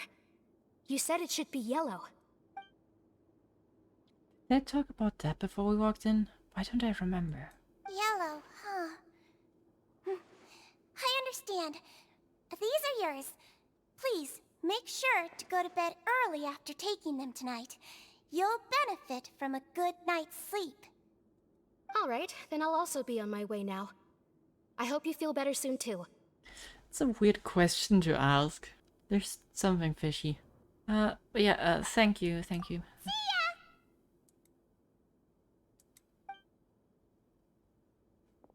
I'm going to fill out your medical record now. You're widely known as the Traveler, right? I just want to double-check a few details, if that's alright with you. Those two made quite the commotion just now, so why don't we let the Traveler rest? Paimon can answer the questions instead. So her primary symptoms are abdominal pain, with secondary symptoms of nausea. Is there anything else? That's it. Alright then. Is there anything we should know besides to take the meds? No, her base constitution is quite good, so I'm sure she'll recover quite quickly after taking the medicine. Please, make sure to stick to bland or less stimulating foods, and don't stay up too late at night. Got it. Paimon will hold the Traveler to that for sure. Eachween is still looking at me. I should try to take a nap like she said. Oh, you're going to take a nap already? Okay then, you get some rest. You move yourself to a regular patient's bed and relax completely. You can, however, still catch some hints of Paimon's We've been to lots of places together. She may look a bit under the weather now, but she's actually super strong. Oh, so you're the best of companions. Well, don't worry, she'll recover soon. I will not read them out. Otherwise I can't make it in time. What did she give us? Did she give us like sleeping pills? How do you feel? You slept for a really long time, but we never left. Well, I feel a lot better, thank you. Well, now you can go back without a worry in the world. Remember to take your meds regularly, and remember bland foods. Thank you, Miss Sijween. Well, we're gonna have to come back. Will she get suspicious if we like... Oopsie. Nah, that's not a regular hedge if it's hidden behind boxes. Seems like a lot of people have been coming down with an upset stomach lately. I'll need to address that. You really are something. To be able to fall asleep like that and even sleep talk the entire time, you scared Paimon half to death! So, Paimon, you were talking quite a lot. Did you say anything you shouldn't? No, but you kept mumbling things along the lines of, Pyron, don't take my grilled fish, and put down the Adeptus Temptation now! Okay, what the hell did she put in my meds? Paimon talked with Sijween the entire time you were asleep. She seems like she's just a sincere nurse, and Paimon didn't notice anything unusual in the room. Are you sure we're not going off track with the infirmary? I don't think we're off track. There's still some weird things in this place. That movable hedge on the ground, as well as the questions Sijween asked Loreen. And also were they really talking about their meds before we walked in? I doubt it. Oh, and was Loreen and Jorio's argument genuine? Or were they just putting up a show? Paimon, hear me out. Whoa! You really are super thorough. All those tiny little suspicious things that Paimon didn't even pick up on. We've got to give the info to Linny. You know, sometimes I need to rush through. And sometimes the text sticks around for like eternities. You managed to pass the slip to a busy Lynette as she happens to pass by. Her disguise was impeccable, and she does not even look at you. Or, okay, I can't read. Maybe that's the issue. What do you mean her disguise? She looked exactly like usual. And finally, the promised day arrived.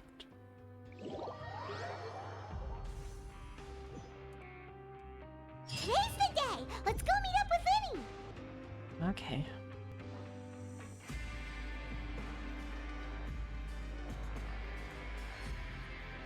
Oh.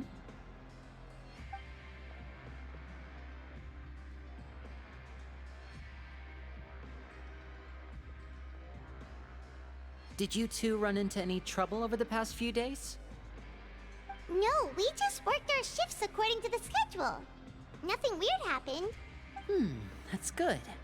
That means you didn't raise any suspicions when you infiltrated the infirmary. Somehow. We've taken a look at the slip you've sent.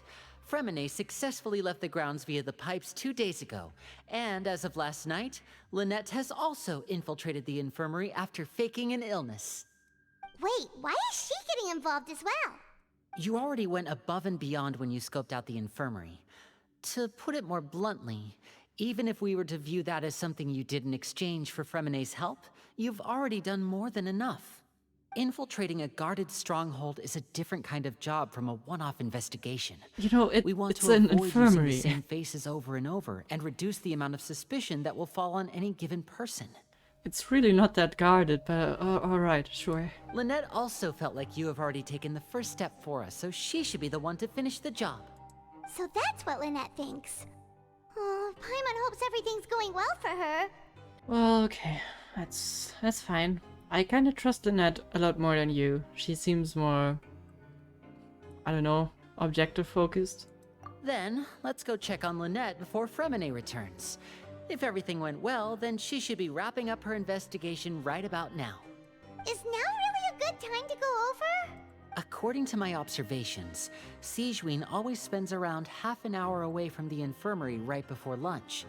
Lynette knows this as well, so this should be a good time to meet up with her. Yeah, we've heard about that. Let's exploit that. I'm her brother, remember? It's only natural for an older brother to care about his younger sister's well-being. Yeah, and we're your attorney, so... Okay, then let's head over right away. Lynette should be here right now. Huh. Strange. Lynette? Did she go into the hatch? As expected, Sigewinne isn't here, but why isn't Lynette here? Could she have found a lead and, well, left to follow it? No, Lynette rarely deviates from the plan. We agreed that if she were to make changes on the fly, she'd find a way to let me know. Unless... Let's see if there are any clues around here. We can look while we wait for her. Okay. None of the beds have any signs of having been slept in. Except that one over there. That's the one Lynette must have used, right? You said she was pretending to be sick. Mm-hmm. She would have said her migraine was having a particularly bad flare-up. Generally speaking, the head nurse would then ask her to lie down and rest, while she left to retrieve the medication. But the spell is still unmade. Which means, either the head nurse didn't return the entire time from when Lynette laid down up until she left the bed, or the nurse intentionally left it this way. That doesn't seem like a good sign.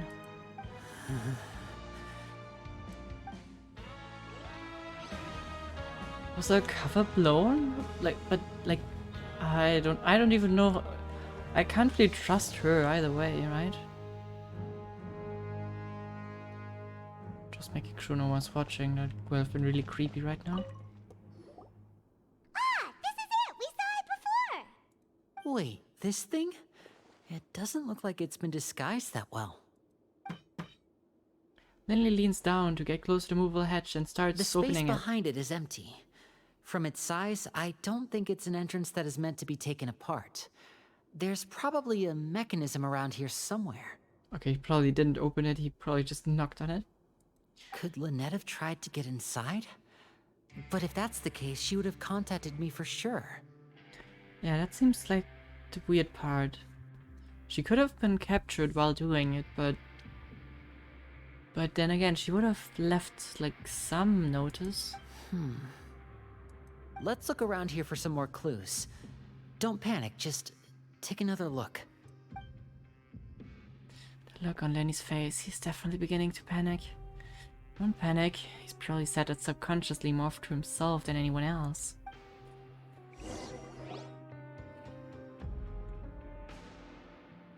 Hey, you guys, there's a slip of paper over here! A slip of paper? It's right over here! And You there's a didn't bunch see written that? on it too. It reads, out of respect for your usual practices, I'll use a piece of paper or card as the medium to pass on my message. You may consider this as me giving you my best regards. This is... Is that all? Is there anything on the back? Like, The back! This is... Show me! Now! huh? That look on your face! Paimon's reading it now!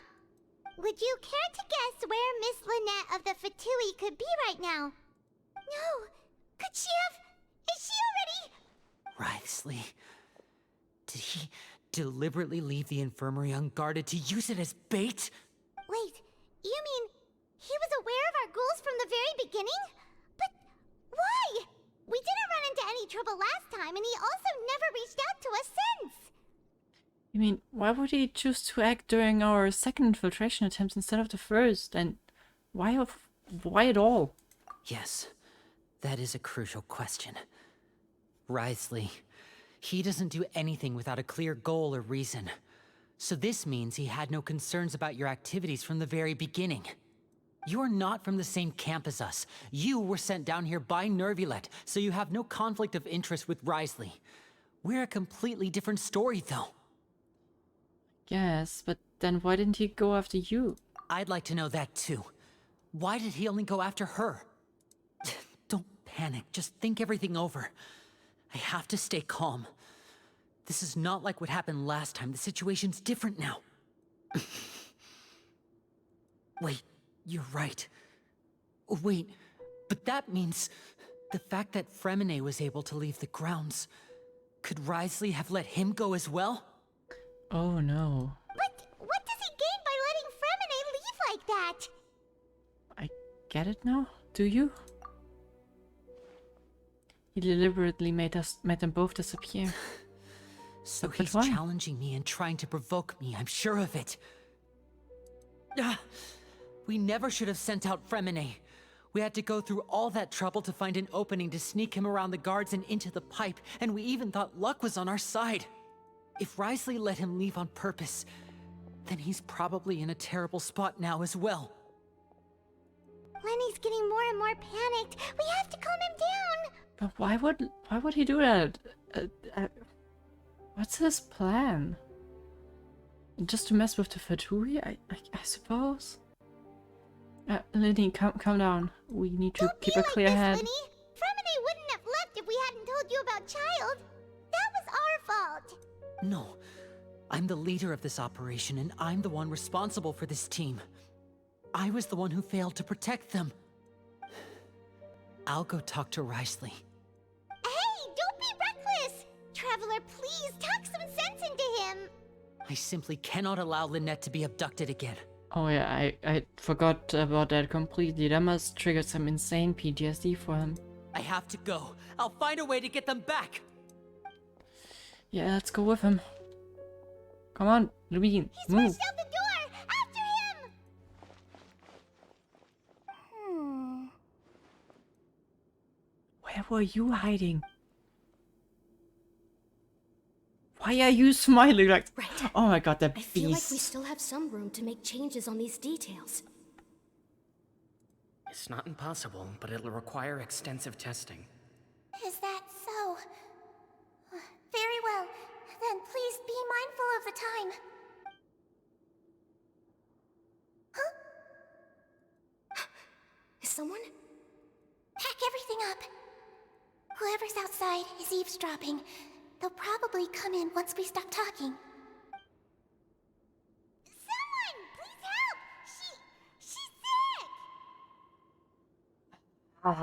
I hate her now. I hate her. I hate her. I hate her. I hate her. Whoa, are you okay?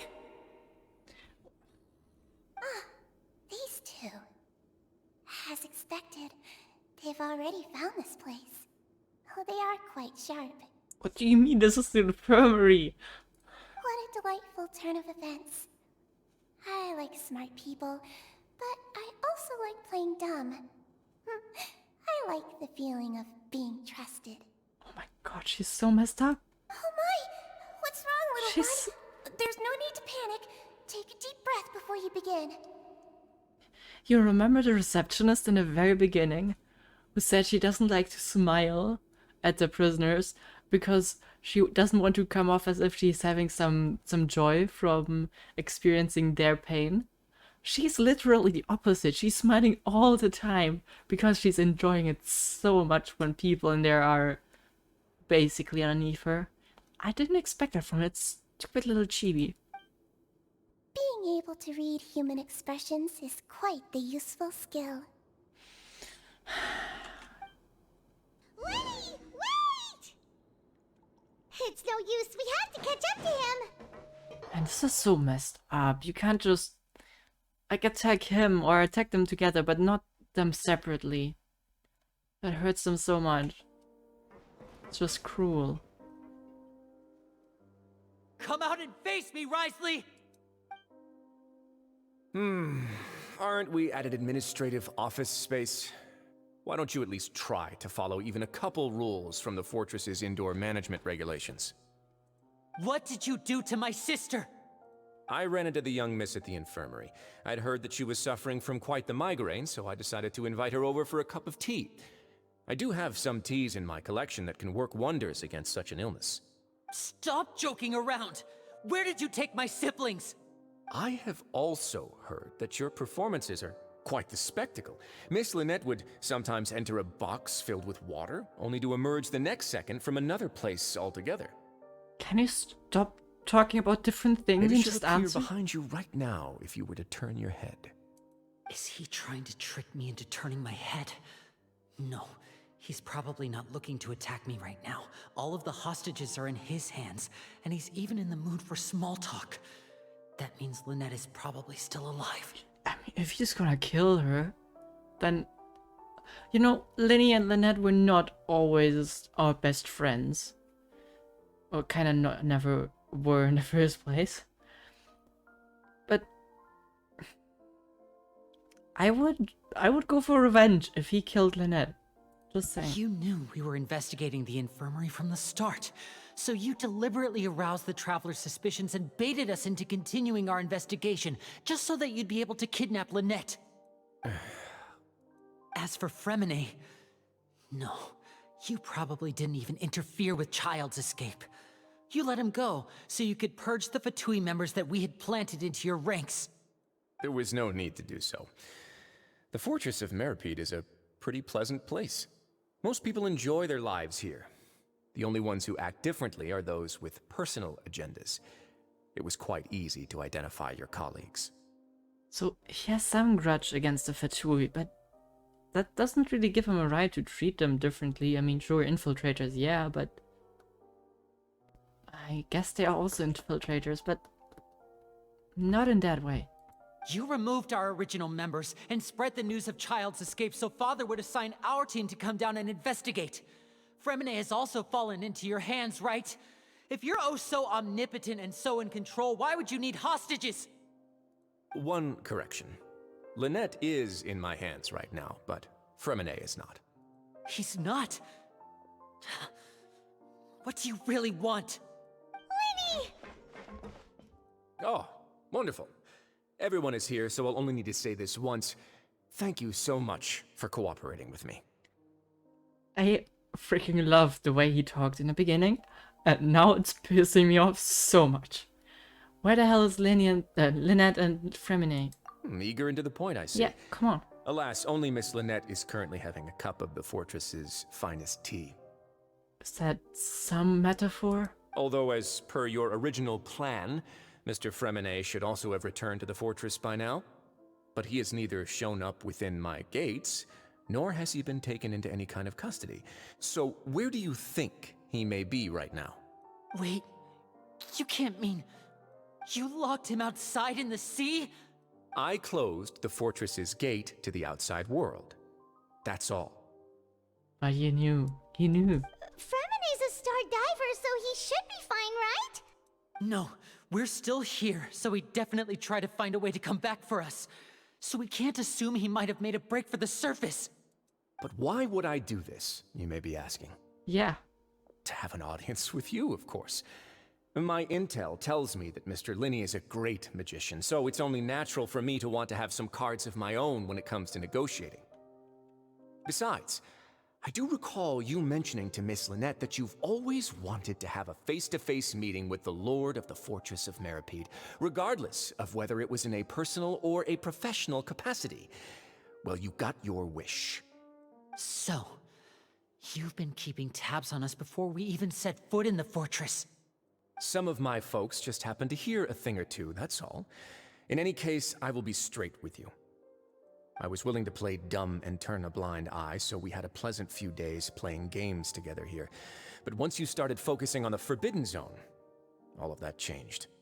Mr. Linney, the cards are stacked against you right now.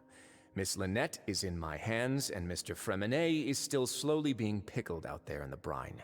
Dude. You know just as well as I that he cannot last out there forever. You need do but one thing to guarantee their safety. I would like you to contact your superior, and ideally invite her over for a cup of tea with me. You want to see Father?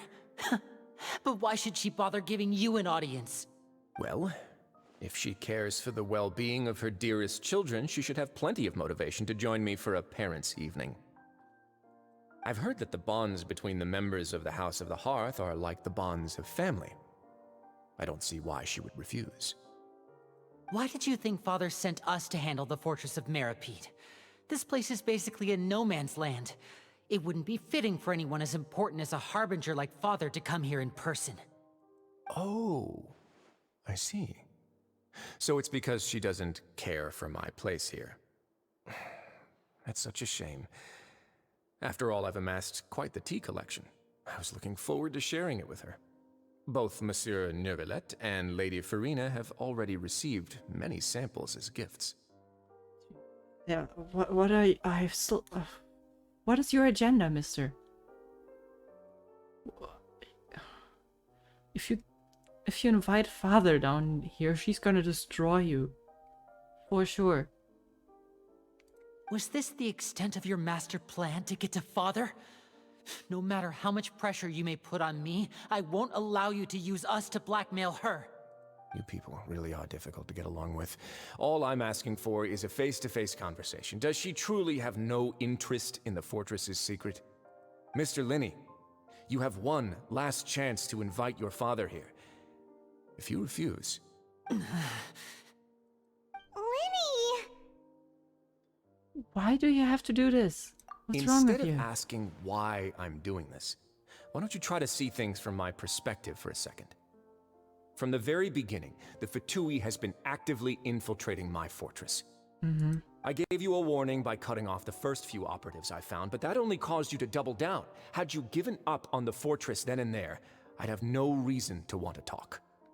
Mr. Freminet left the fortress on his own, and Miss Lynette tried to pry out my secrets right in front of me. No matter how you look at it, the responsibility for this falls on you. Well, if you got an issue with the operations, then maybe contact the Harbingers themselves outside, not inside of a prison. Get your ass out. I mean, I shouldn't kinda got ask his Father point, to but... do anything because of us. 6, 5... Oh, damn, he's counting. Wait, 2, 1. Time's up. It really is a shame, Mr. Linney. Wriothesley! Negotiations have broken down. Please leave, ladies and gentlemen. It's time for my afternoon tea. Wait, can we not talk about this? Yeah, listen to the Traveler. If you can't talk to Linny, can you at least talk to us? You do realize that I'm only letting you go because of Neuvillette, yes? You're here helping him out, and I've already done my best to stay out of your way. But that doesn't mean you can just do whatever you want. The fortress may be small and remote, but it still has its own set of laws. I don't care. You gotta, like, sorry, but I'm gonna save them. Doesn't matter. We've broken plenty of laws before. Those who are capable deserve respect. You've spent quite some time investigating my home turf by now, so why don't you tell me a thing or two about what you found, I'll ask you 3 questions. Answer all of them correctly, and I'll agree to your request. All right. Question 1. Regarding the hidden rules of the production zone, what is the truth behind the one about not being allowed to work for 3 days in a row? Can't believe he's asking about the hidden rules. If I recall correctly, if you keep working without any rest during lunch hour on the 3rd day, you will find a portion of strange meat in your welfare meal. It's a good thing that we've already run through the investigations on this. Let's see if I can remember all the clues. Should be able to find an answer if I can piece everything together. Yeah. So we got that. Who will see it if you keep working continuously? I've been told that the infirmary is always empty for the Fonta promoter has been struggling because he doesn't. Oh wait. I've been told that the infirmary is always empty for the half hour just before lunch. But what could Sijuin be doing during that time? Oh, she could be down there to listen. The Fonta Or promoter check. has been struggling because he doesn't Yeah, that recognize. doesn't work. We often see Miss Sijuin observing the prisoners at work near the production zone. It seems like she can perceive the general state of a person's health just by looking at them. I suppose both of them kind of work. The research note said that the Melusine race perceives the world very differently from humans. Because of that, the Melusines have also developed a sense of aesthetics that appear rather strange and alien to humans. I suppose they We want to often hear see this Miss one. Sijuin observing the prisoners at work near the production zone. But I'm not sure.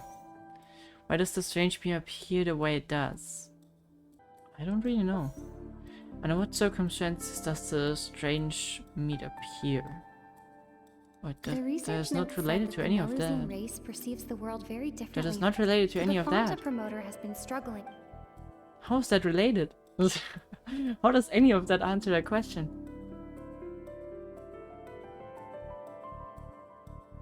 It appears after 3 days. Because of that, the Melusines have also developed a sense of aesthetics that appear That rather doesn't make strange. sense either. I don't know, I'm just gonna guess. Or maybe, I don't know, the Fonta...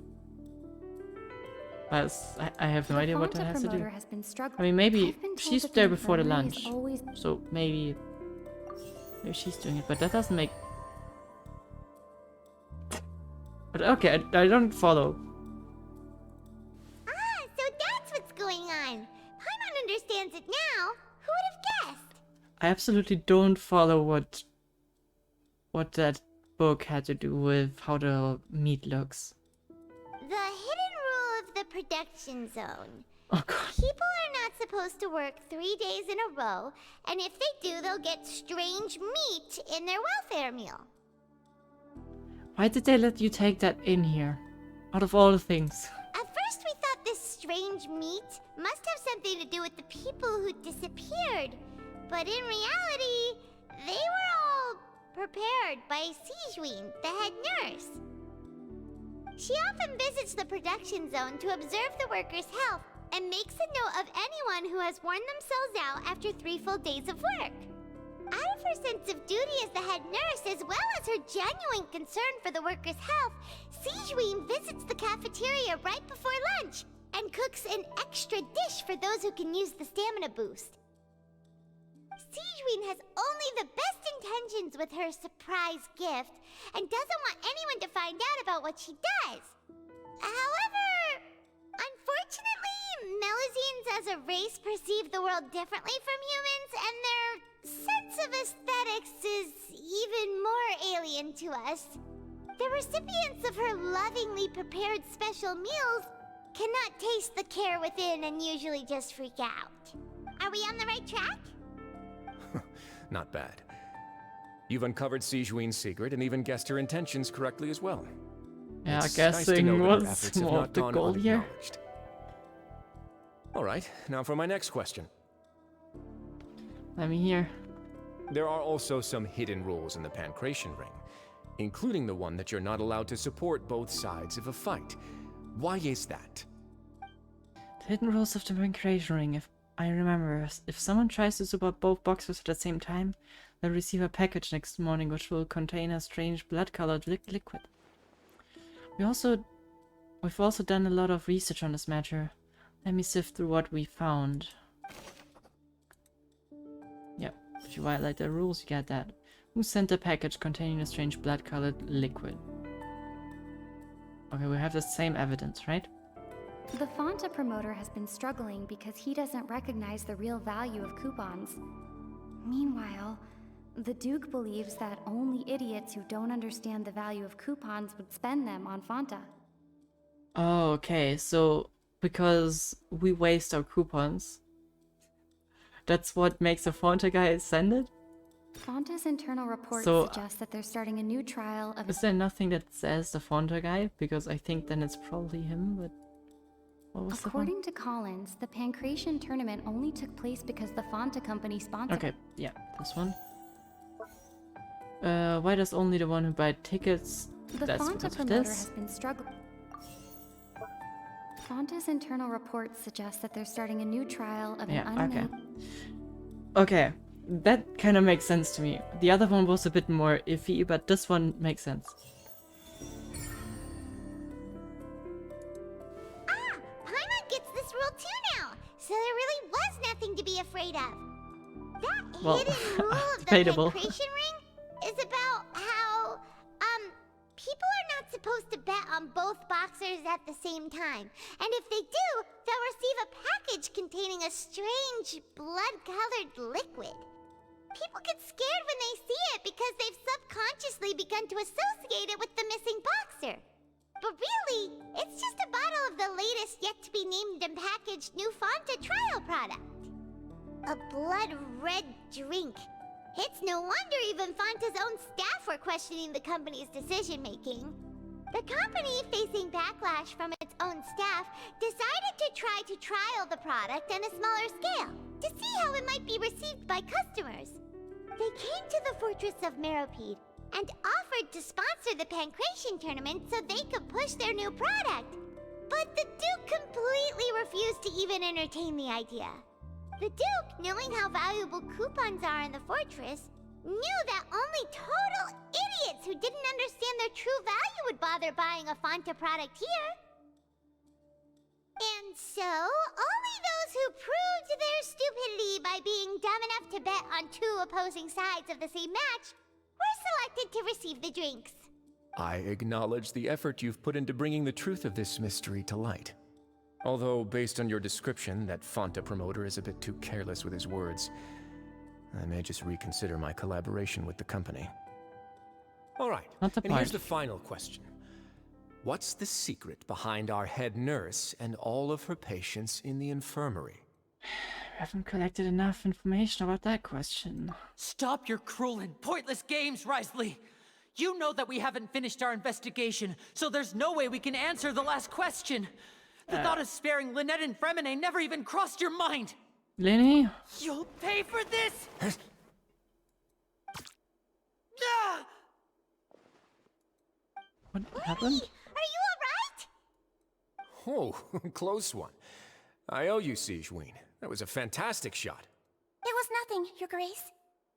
What the frick is that gun? Siegeween? Though this gun may look like a toy, it's actually fully functional, as I just demonstrated. Dude, he was just attacking him with a card. How much damage could he have done? What did he inject him with? Siegeween. You... Okay, you are as compos in all of this, really? Not at all. I am merely a resident of the fortress, and thus protecting it is my duty. When Monsieur Nervulette asked me to come here, he told me that my job would be to take care of the well-being of everyone here. I am merely discharging my duties. But if you mean what you just said, then isn't Linny someone you should be looking after as well? Isn't he a resident here just like the rest of us? If you're close with Novelette, then why not learn a thing or two about his virtue from him? But I really am just doing what Monsieur Nervulette told me to do. Everything I did, I've done to protect them. Had I not, they would be in far more dire straits right now. His Grace knows it too, right? Your Grace? Mind proving my innocence to them? My dear Siegeween, whatever shall I do with you? Would it have killed you to just wait another minute or two? Well, it's nearly time after all. The way you do things can be truly frustrating sometimes, Your Grace. I figured I should try to talk some sense into you. What are you talking about? What time? Take me if you want. Let them go. How touching. Can you just give me one more minute? Don't be like that, Your Grace.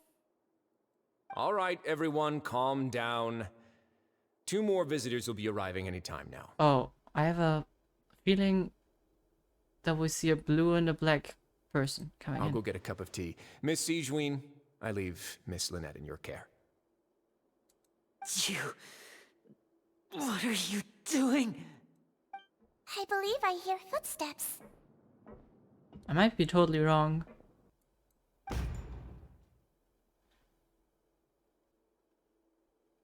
Oh, okay. Some space, please. Not who I expected. Ah, Miss Clorinde. My door. I hate him so much, and I love the way he talks. I hate him though. Fremine. Fremine. Okay, at least he's fine. What's going on? What is Clorinde doing here? Work. Can someone talk to me? Like, seriously. I'm sorry about shooting you, Mr. Linney. The tranquilizing effect will begin to wear off soon. Please take it easy in the meantime, though. What happened to Fremine? Wasn't he diving just outside of the fortress? Why is he looking like this?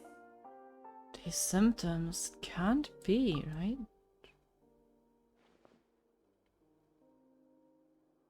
A flushed face, an accelerated pulse. He must have consumed primordial seawater. That would be really bad. Why would that stuff be there? What did you say? Please, make some space. I'll need to give Mr. Fremine a more thorough checkup. Your Grace, I'll leave the rest to you. I'll talk to Clorinde while you get Fremine to where he needs to be. Everything Explanations, else can please.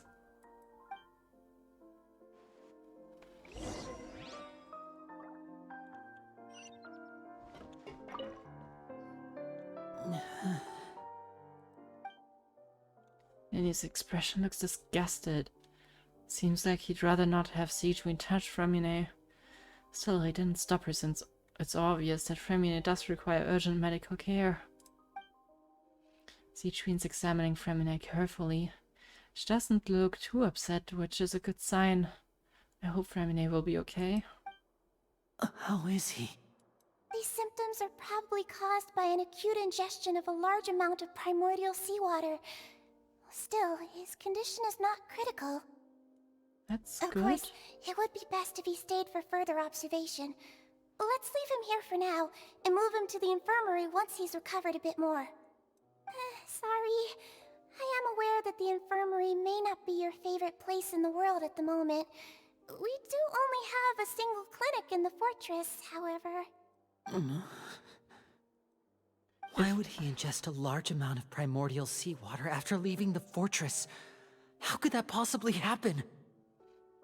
If someone could just, like, clearly talk to us, then... Please, look after Mr. Fremine for the moment. I'll go fetch some medicine and a respirator. Oh, I'll bring Miss Lynette back with me. Where is she? How is she right now? Oh, she just took a nap in an empty room after I tranquilized her. If my calculations are correct, she should also be waking up right around now. You might not believe me, but His Grace and I actually made some snacks and tea for her. You are horrible people. While trying to do it in the nicest way possible.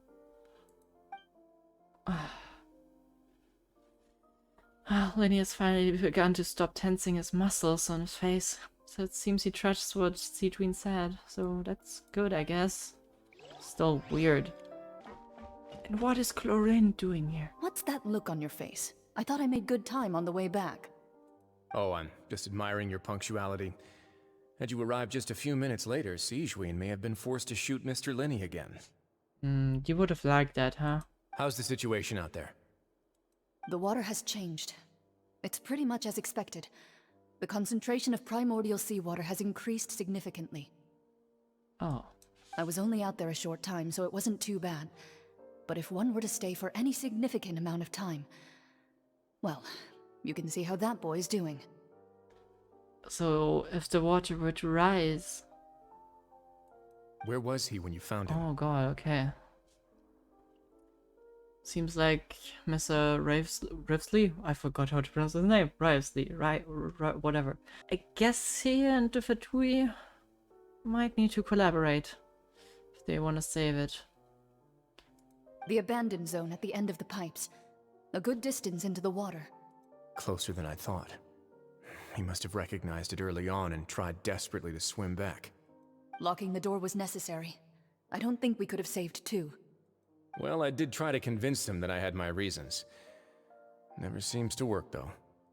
It would probably work on Neuvillette. He has a knack for picking out who had good intentions, even when the outcomes were all terrible. It's a bad sign if you're having to plead your case to Neuvillette. Want some tea? Not particularly. If you want to drink some that badly, just say so. Fine, I'd like to get some tea. Want me to get you a cup too, since I've already made it? Might as well then, I suppose. Actually, do you have a towel? I would like to dry my hair. Priorities. What the hell? Lenny, are you okay? I'll be fine. They're all here now. Don't worry about me. Are you sure? You don't look alright. My hands and feet are still a bit weak, but that's probably just the residual effects of the tranquilizer shot. I'm back, everyone. Lenny! Oh, Traveler, Paimon, you're here too. Yeah. Freminet? Is he... He'll be fine. But for now, please help me lift him up.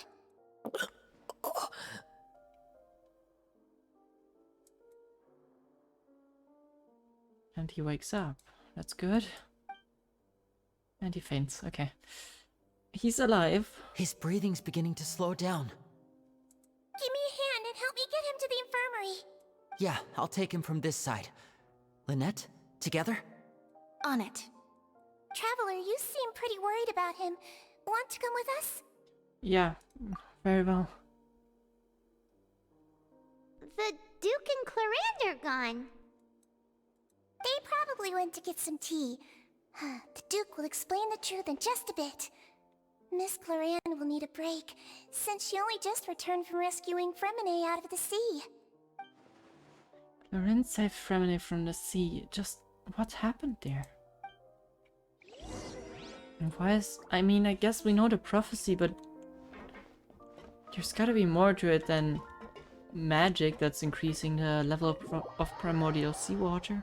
If that's the case, then we're getting dangerously close to the fulfillment of that prophecy. If that guy could only just talk in like clear text.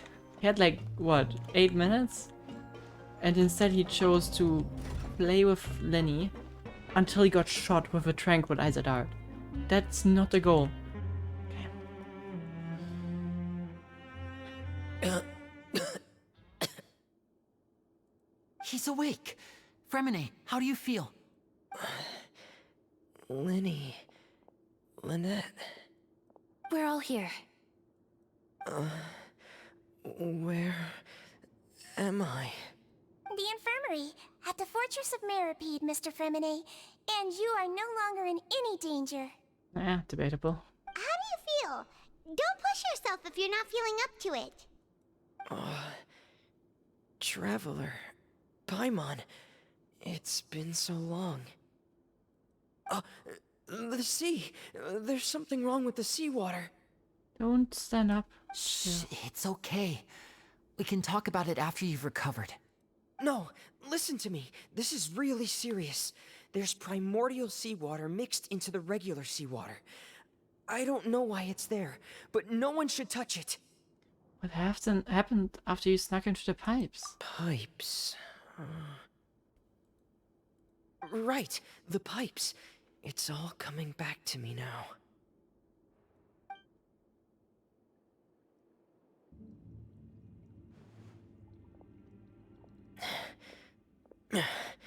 I'm in. Seems like this pipe hasn't been used in a long time. It looks abandoned.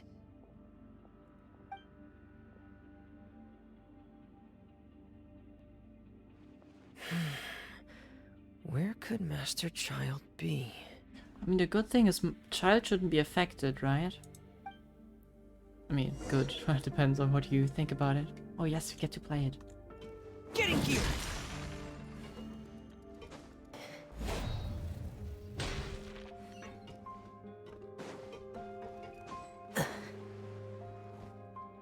This is where the water starts. Okay. Master Childe probably dived into the water. I'll go take a look as well. Okay. So the water still seems fine here. The vegetation here is a bit more sparse. These traces aren't natural. A person must have left them, and recently. I should be going in the right direction. There are traces here too. I need to keep going. What traces are you talking about? Huh? The traces are gone. But I don't see where he could have gone from here. Wait. What the...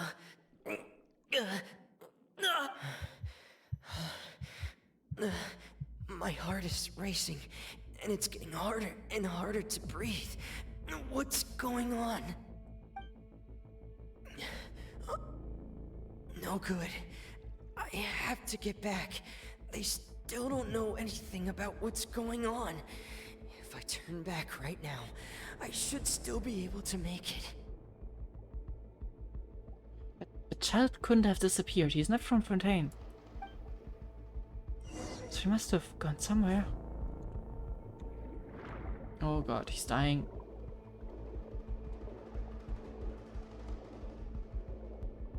Oh, I'm not sure if we can make it. Oh, yeah, no, we should be able. We should be able to. I can't die here.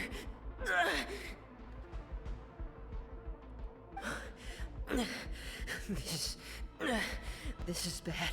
I'm feeling worse and worse, and I'm still underwater. I have to push on. Okay, well, she came in time. Well, she didn't wait long until she got him out, right? That means he's been... wait, wouldn't that mean that Clorinde has been taking care of him for a few days?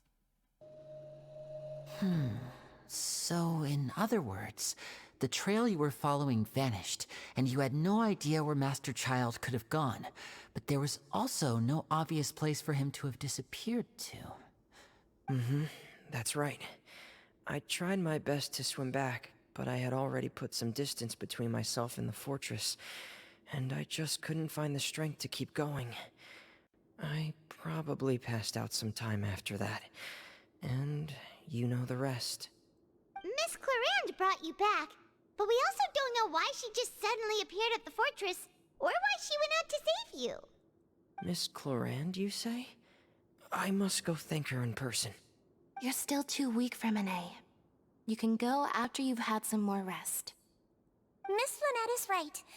I believe Miss Clorinde will stay here as a guest for another few days, so there's no need to hurry. A guest?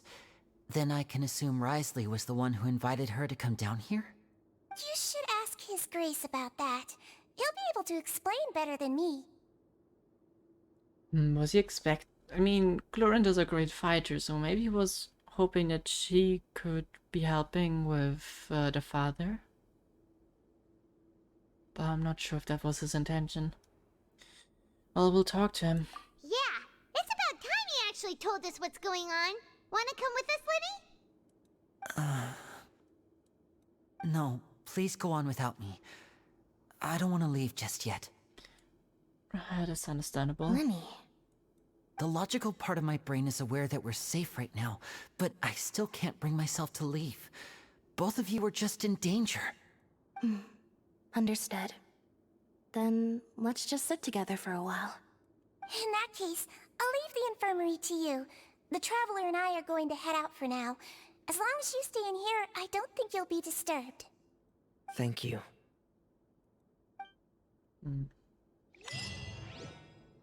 Don't check that hole here, okay? You can do that some other day. I'm so sorry, Lenny. I'm also really sorry, Lenny. I should have been more careful. Don't say that. It was all my fault. I was the one who should have been more careful. You two were nearly... If I was stronger, maybe I would have already found Master Childe. No, how can you say that? Huh? I'm sorry. What I'm hearing is, we all dropped the ball at some point during the mission, so the responsibility falls on all of us. Yes, Isn't that's that the right? fairest way to put it. But Lenny's still gonna hold himself accountable. Yeah, that's right. It's on all of us. Lenny, we understand that you're worried about us, but we're worried about you as well. Please don't blame yourself. We want you to keep your spirits up. Yeah. Still, I mean...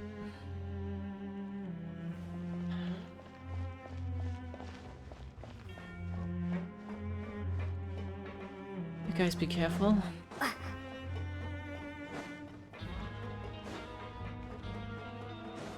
Never thought I would have compassion with the enemy camp.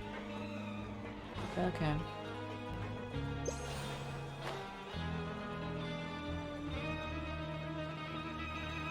Mr. Duke, we gotta talk.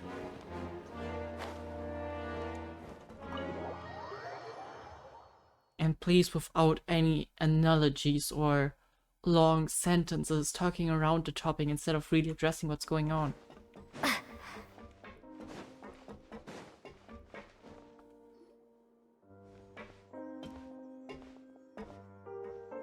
Excuse me?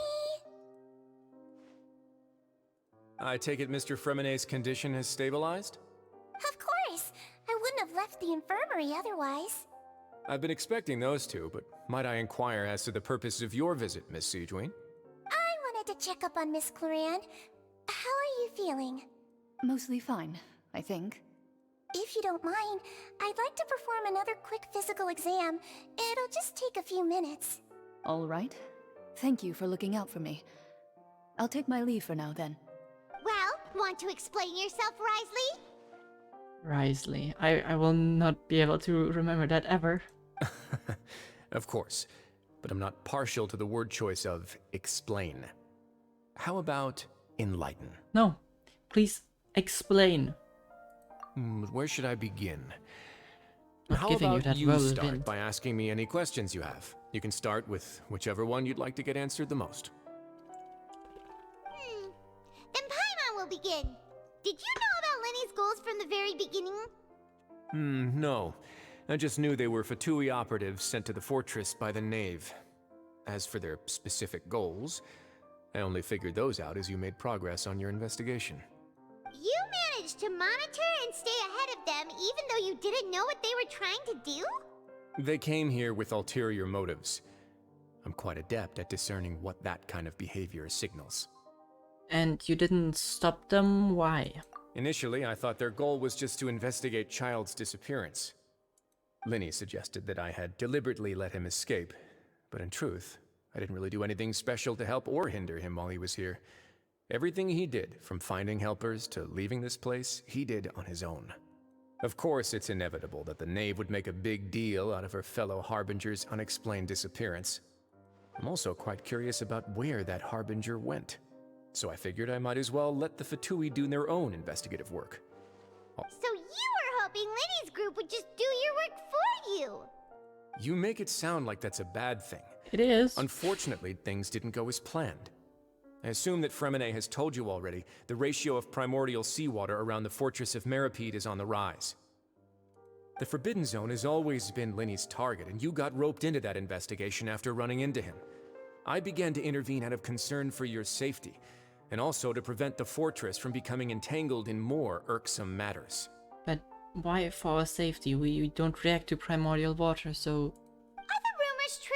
That you're also a former criminal? Now, why would you put it like that? Isn't staying here all day and serving as the manager of the fortress a kind of sentence unto itself? Another form of prison? I just happen to have some support from the rest of the inmates. That's all. Oh, right. Paimon wanted to ask, who invited Cloran down here? Me, of course. I paid her good mora to come down to the fortress for some field work. As a champion duelist, Miss Cloran could be considered to be an independent party. I needed to find an exceptionally capable person to help me get through the impending crisis. And saving Fremine was part of that crisis? You can think of it like that, yes. Credit where credit is due, that boy is quite adept at diving. Had conditions not been as hostile as they were, he probably would have found the missing Harbinger already. So, what's inside of the Forbidden Zone? We need to know at this point. You That's mentioned not it. something you should be asking after. No, we do. Neuvillette only asked you to investigate Childe's whereabouts. Yeah, maybe that's where he is. All I need to prove to you is that the Forbidden Zone had nothing to do with the Harbinger's disappearance. That should be clear now that you've spoken to Fremine. Should it? But we've already uncovered that there's something wrong with the infirmary, and we've answered a bunch of questions that you threw at us. Isn't it about time that you answer our last question in return? You make a compelling case. Do you really want to know the answer that badly? Yeah. Yeah, Paimon really wants to know. Even if the truth may not be pleasant? I don't care. Follow me. There's a lot of theories going through my head. It's potentially related to the Gnosis? Maybe the Gnosis is creating the water. Or it's leaking the water in some way, shape or form. Oh. Alright. There's a hidden door here? And a whole basement behind it? Huh. You're pretty good at hiding stuff, Wriothesley. I suppose you didn't do like the hiding of the little hatch in the infirmary then? It seems you've forgotten just what kind of place the Fortress of Maripede is.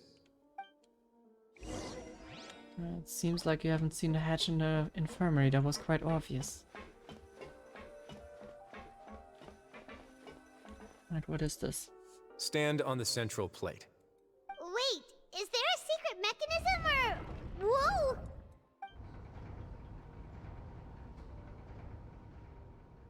Once everyone has taken their positions, the circular plate begins to slowly move downwards.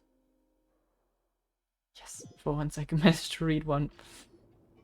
So, this is the Forbidden Zone? Honestly, for a place so well hidden, Paimon sure doesn't see anything special. And that is... What a huge door! like some safety door or something? There are 3 such isolation gates in total. Generally speaking, I'm the only one who's allowed to go inside. Hence the name Forbidden Zone. Am I correct to assume you're going to run on back and tell your little Fatui friends everything? Well, Paimon wasn't thinking of keeping anything from them. Well, I'd advise you wait until you've seen the whole truth of this place for yourself before deciding whether or not to tell them. Okay, I'm getting a big feeling that it has to do with the Gnosis now. I'm not telling them anything about the Gnosis if it's here. No chance. I'm not their enemy, but I'm not helping them. At least not in that case. Huh. So there's a switch on the side. Stand back.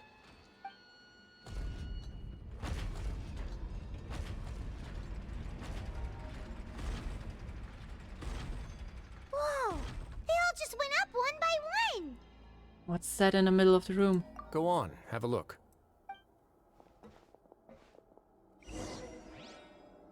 Don't make it so mysterious.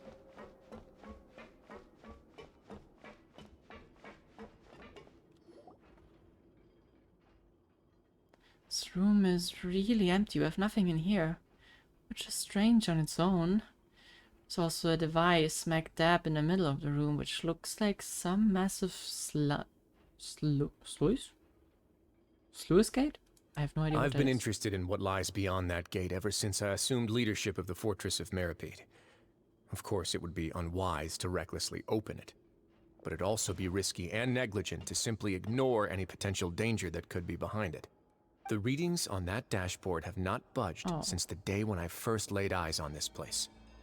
But over the past year, the needle has crept upwards from its original position, likely because some parameter it's been tracking has changed, if only infinitesimally.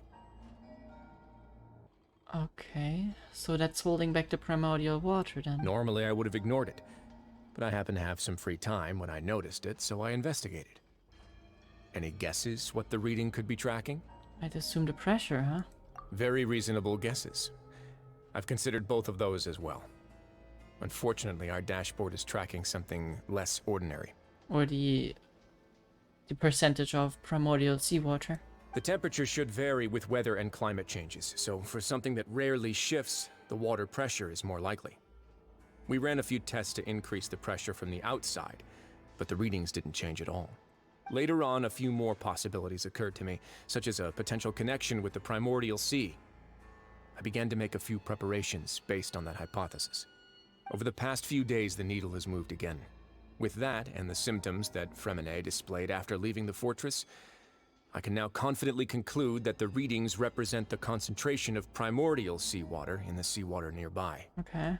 The concentration of primordial seawater? But we're already under the sea! And that is precisely the problem. We're at the bottom of the sea, and now we're surrounded by toxic seawater. Somehow, primordial seawater got mixed in, and the concentration is steadily rising. So it's leaking from somewhere, right? Yes, that's very likely. But forget about the two of us. Not even Novelette knows where the primordial sea could be, much less where we could find and plug a leak. Oh. Oh! Seems like you've figured it out. I believe the primordial sea lies directly beneath this sluice gate. Oh, For some reason, the primordial seawater levels have risen significantly, and it's now very close to us. Oh, so it's like another layer than the sea. Okay. The indicators are now red. Although the gate still stands, some primordial seawater has already leaked out and mixed into the sea around us. So it is kind of like pressure from the primordial sea upwards. If this continues,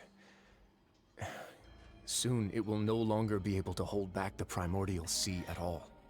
That happens, it won't take long until all of Fontaine is gone. Yeah, you know what the legends say. If this place falls, then everyone in Fontaine will be turned into puddles in the span of a night. But that's just too weird! Why would the Fortress of Maripede be built right above a sluice gate for the primordial sea? Who built this place anyway? Your expression tells me you think this might be part of a vast, complicated conspiracy. To be honest, you might find the actual answer may be exceedingly boring. It's just that the secret of the Forbidden Zone had been long forgotten by the nation before I rediscovered it with my research. There's no single founder of the Fortress of Maripede in any traditional sense.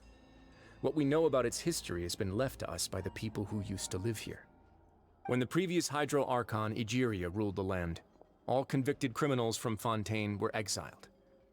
The people drove the criminals away like a wolf pack chasing away the banished. Did they dissolve them? That would be really, really cruel. The criminals received no sympathy of any kind from the people. They were exiled to the desolate seaside, where they experienced only pain, struggle, and the bone-chilling cold.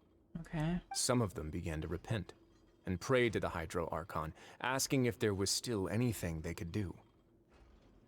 The Hydro Archon took pity on them, and said, "You may go guard my secret, deep underneath the waves." And so, leaning on the power of the Hydro Archon, they gathered underneath the sea and began to build a fortress. They became a community down there in the deeps, and over the years helped it to grow. As the number of exiles increased, more and more people joined the community. When the first group of exiles died, they left the yet unfinished fortress to their successors. The Hydro Archon continued to lend her support, allowing the fortress and what it stood for to continue growing ever larger. Before long, this dark underwater fortress became the sinner's only home. And with that, the people here stopped referring to the fortress as a prison. They saw themselves as repenting sinners who would regain their freedom once they had sufficiently redeemed themselves. But as time went on, people also realized that the fortress was a lonely place.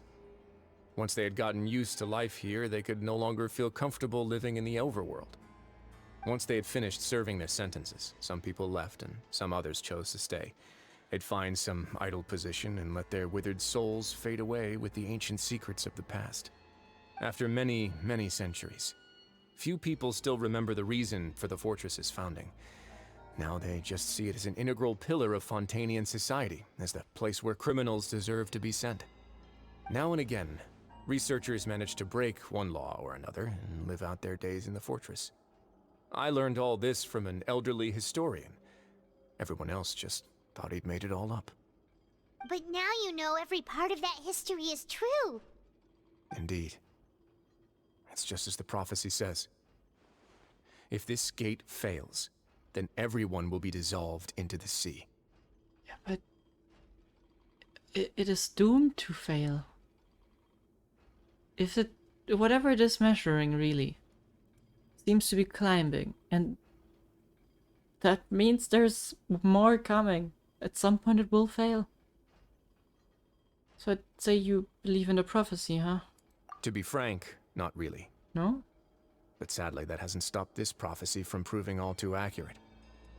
Prophecies are troublesome things. Just hearing one will create the first wave of panic. Seeing signs of it will bring about the second, and actually witnessing it in real time, the third. So, as a Duke, what do you plan to do? Let's go somewhere else. I want to show you something. Okay.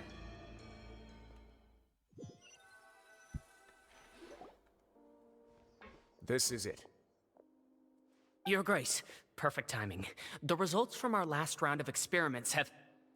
Wait, Jurier, he's not alone! Huh? Lorvine and Jurier? They never looked like real prisoners, and they aren't. No need to panic, you two. I've already told them about our plan. What?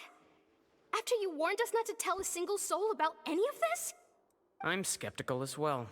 Are you sure they are trustworthy? The results speak for themselves, don't they? These two may already know more than you could ever imagine. Alright then, if your Grace insists. I mean, to be honest, if anyone is to be trusted with saving a nation at this point... They seem harmless enough, so I'll trust them for now. Well, how about some reintroductions? This is Jurier, one of the highest-ranked researchers from the Fontaine Research Institute. He used to work under Edwin. I trust that you've heard of Edwin? Ed who? He's the one who blew the whole institute sky high.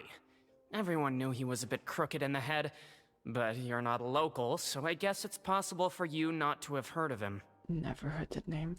Edwin's main areas of research were archium and gravimeters. As his assistant, Jurier is quite familiar with them as well. I hired him to be my technical consultant. You want to blow up the Fortress of Maripede? I doubt that. What a lovely idea. I'm already imagining it in my head. Gotta admit, I'm tempted as well. Guys, focus! Focus! That taskmaster over there is Miss Lorvine, and is also one of my technical consultants. While Jurier used to be Edwin's assistant, she used to be Jurier's assistant. Ooh, are they together? Paimon, really? Was it really necessary? See, everyone keeps asking this question. Are you too sure you're not a couple and just using your work as a convenient cover? Your Grace, I am not in a relationship with this man. Oh god. If I dated her, I'd officially be madder than Edwin. Jeez, forget I said anything then. Follow me. Jeez. Whoa, there's another door that goes right up.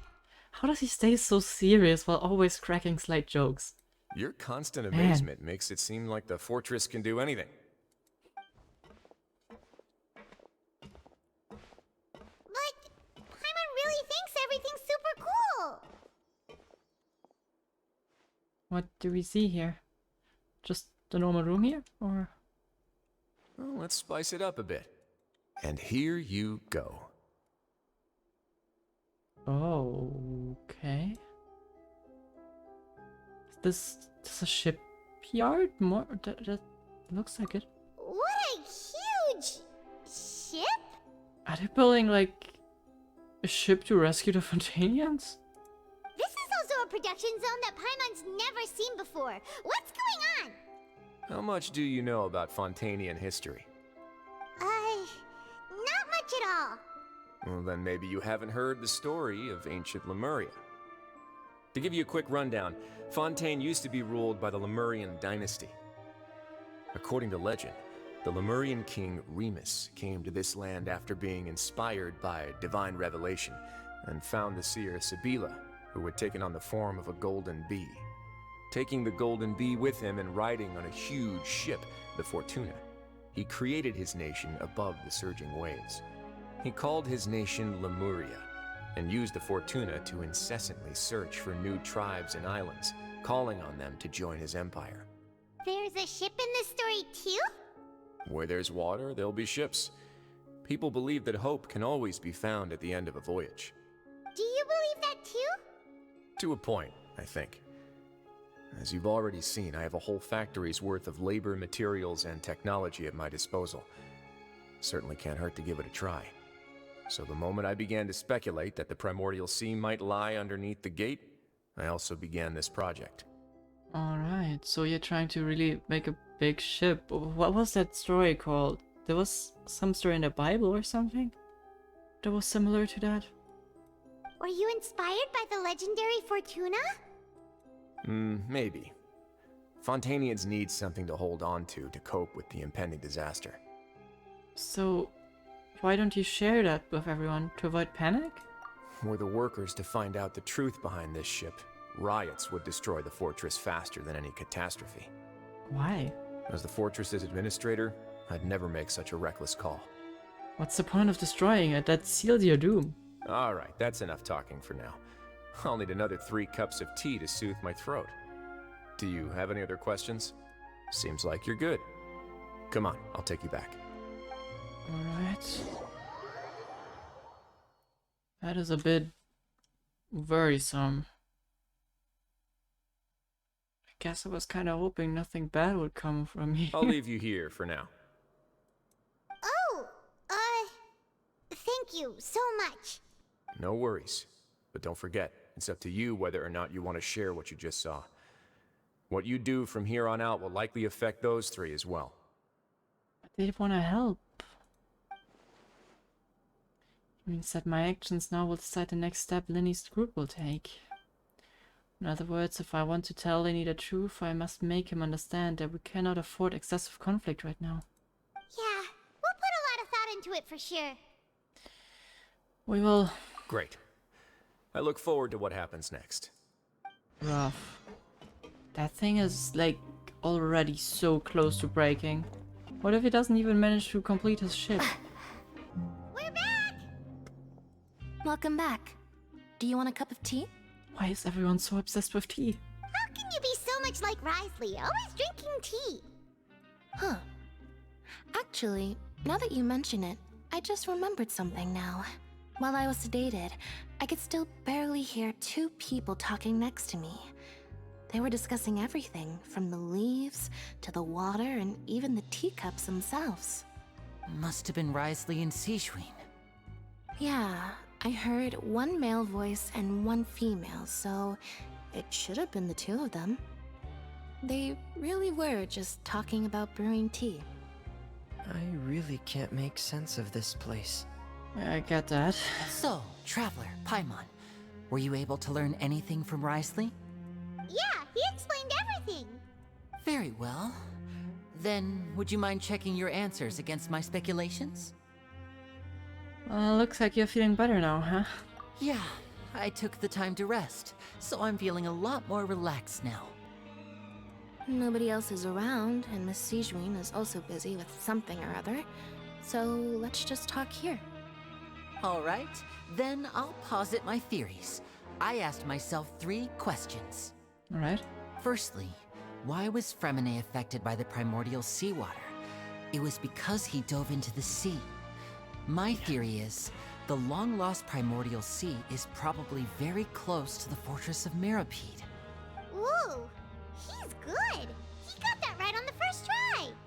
That's our Linny. Secondly, Wriothesley's attitude changed dramatically during the course of our stay here. He ignored us completely at first, then suddenly roadblocked us. Why? I spent quite a long time thinking about this. If he has been monitoring the Fatui since the very beginning, he probably ignored us at first because he was hoping we could find Master Childe for him. What's more, The Fortress of Maripede is not part of Fontaine's court system, nor does it report to Iudex Nervulet. Wriothesley is basically the king of a no-man's land. As long as the fortress doesn't do anything about Master Childe's disappearance, Father can use it to pressure the Fontaine authorities. And while the two factions are pitted against each other, Wriothesley will be free to move between the parties of interest. If I had to guess, he probably has something that he's working on himself. It's likely related to the secret of the infirmary, but I just can't think of what it could be. Well, Lenny's grasp of the big picture is pretty amazing. You're super smart! Gotta give it to him. Thanks so much. Then finally, there's the last question. If Wriothesley does have a plan, what could it be? All I know for now is that his plan probably has something to do with the changing nature of the seawater. He's even gotten Cloran to help him out. That can't be the full extent of what he's doing. There's probably a secret passageway behind the block in the infirmary, and there's something big in the fortress that most people here never get to see. He has a bargaining chip, and it could be important enough for Father to deal with him directly. I don't have enough information, so I have no idea what his chip might be. But let me guess. You have the last piece of the puzzle. Mm-hmm. After some deliberation, you shared information with him. While sharing what you saw, you emphasized that it is not the time for conflict, I assume? I can't believe it. Dude, this text is way too fast. The sea will engulf everyone. Just like the prophecy said. Could Wriothesley have wanted to meet Father to figure out a way to deal with this crisis? If you remember, I once mentioned that Father sees the House of the Hearth as her base of operations, and she truly wants to resolve the crisis. But how could Wriothesley have known that? Or perhaps he didn't know, and just wanted to bring Father over to his side? Which could be why he said he just wanted to negotiate. Yeah, that makes sense to me. I understand your concerns as well, Traveler. I'll figure out a way to pass this on to our father. No matter what, we're on your side. The two of you have already aided us far too much. We probably wouldn't be standing here right now if not for you. If you ever need anything else going forward, please come to the House of the Hearth at any time. Though you may not share the sentiment, after all that we've gone through together, the three of us basically see you as family now. You have my gratitude. Thank you for protecting Lenny when it really mattered. And thank you for sharing the secrets of the fortress with us. We didn't think you were going to do it. Well, I hope I don't have to regret that. Why are you being so formal all of a sudden? Well, we can work together if necessary. Given your strength, you might not need our help at all. But if you are ever in danger, we will try our best to protect you. Aww, the sound of that makes Paimon feel all warm and safe inside. Paimon? Paimon's hungry.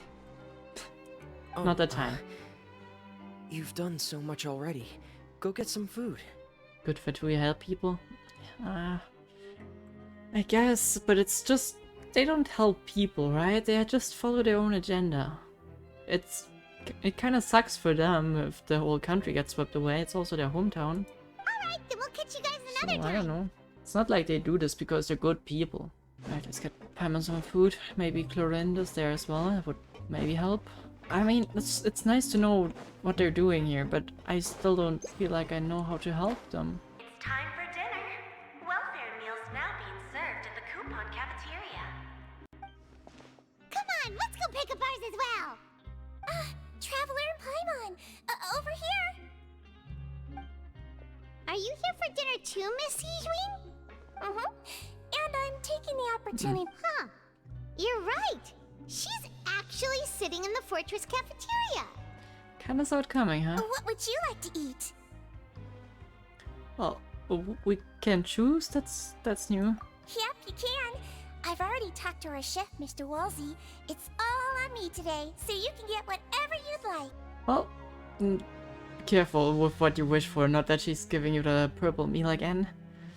Well, I guess I'll have the, quality over quantity, so I won't have to taste your stuff. Me too! Don't forget Paimon! No problem. Just leave she interprets it correctly. Amazing. Paimon's so happy. Paimon wants to feast like this every day. Feeling full yet? How's the food? Delicious. Well, it's exquisite. Besides the milk, I mean, everything was super delicious. I'm so glad to see you all so happy. Oh, see, the expression on your face just now? The muscle here just moved, which suggests that you're feeling quite relaxed at the moment. Sijuin, do you do this to help your patients or to better understand human beings? A bit of both, I suppose. I'm a Melusine, which means I'm very different from human beings. I must know what you're thinking if I want to take good care of you. You're really good at taking care of people. Even though you're so short, you still talk and act like an older sister.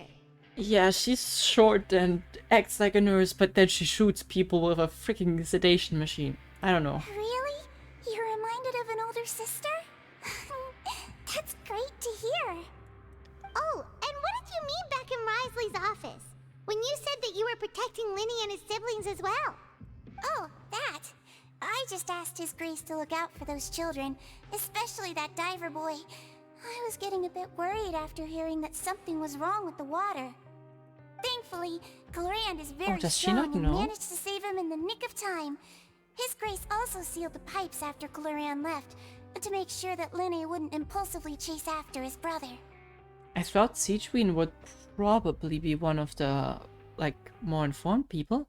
Although the path was blocked, we still stationed some guards there to stop anyone from approaching. They were instructed to only open the door once Miss Glorand had returned. Oh, and I was keeping an eye on Mr. Linny as well. We had to press him, but we couldn't allow him to be in any real danger. You were all super considerate and really thought everything through. It's just what we do down here at the fortress. At least this has been His Grace's style for as long as he's been the leader. I really wish Monsieur Nervula would come down here more often too. I feel like he'd like it here, with all the darkness and chaos. Really? You think that's his... you make it sound as if Novelette is some kind of goth kid who really likes this look down here with the steam coming from the vents. That doesn't make sense at all. It's hard to imagine Novelette outside of his office. Get a good night's rest, you two. You both worked very hard. I guess. At least we didn't get sedated, so that's kinda good.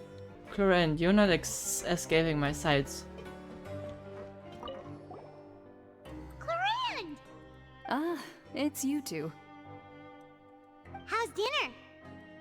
It's all right. Miss Sijuin really put in a lot of effort.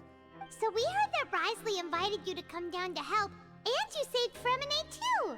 You sure work super fast! Oh, it was child's play. Still, Paimon didn't know even champion duelists could take on side jobs. Oh, and why aren't you eating with Sijuin and the Duke? Won't you get bored eating by yourself? She seems more like a I stay on my own person. Miss Sijuin was with you, and the Duke has business of his own. Actually, didn't Navia say that you went out for dinner with her as well? Yeah. First time in a long time. That must have been awkward. First time in a long time? So you mean you've gone out to dinner with her in the past? In the past, yes. You seem to be enjoying yourselves here. Well, I mean, this is technically a work trip for us too, so... Things will be getting messy at the fortress soon. Don't run around unnecessarily. What do you mean with soon? How soon? How soon? Don't just say that, now I'm panicking. It's all gonna be fine, right? I mean, it's kinda close to, bursting, but, should be fine for a few more months, right? We will make it out of this place until it bursts, right? Guys? I mean, I guess we are unaffected. We can still swim. But I don't want to see all of these people die. Even if they still would if I'm not here. Man, I swear, if we wake up tomorrow and everything is in the water, I'm gonna hate them for not warning us. I suppose they don't know either, but... So much has happened. Paimon just feels absolutely exhausted now that she's finally relaxed. Are you relaxed, though? Paimon's super sleepy. Are you sleepy too? I'm also getting there.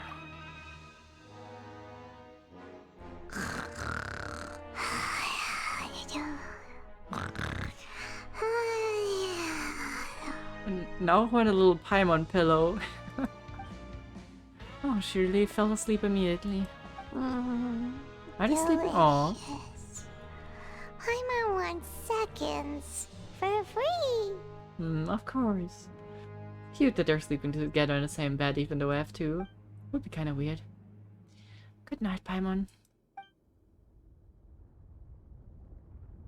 Out of my way! Get out of my way! What happened? Why is everyone running? Oh God, please, please no. I was joking. No idea, but something must have happened. Stop asking! Who's yelling? Paimon still wants to sleep. It's rumbling in the background. Paimon, wake up. We need to go and see what's going on. This could be real bad. Was there always this much water dropping? Am I just... Everything seems normal. What happened? Why is everyone running around? Hey, what are you doing? Okay, this is worse than expected. No time to explain, mate. Goodbye. Hey, wait! What's wrong with these people? They won't even talk to us. They're here! Yeah, there you are! Oh, thank goodness! Okay, at least someone. Cristo and Laveroon, do you know what happened here? We came here especially to inform you. Something seems to have gone terribly wrong just now. His Grace is telling everyone to evacuate and get out of here. Laveroon was saying you two are new here and you don't have many friends, so you might slip through the cracks. Haven't you heard all the stories like that? An evacuation is successfully completed, yet you only find out once you do a head count that 1 or 2 people are missing. Wait, weren't you the one who brought that up? Why is it suddenly my idea? Hey, shut up! Okay, whatever. The point is, you should come with us. Well, you said His Grace said to evacuate outwards? Yeah, he said to get as far away as possible, upwards and outwards. Then that means whatever happened must have been down below. Oh no. It's a gate at the very bottom. Oh no, it can't be that thing! Whoa, wait, what? What? Hey, where are you going? See you later. You two just go and get out! Go on without us! Get out. Hey! Be careful! Oh shit, this is getting... Attention! Please evacuate upwards and outwards, upwards and outwards. Downwards if we you're go. already at the topmost layer, then try to move as far outwards as possible.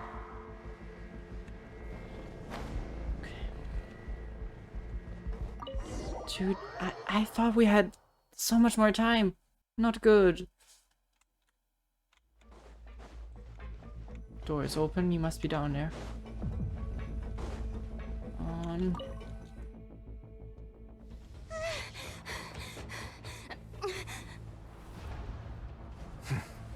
They're here. Just like I said. What happened?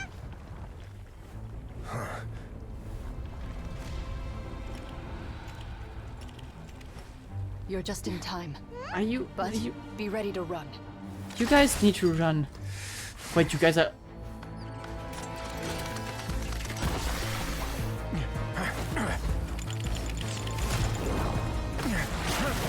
We are not in danger, you guys are.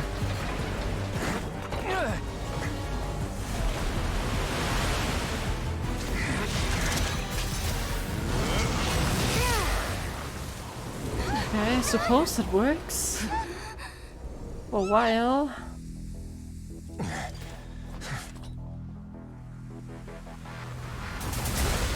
For a while. Too short of a while.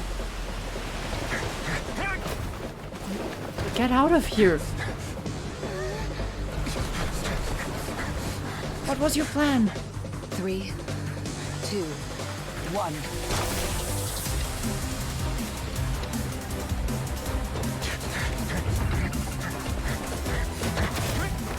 That's not gonna stop it for long. Oh my god, that was so close.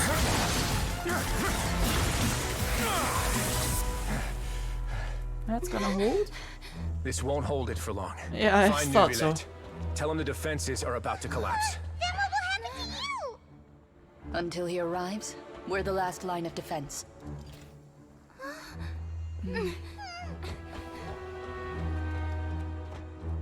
The gate. How long do you think it'll hold? That depends on us. Okay, shit.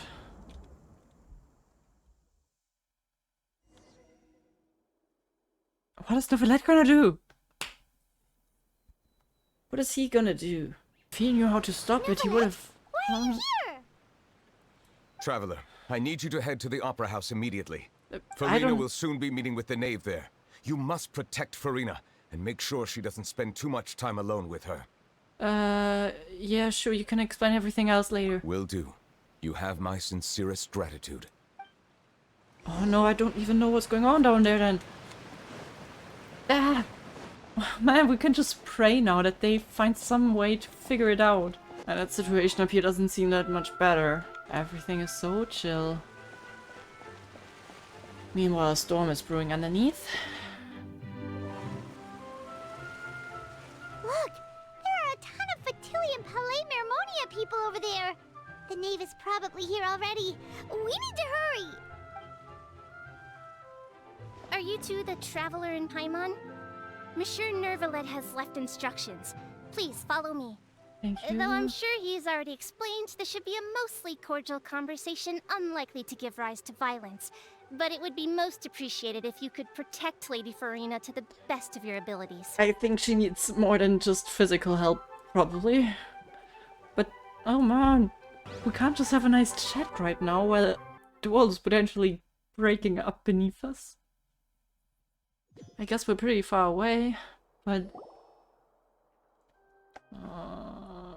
okay.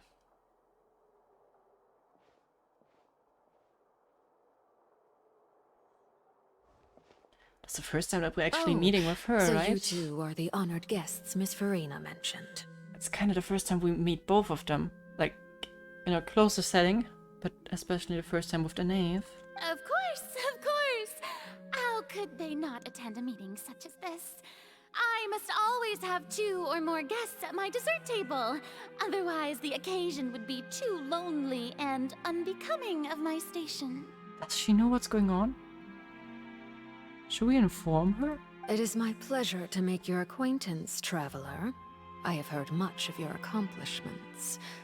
I am the knave, one of the 11 Fatui harbingers. Yeah, sorry about Wriothesley, but... okay. Different topic. So, this is the knave? The head of the House of the Hearth, and Lenny said... and the Lenny sibling's father. He certainly does not seem easy to deal with. Pleasure to meet you. I've already prepared seats for you. Come, sit beside me. Perhaps you two are unaware of how Miss Furina and I do things. You see, we actually recently agreed to get together for tea when we had the time. See this? This is a limited type of confectionery that Miss Furina simply adores. There are only 16 slices sold every day. Here, why don't you and Paimon have a taste? What kind of relationship do you two have going? Like, well, she seems friendly enough, but that can't be all that is to her. Knave is a force to be reckoned with. Should be very cautious. Traveler, what do you think of this cake? It's pretty good. I think Paimon agrees. That's good to hear. So what Childe said was on the mark after all. You do share a taste in desserts with Furina and I. I'm not too sure if really you'll solve problems while they drink. Especially not tea. Shouldn't Furina be helping Novelette? Shouldn't all of you be helping right now? Wait, Childe should have no reason to have said anything like that. I wonder how That's he's true. doing nowadays. You must have heard, right? He's suddenly gone missing. I'm really worried about his safety, you know. Here's to hoping that he's an excellent swimmer. I have faith in his abilities. Since we're talking about him, I feel like I should add something. His martial prowess really looked certainly pretty impressive, yeah. Furina looks so nervous. Must be some kind of bad blood between her and the knave.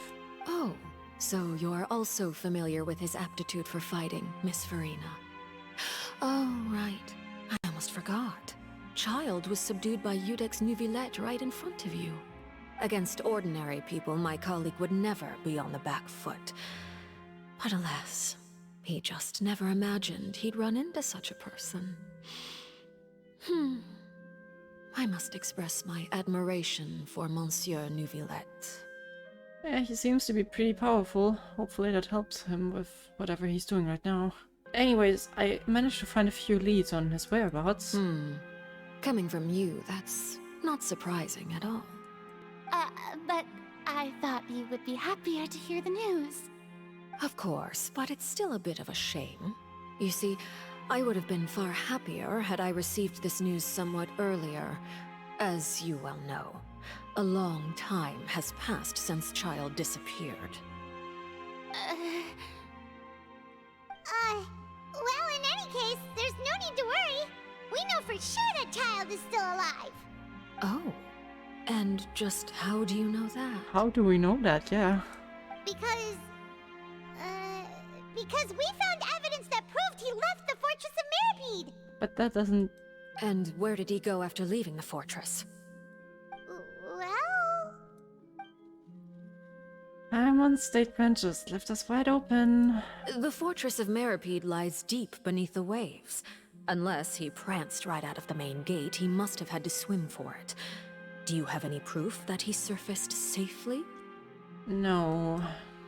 But there's also no evidence that suggests that he has been killed or injured. Ah, that is good news at least. His sister Tonya sent a letter to Fontaine not too long ago.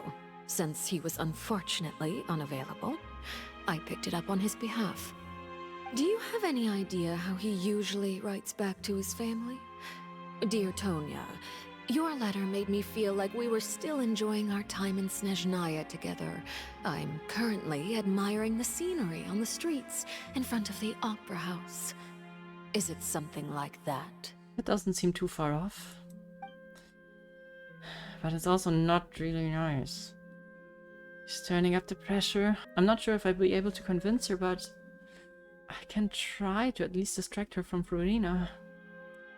I guess that sounds good to me. All letters tend to follow the same few formats anyway, right? As long as the contents are accurate, it doesn't matter so much how it's written or how it's worded. Hold on. The water in the teacup is shaking. I suppose this is also a sign of things to come, Miss Furina. I don't quite understand what you're trying to say. Have we entered into the next stage of the prophecy? Unfortunately. Come on, please tell me you can do something. My thanks to you both. I will take it from here.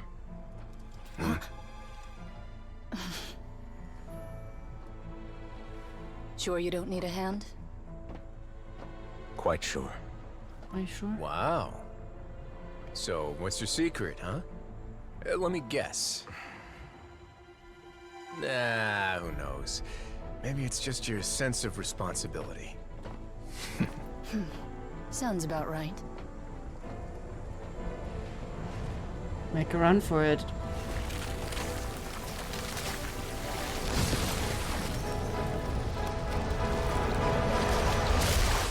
You sure you know what to do?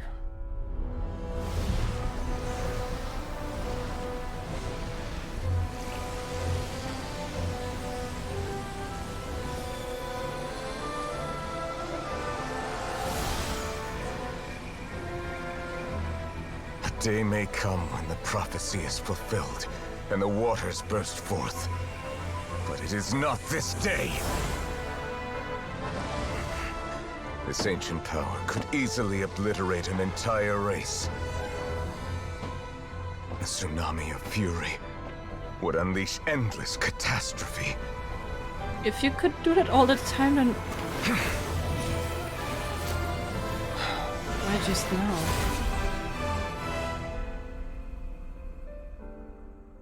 I suppose it works. The sentence is too severe. Forgive me for overruling it. Oh. Is that kind of related to the judgments in a way? He usually agrees with the sentence, but with this one not. Wonder if it's just a metaphor to his job, All right. or if he's Seems literally like the problem speaking. inside has been suppressed. Let me guess, we're safe for now. Indeed. But only for now. I win this bet. You owe me a present. I've been betting on that. Very well. It was indeed just as you said. You made a bet? We made a bet on the size of your entourage. Cloran thought you wouldn't come down by yourself. I figured you would have at least brought a few people along for appearance's sake. It appears I underestimated just how confidential the mission was. Shouldn't you have gotten used to confidential missions by now? That's just how the courts operate. So what gift must the loser give? Tea? He already has tons of tea in his office. I'm thinking about a set of legal codices. That wouldn't happen to be a dig at my lack of legal awareness, would it? Why are you guys able to make jokes right now? Well, I'm sure His Grace doesn't consider the fortress to be outside the law. I was under the impression the residents of a place like this would be uninterested in the legal codices.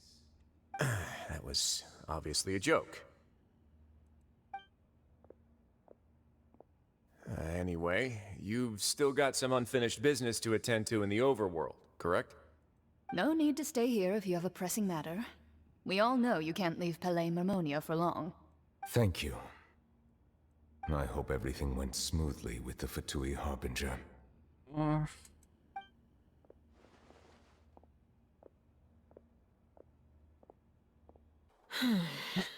I must say, we've spent long enough playing house. Miss Furina, as the Hydro Archon, I am sure you understand the exact meaning of the phenomenon we just witnessed. Or should I say, that's what I originally thought. But looking at your expression, was I wrong? And you haven't a clue? What are you trying to say? At this point, I don't think there's any more need to speak as diplomatic representatives. Allow me to speak to you now as just a Fontanian. You know the prophecy by heart, and also that every part of it is being proven true. Yet, here you are, relaxing, drinking tea, and eating desserts as if it's all nothing more than a few stray bugs in your garden.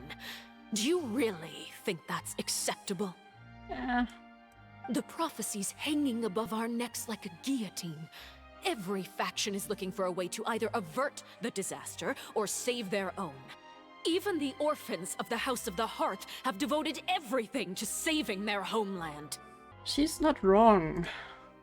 But you? It beggars belief just how nonchalant and carefree you have been.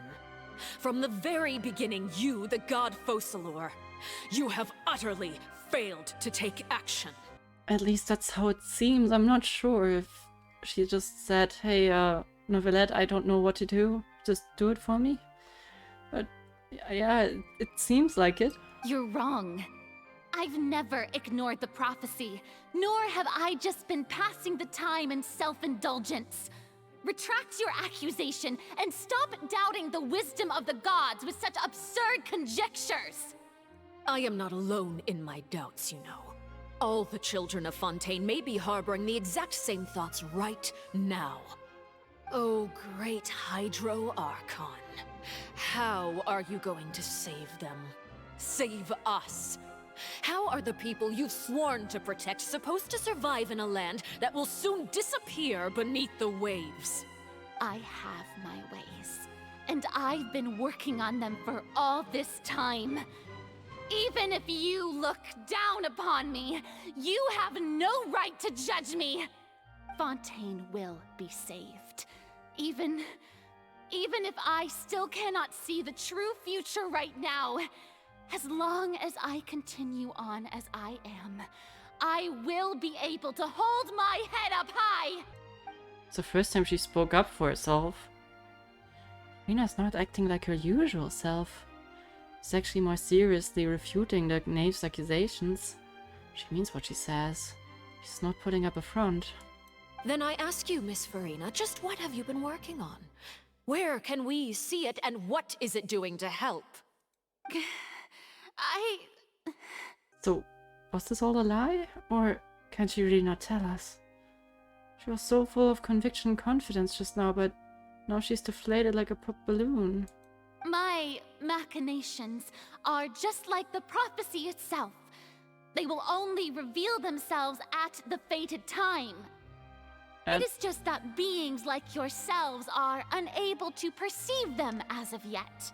That is a bit, I don't know, it sounds a bit risky. I see. As a god, the proof of your labor always lies beyond prying mortal eyes. Allow me to be so bold as to ask another way.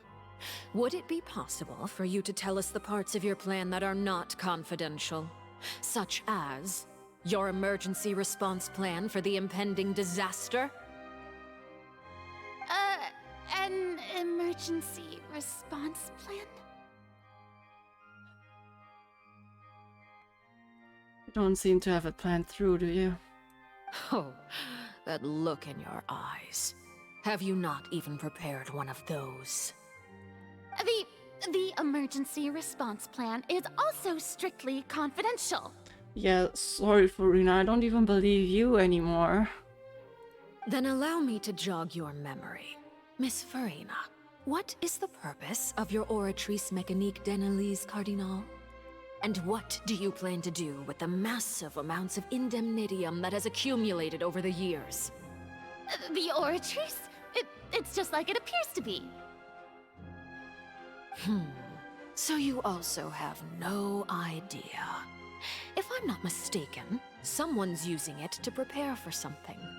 But unfortunately, it would seem that someone is not you, Miss Furina. Yeah, I was about to point that out. I think she knows that people are working on something, but that's it. That's it. She doesn't know anything. I don't... As convinced as she sounded a second ago, I don't think she's actively doing anything. I first caught wind of this when Linny tried to investigate the Oratrice in the Opera House. You see, even just getting close to the core contaminated him with an extremely large amount of indemnitium. But even if that had nothing to do with you, then what could you possibly be working on, oh great Hydro Archon? Oh, right. I almost forgot. Udex Neuvillette is not at the tea party with us today. Miss Furina, I suppose you must have ordered him away to take care of some troublesome business. She kinda has her figured out. Yeah, yes, that's exactly right. Please keep it a secret for me. Of course I will. Although, I must say, Miss Furina, you seem quite insecure without the Udex by your side. Oh, very well. Let's stop that conversation here. There are still a few slices of cake left, so please, help yourselves, everyone. I don't want her anymore. These aren't topics I can speak about. I don't even know what Neuvillette's task was. If I had to guess, he probably went to deal with the surging primordial sea, but can he really deal with all of that by himself? And is Furina truthful or not? I don't know. Traveler, I heard that you were recently commissioned to handle a few matters on behalf of the Udex. Why don't you take an extra slice of cake? Those who work hard deserve gratitude and praise. Yeah, that was a jab at Furina again. You too, Paimon. And even Paimon is more useful than Furina. Ouch. Thank you. Paimon will take you up on that offer. Nave proceeds to change the topic and brings up a number of less significant matters. Oh, Paimon's super full. That cake was great. If it's on my tea table, it must be of the highest quality. Yes, and we must thank the knave for bringing these over as well. You're welcome. I'm sure the cake also felt greatly honored to be featured at Miss Furina's table.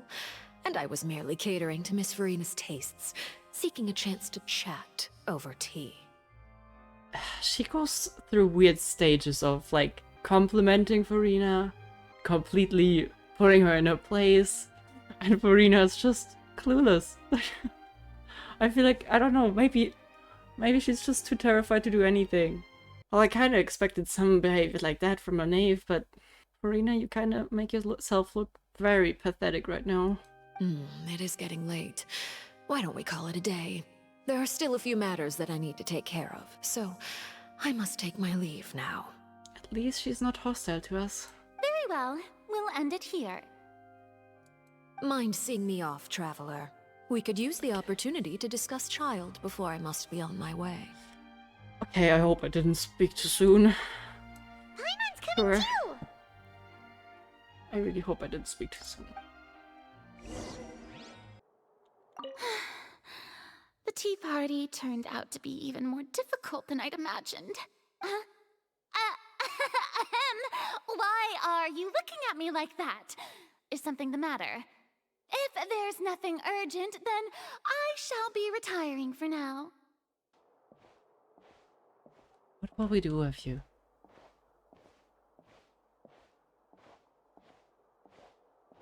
What will we do with you?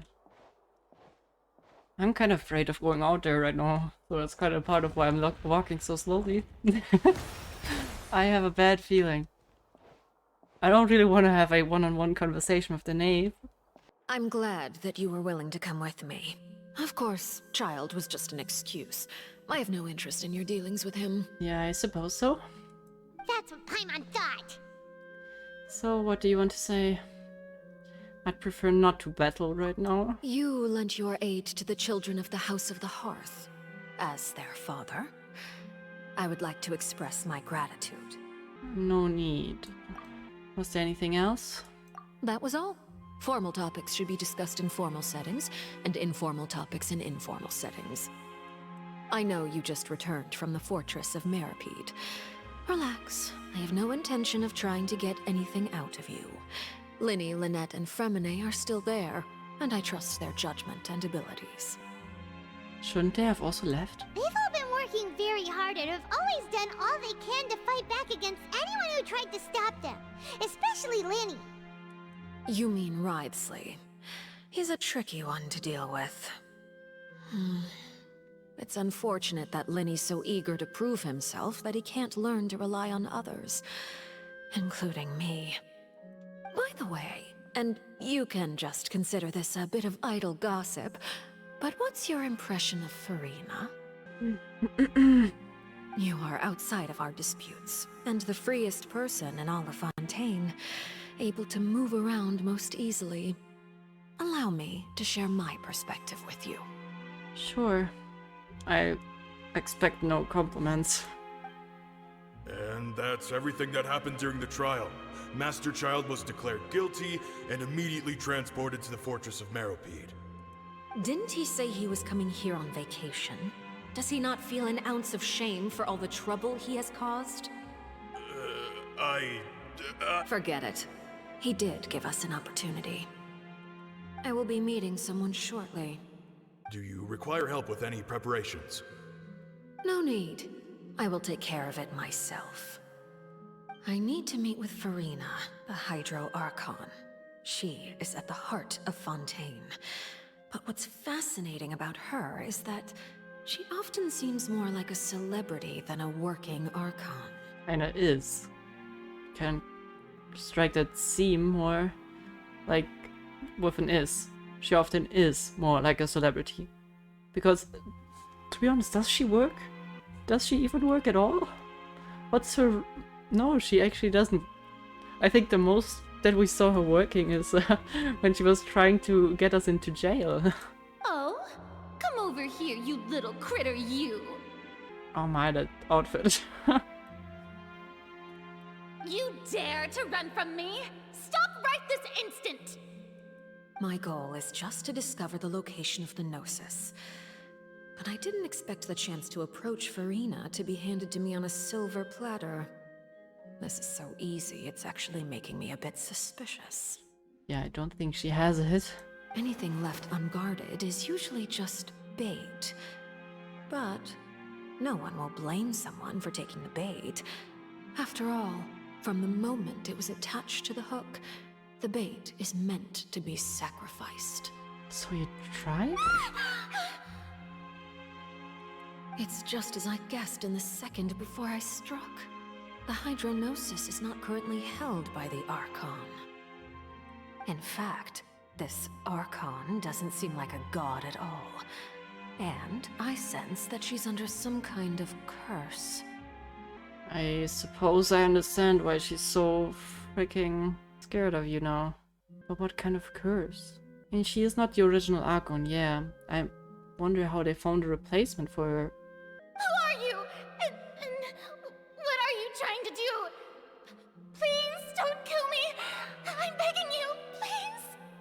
The fear in her pupils is genuine, so perhaps she's not bait after all. Either way, targeting her has lost all meaning. I left the scene with ease. Nobody came looking for me, and nobody could serve as a witness to my near assassination of Focalor. I suspect even Furina dares not mention this incident to anyone. She's pathetic. I mean, this kind of changes things for me. She could have been killed right there on the spot. It doesn't speak for her strength, no. But look at her. It's like a lost kid. She doesn't want that. What did she get herself involved in? What is her role here? Not long after, my informants confirmed what I had guessed. After returning to her quarters, Furina quietly cried alone. She was so scared that she could not sleep that night, nor could she even bring herself to eat her cake. Is that why we heard her crying in the fountain? Is that what... Oh... Like, come on, you gotta have some empathy with someone who just nearly got assassinated. There's no doubt that there's something wrong with her. I began to entertain the possibility that she is not the true Hydro Archon. Perhaps Iudex Neuvillette is actually the genuine article. I don't know. I have to find the Gnosis. If the Neuvillette hypothesis is correct, he is probably in possession of it. Alternatively, it might have been hidden in a place that's hard for ordinary people to access. But even that, why is that your focus all of a sudden? I thought you were thinking of saving Fontaine. Yes, Father. My dear children, please speak. News from the Fortress of Maripede. Master Childe has gone missing. On top of that, the contacts and guards we bribed at the fortress have all gone quiet as well. I also don't like this view. That just reminds me of what they truly are. I don't... Probably the handiwork of that Wriothesley. I'm afraid so. This is a good opportunity. The value of a harbinger is much higher than most would imagine. We now have an excuse to exert diplomatic pressure on the Fontaine authorities. Set up a meeting for me. I would like to meet the Hydro Archon and Iudex Neuvillette. Oh, and I have an additional mission for you three. Yes, Father. Tartaglia's disappearance was not a part of my plan, but I can use it to make a breakthrough.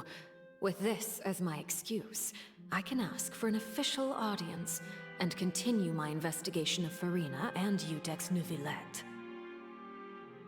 The initiative belongs to the House of the Hearth. My wish to investigate the Fortress of Maripede will be a front. Linny and his group will be responsible for the actual intelligence gathering. I regret telling them anything at this point again. It's an up and down with those two. You should know the rest. Linny's group is quite close to you, so they wouldn't have hidden anything from you. You attacked the Hydro Archon? It wouldn't mean anything, even if you shouted it from the rooftops. After all, even Furina herself is still pretending that nothing of that sort ever happened. She is weak, but she's not okay with it. That's, I think, is the biggest problem with Furina. She has no confidence. That one moment when she stood up, that's when she had confidence. And the knave listened. Otherwise, she just doesn't have any sort of confidence, no matter what. Alright then. I've now had 2 chances to enjoy tea with Furina. I have to say, the leadership of Fontaine is even more inscrutable than I had imagined. I once surmised that Iudex Neuvillette must be the Hydro Archon, but now, that doesn't seem right to me either. How did you come to that conclusion? Because he's not on the banner for the 3rd version? I am a servant of Her Majesty the Tsaritsa. Over my years of service, I've learned how a real Archon conducts and carries themselves. Whether Iudex Neuvillette or Furina, neither fits the bill. It's hard to imagine either of them as the Archon. Think so? Then who? Of course, that is all just how I feel. Gut feelings often do not require justification. Also, no. Just because your pristine Archon is different from them doesn't mean that they are not an Archon. I mean, look at Venti. Or, I mean, freaking look at Nahida. She's basically just a little kid. She grew a lot, but still, wouldn't really say you could feel the Archon in her as well, at least in the beginning. It is, however, quite amusing to me that after all my years working in intelligence gathering, I've come to realize I am at a complete loss regarding the identity of the god of the land of my birth. Don't you think Fontaine is quite intriguing? A catastrophe looms, yet many secrets have yet to rise to the surface. It looks like Fontainians will have no choice but to save themselves. What the knave just said is kind of how it seems. I feel like Furina didn't lie when she said they have a plan. I just think I think Furina has no idea what the plan is. Ultimately, though, one must survive in order to do anything else. Should the need arise, I would be happy to cooperate with you. Would I? I'm not sure if I would want to. You don't need to commit to anything right now, of course. I have a feeling that the situation will continue to evolve, and as your name is often connected with noble deeds, I'm sure we will work together someday. Novelet, help us. He certainly returned quickly. You must want to catch up with each other, so I'll leave you to him.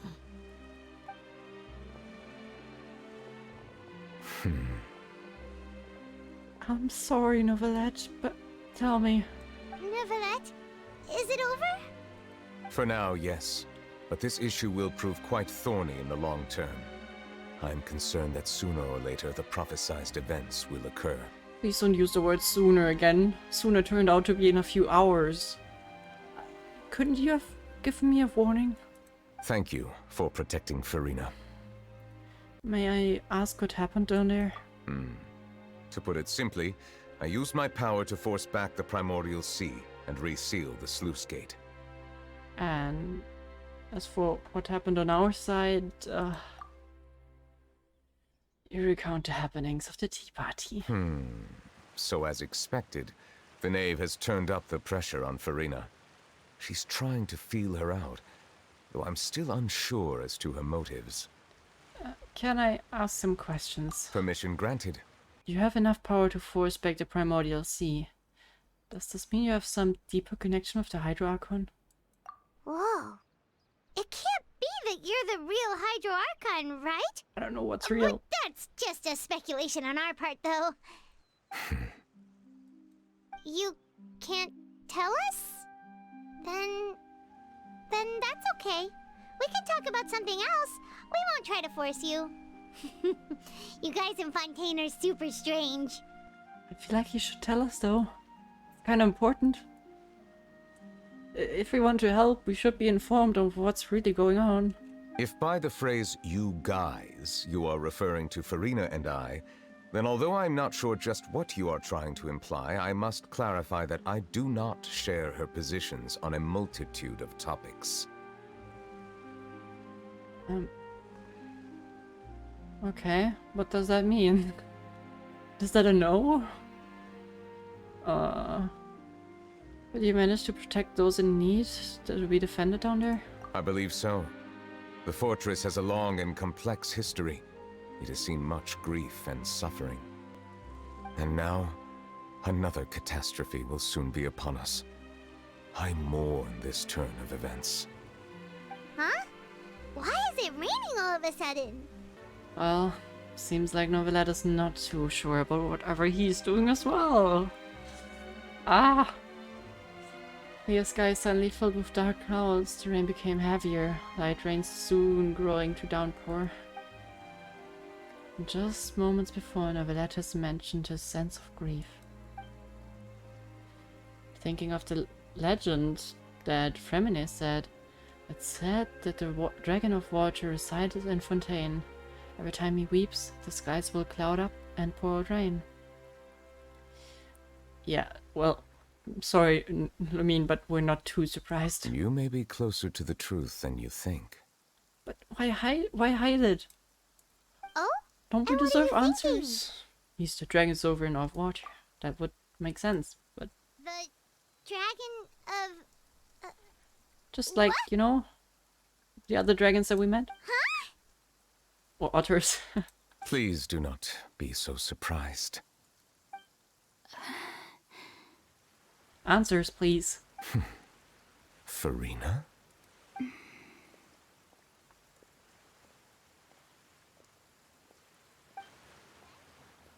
Novelette, are you listening? Ah, my apologies. We were just guessing randomly. We didn't guess right, did we? You're not actually the dragon sovereign of water, right? Well, if you don't want to confirm or deny... You guessed correctly. Thank I you. sincerely hope you'll be able to keep this a secret for me. Why would we tell? Come on. There's no interest in us telling others, but we need to know stuff if we want to help. Right, of course. We'll definitely help you keep it a secret. There's still something Paimon wants to ask you, though. Please, go ahead. Well, if you are the dragon sovereign of water, and you were able to force back the primordial sea from the fortress, then since Fontaine's prophecy is all about seawater, couldn't you just use your power to solve the crisis? None of the currently living dragon sovereigns in the world, myself included, possess our full dragonhood. But if you did, could you? They say that when the first usurper arrived on Tivat, they seized a part of the dragon's power. Today, that stolen power is the basis of the Archon's authorities. Oh, okay. So if you would be granted it... Wait, that means you have more power. It's just a... like, how big is that part? There are 7 elemental archons and 7 matching dragon sovereigns. So the dragons were there before the Archons then? The dragon sovereign of water who lived through that era perished a long time ago. As their successor, I know far less of that part of our ancient history. Okay, so there's generation of them, okay, and it doesn't quite work, but... In any case, I believe I will not be able to do much unless the Archon disappears and returns their elemental authority to me. Oh. And, to be honest, Furina would do that, right? I don't think she would be against that. Given the status quo, however, I would recommend finding another way to deal with the prophecy. Oh, so even you can't solve it. I still have some urgent matters to attend to at my office. If you have any more questions regarding ancient history, you are welcome to discuss them with me at a later time. Please go right ahead. There's a place that Paimon wants to go too. Traveler, why don't we pay another visit to the Fortress of Maripede? Paimon is a little worried. You want to go back to the door? Well, sure. We'll see you another time. Yes, Take here, care. monsieur. Oh my. Where did Furina go sneaking off to? Why did she leave without telling us anything? And what is Furina's job then? I mean, I assume she's the Archon. Why doesn't she give up her authority to help with the situation? They're still withholding so much information. Why can't they be clear with us? Courier? Miss Sijween told me you still haven't eaten. Yeah, I was working on something, so I forgot. That's no excuse for... Huh? What's you two? Hi. Courier, Lurvine, we're back! Hello there. It's been quite the mess here recently. How have you been? Quite a mess is probably an understatement, but we're fine, thanks. And you? Are you still taking the secret passageway from the infirmary to work on the ship? Yep. That is still top secret, though. So don't say a word to anyone. It can be a bit annoying when there are lots of people in the infirmary, but I still prefer taking that route over the one from the Duke's office. I mean, the infirmary does make it easier for you to slack off. Oh yeah? Then why are you also here so much? There's like certainly some love in the air between them. You two really are just using your jobs as a cover for your relationship, aren't you? Not at all! Well, whatever relationship you have going on, you both seem to enjoy it, so I'm leaving you to it. I was wondering before, what is that strange goo? I have a feeling that we've seen it before, but I don't... Certainly doesn't look like good stuff. Genshin cities aren't that big in population, so I guess that could fit all of them. It's Noah's Ark. Ah, yeah, that's what I was thinking of before. I just didn't know how it was called anymore. That's pretty much it, yeah. Oh man, this quest has me concerned now. The first few quests I always thought, yeah, prophecy, it's all bad. But what's really gonna happen? Sijween? I hope we get some chance in the future to properly talk, because as of now I really don't like you. Sijween! Traveler, Paimon, you're back! Are you still doing alright? Did either of you get hurt? Don't worry, we're doing fine. We're fine, but what about you guys? Physically? It was such a huge mess. How bad was it? I feel like mentally it just got destroyed a few minutes ago, but yeah. It's got a very good pace. I think it's a very different kind of quest, and I like that. Because seems more open, even though it was still like one story arc. But it felt like we were more on a mission, and then there were things sprinkled in that led to this ending here. I like that. But I don't think it was a super long quest, was it? I think they were both 3 hours, which is not bad. I don't mind if they're shorter. But I think Act 1 and Act 2 were both 4+ hours, if not 5. So yeah, I don't mind. A few people sustained superficial injuries, but that's about the extent of the damage. Monsieur Nervulette paid us a visit. It was all thanks to him that we managed to suppress the crisis for the time being. Of course, we must also thank you for the help you provided. What did we really do, actually? Wait, why were we even... Besides, couldn't they have just told us, hey, tomorrow, go fetch Novelette? Okay, fine. We didn't do much. How did Novelette know that he was needed here? Well, Monsieur Nervulette has strong resonance with the hydro element. When the water level rises, he can feel the waves produced. Yeah, true, and we didn't even have to tell him. I ran into the bombshell bros while bandaging the injuries of the wounded. They were mumbling the whole time about how you just ran down without a word. I'm so relieved to see that you're both alright. If you're not too pressed for time, please stay with us a few more days. So, don't take that as an insult, but this place is by far not the favorite place I want to hang out in Fontaine. Just let me know if you get a craving for any particular dish, so I can have Mr. Walsey get your meals prepared. Oh, and please feel free to visit the infirmary for a break at any time. I'd like to take the opportunity to spend some more time observing your facial muscles as well. Stop saying your that. Happy smiles are quite contagious, you know. They're so memorable, and I've missed them immensely while you were gone. First she touched all parts of our body, and now she's investigating our facial muscles. No, I'm not gonna smile anymore. I don't know what to think of her. She's weirding me out. Now guess, what suit will this next card be? A bare-teeth cat? Well, well, look who it is. Traveler, Paimon. Hello, everyone. You guys left, right? During the alarm? You didn't stay here. Looks like you're recovering nicely from it, eh? Mm-hmm. Thanks to everyone's support. And also, where's Childe? We completely forgot about Childe again. I know the knave doesn't care. She doesn't give shits about freaking Childe. But we kind of forgot about him again. Oh, right. I managed to work up the courage to thank Miss Clorand in person. That's good. Whoa, how did she react? She told me that it was nothing. It was as if saving a life wasn't a big deal to her at all. To be honest, for her, it was probably more being not to paid. worry about it. She didn't want to stress you out, that's all.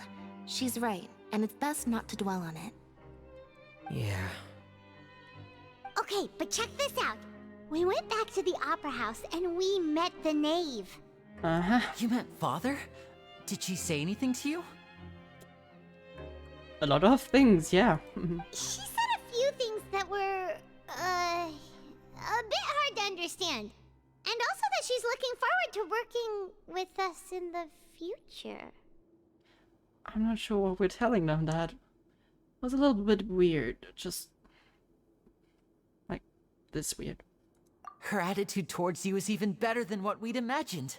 That's fantastic. Yeah, until she tries to murder us, which will eventually happen. You should believe her. She has her own way of doing things, and she'll do everything in her power to help those she considers close, which now might also include you. Uh-huh, until she tries to murder us. Yeah. Mm-hmm. Father is very capable, and also trustworthy. Mm-hmm. Are you sure? Is it not just because she saved you? I don't know.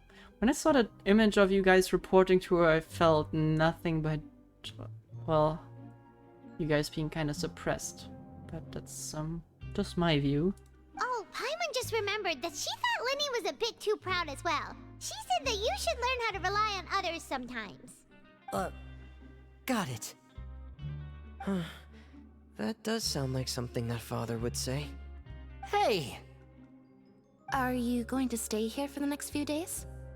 No, hell no. Looks like it, yeah. No, Paimon, no.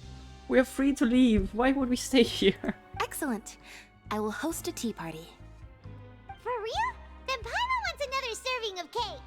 Ah. It's like at this point, I mean, doesn't even care about the noses. Yeah, to be honest, she will get it anyways. It's not... It's out of the question at this point.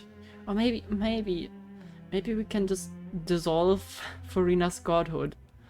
Maybe with that the noses. I don't know. Yeah, to be honest, the Archons also don't give a fuck about their noses, so I don't know. But to be honest, Venti kinda didn't like having it taken. But that's more or less the only exception. Another implies that you were already served some delicious cake while you were up there. How lovely. Are you jealous? Well, next time, you're going to have tea and snacks with us. Yeah, to be honest, Venti also didn't care, but he was more like, oh no, my nose is gone, that sucks. But he certainly didn't want to give it up. That's kind of the difference. We should start preparing that tea party. Yay. Oh, that's a great idea. I wanted to I'm go all back for to it. the surface. I'll help you set it up. Guys, there is a gigantic mountain. I'm not staying around for a tea party in a friggin' prison. It'll be interesting what they are actually doing with the noses. I feel like at this... I don't know, actually. Maybe we'll be fine with whatever they have planned. But I kinda imagine that we will regret having given up the nosies. Do my eyes deceive me, or did I just see two inmates come back after making it to the surface? Some strange winds blowing of late. We wanted to see how the fortress is doing. Is everything still alright? We're fine, for the most part. Neuvillette came down and took care of the worst of it. If that's the case, why don't you just ask him to stay here? Good question. Why does he always have to stay at Palais Mortal? I forgot what it's called. Neither can I pronounce it. At the Oh, yeah, what a brilliant plan. Let's go convince the Udex himself to exchange the courts of Fontaine for a puddle of water in the middle of nowhere. Nah, that might be an issue. But you could travel, you know? Like, live here, work there. It's a common thing in work culture. You should read up on it. It's a good idea. But maybe this is not gonna work. He came here in a hurry and left without even stopping for a cup of tea. He did remember to take Miss Sigewin's gift with him, though. That's nice. He sure sounds super busy. Miss Cloran has left as well. She also took her gift from Miss Sigewin. Is she giving gifts to everyone? Were the gifts milkshakes? Uh-oh. Nervalette got the milkshake. Cloran received lipstick instead. Okay, I hope it's normal. Those aren't even remotely alike. Well, it's Nervalette's own fault for making Sigewin worried about his health by working so much. But besides that, our head nurse is still pretty fond of picking out beauty products for the ladies. Oh, and I have some gifts here for you as well. Are these from Sigewin too? Nope, they're from yours truly. You've already wrapped up your work at the fortress, so you can return to the surface at any time. You haven't yet served your full prison term, however, so you may continue to use your cell until your term is up. Okay, I was about to say, like, you're not gonna say that we have to stay until it's over, right? For real? Then we could stay here for a really long time? Paimon, do you really... Oh, there's so many reasons why that doesn't make any sense. Why would you want to be here? This is a terrible idea. This is not a nice place to live. The food is gacha at best, and we have to work to make our credits. We got better things to do. There's a freaking deadly pond of primordial water underneath our feet right now that you just saw explode a few minutes ago. Why do you want to stay here? But also is the food covered? You may access the cafeteria for free. Okay, I'm sold. Just remember to come complete your paperwork once it's time for your release. Guess we'll have to check in with you again. This quest involved no fighting so far, right? Both of them, if I'm not wrong. That is a bit surprising for an Archon quest, but I do not mind. I just realized that because Lumine still has like 2000 health. Ah, our fancy abode with the dripping water and the moldy floor. The random boxes with the gas lights and the soggy paper on the floor. Mattresses. Barely any We're back in our cell again. sheets. We're no longer prisoners though, so it really doesn't feel the same. Ah, feels like we regained our freedom to a certain degree. Being free sure feels pretty special now. Especially down here. Should not make the others jealous. Aaron, is there something you'd like to say? Huh? How did you know? Because, well, usually just fall asleep. Hey, that's not true! Alright. Okay, Paimon just wanted to say that we really are an amazing duo after all. To be honest, we really didn't do much. Actually, it makes me think, what did we achieve? We got sent down here to find Childe. Failed. The reason we got sent down here to find Childe, completely pointless, because no one actually cared to find Childe. The prerequisite for finding Childe, just completely pointless. We did investigations on the secret rules, which I'm just gonna call him Rio.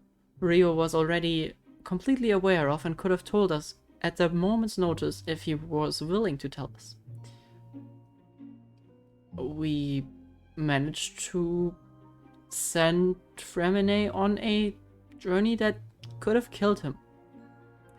Because the water was getting very poisonous for Fontanians. Rio also already knew that. He could have told us. He then proceeded to show us something, which ended up causing an issue, of which we did nothing to solve. We were then supposed to send Novelette. Novelette already knew that he had to come, so we didn't really accomplish anything. Then we were supposed to look after Furina. And we kind of just sat there, couldn't really deliver anything. We kind of failed that as well.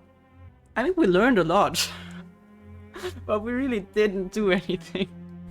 Small interjection. Yes, we did complete something. We helped Charlotte. Charlotte's mission is fulfilled. We can tell her everything about Mr. Guy that I can't pronounce his name.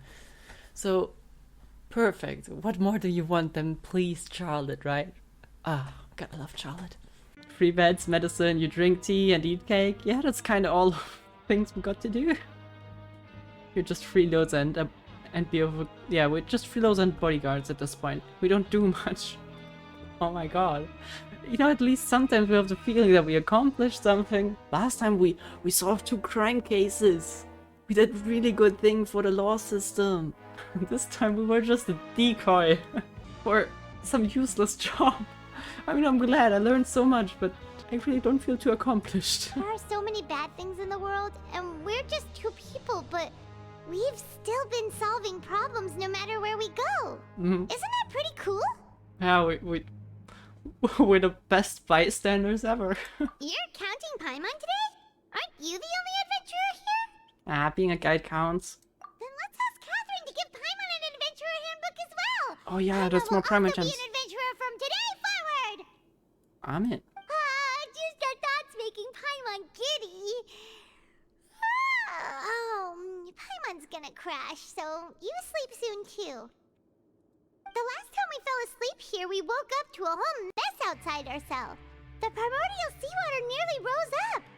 That was so scary. Which reminds me, why the hell are we sleeping here when we could die in the next morning? Just saying. We should be safe now, right? Oh.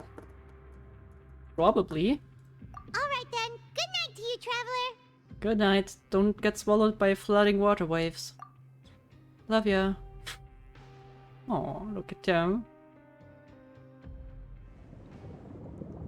Oh, okay. Oh, okay. Maybe we're not completely useless. Who knows?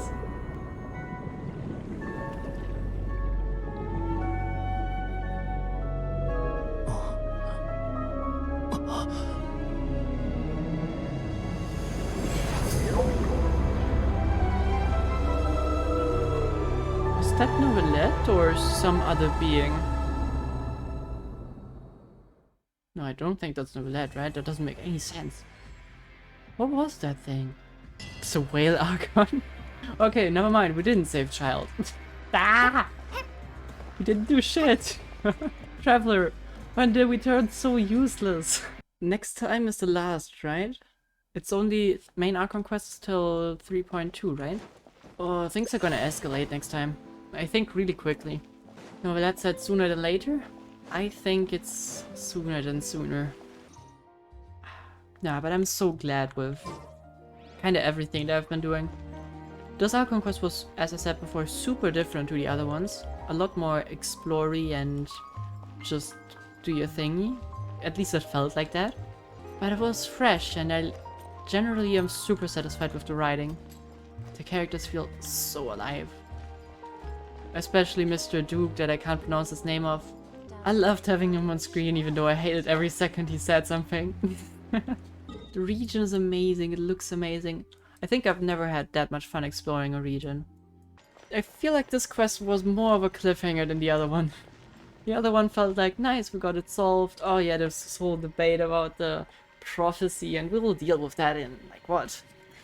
3 months probably? Yeah, it will be a while, right? A month passes and you're in the middle of the freaking apocalypse. I'm also very curious how the relationship with the Fatui is gonna progress from here on out. Because it seems like we're gonna work with the Knave. It seems like that's gonna happen in the end. Question is just how sustainable that relationship will be. I feel like that will be more short-term. Because in the end, Fatui are just not our friends. Never have been.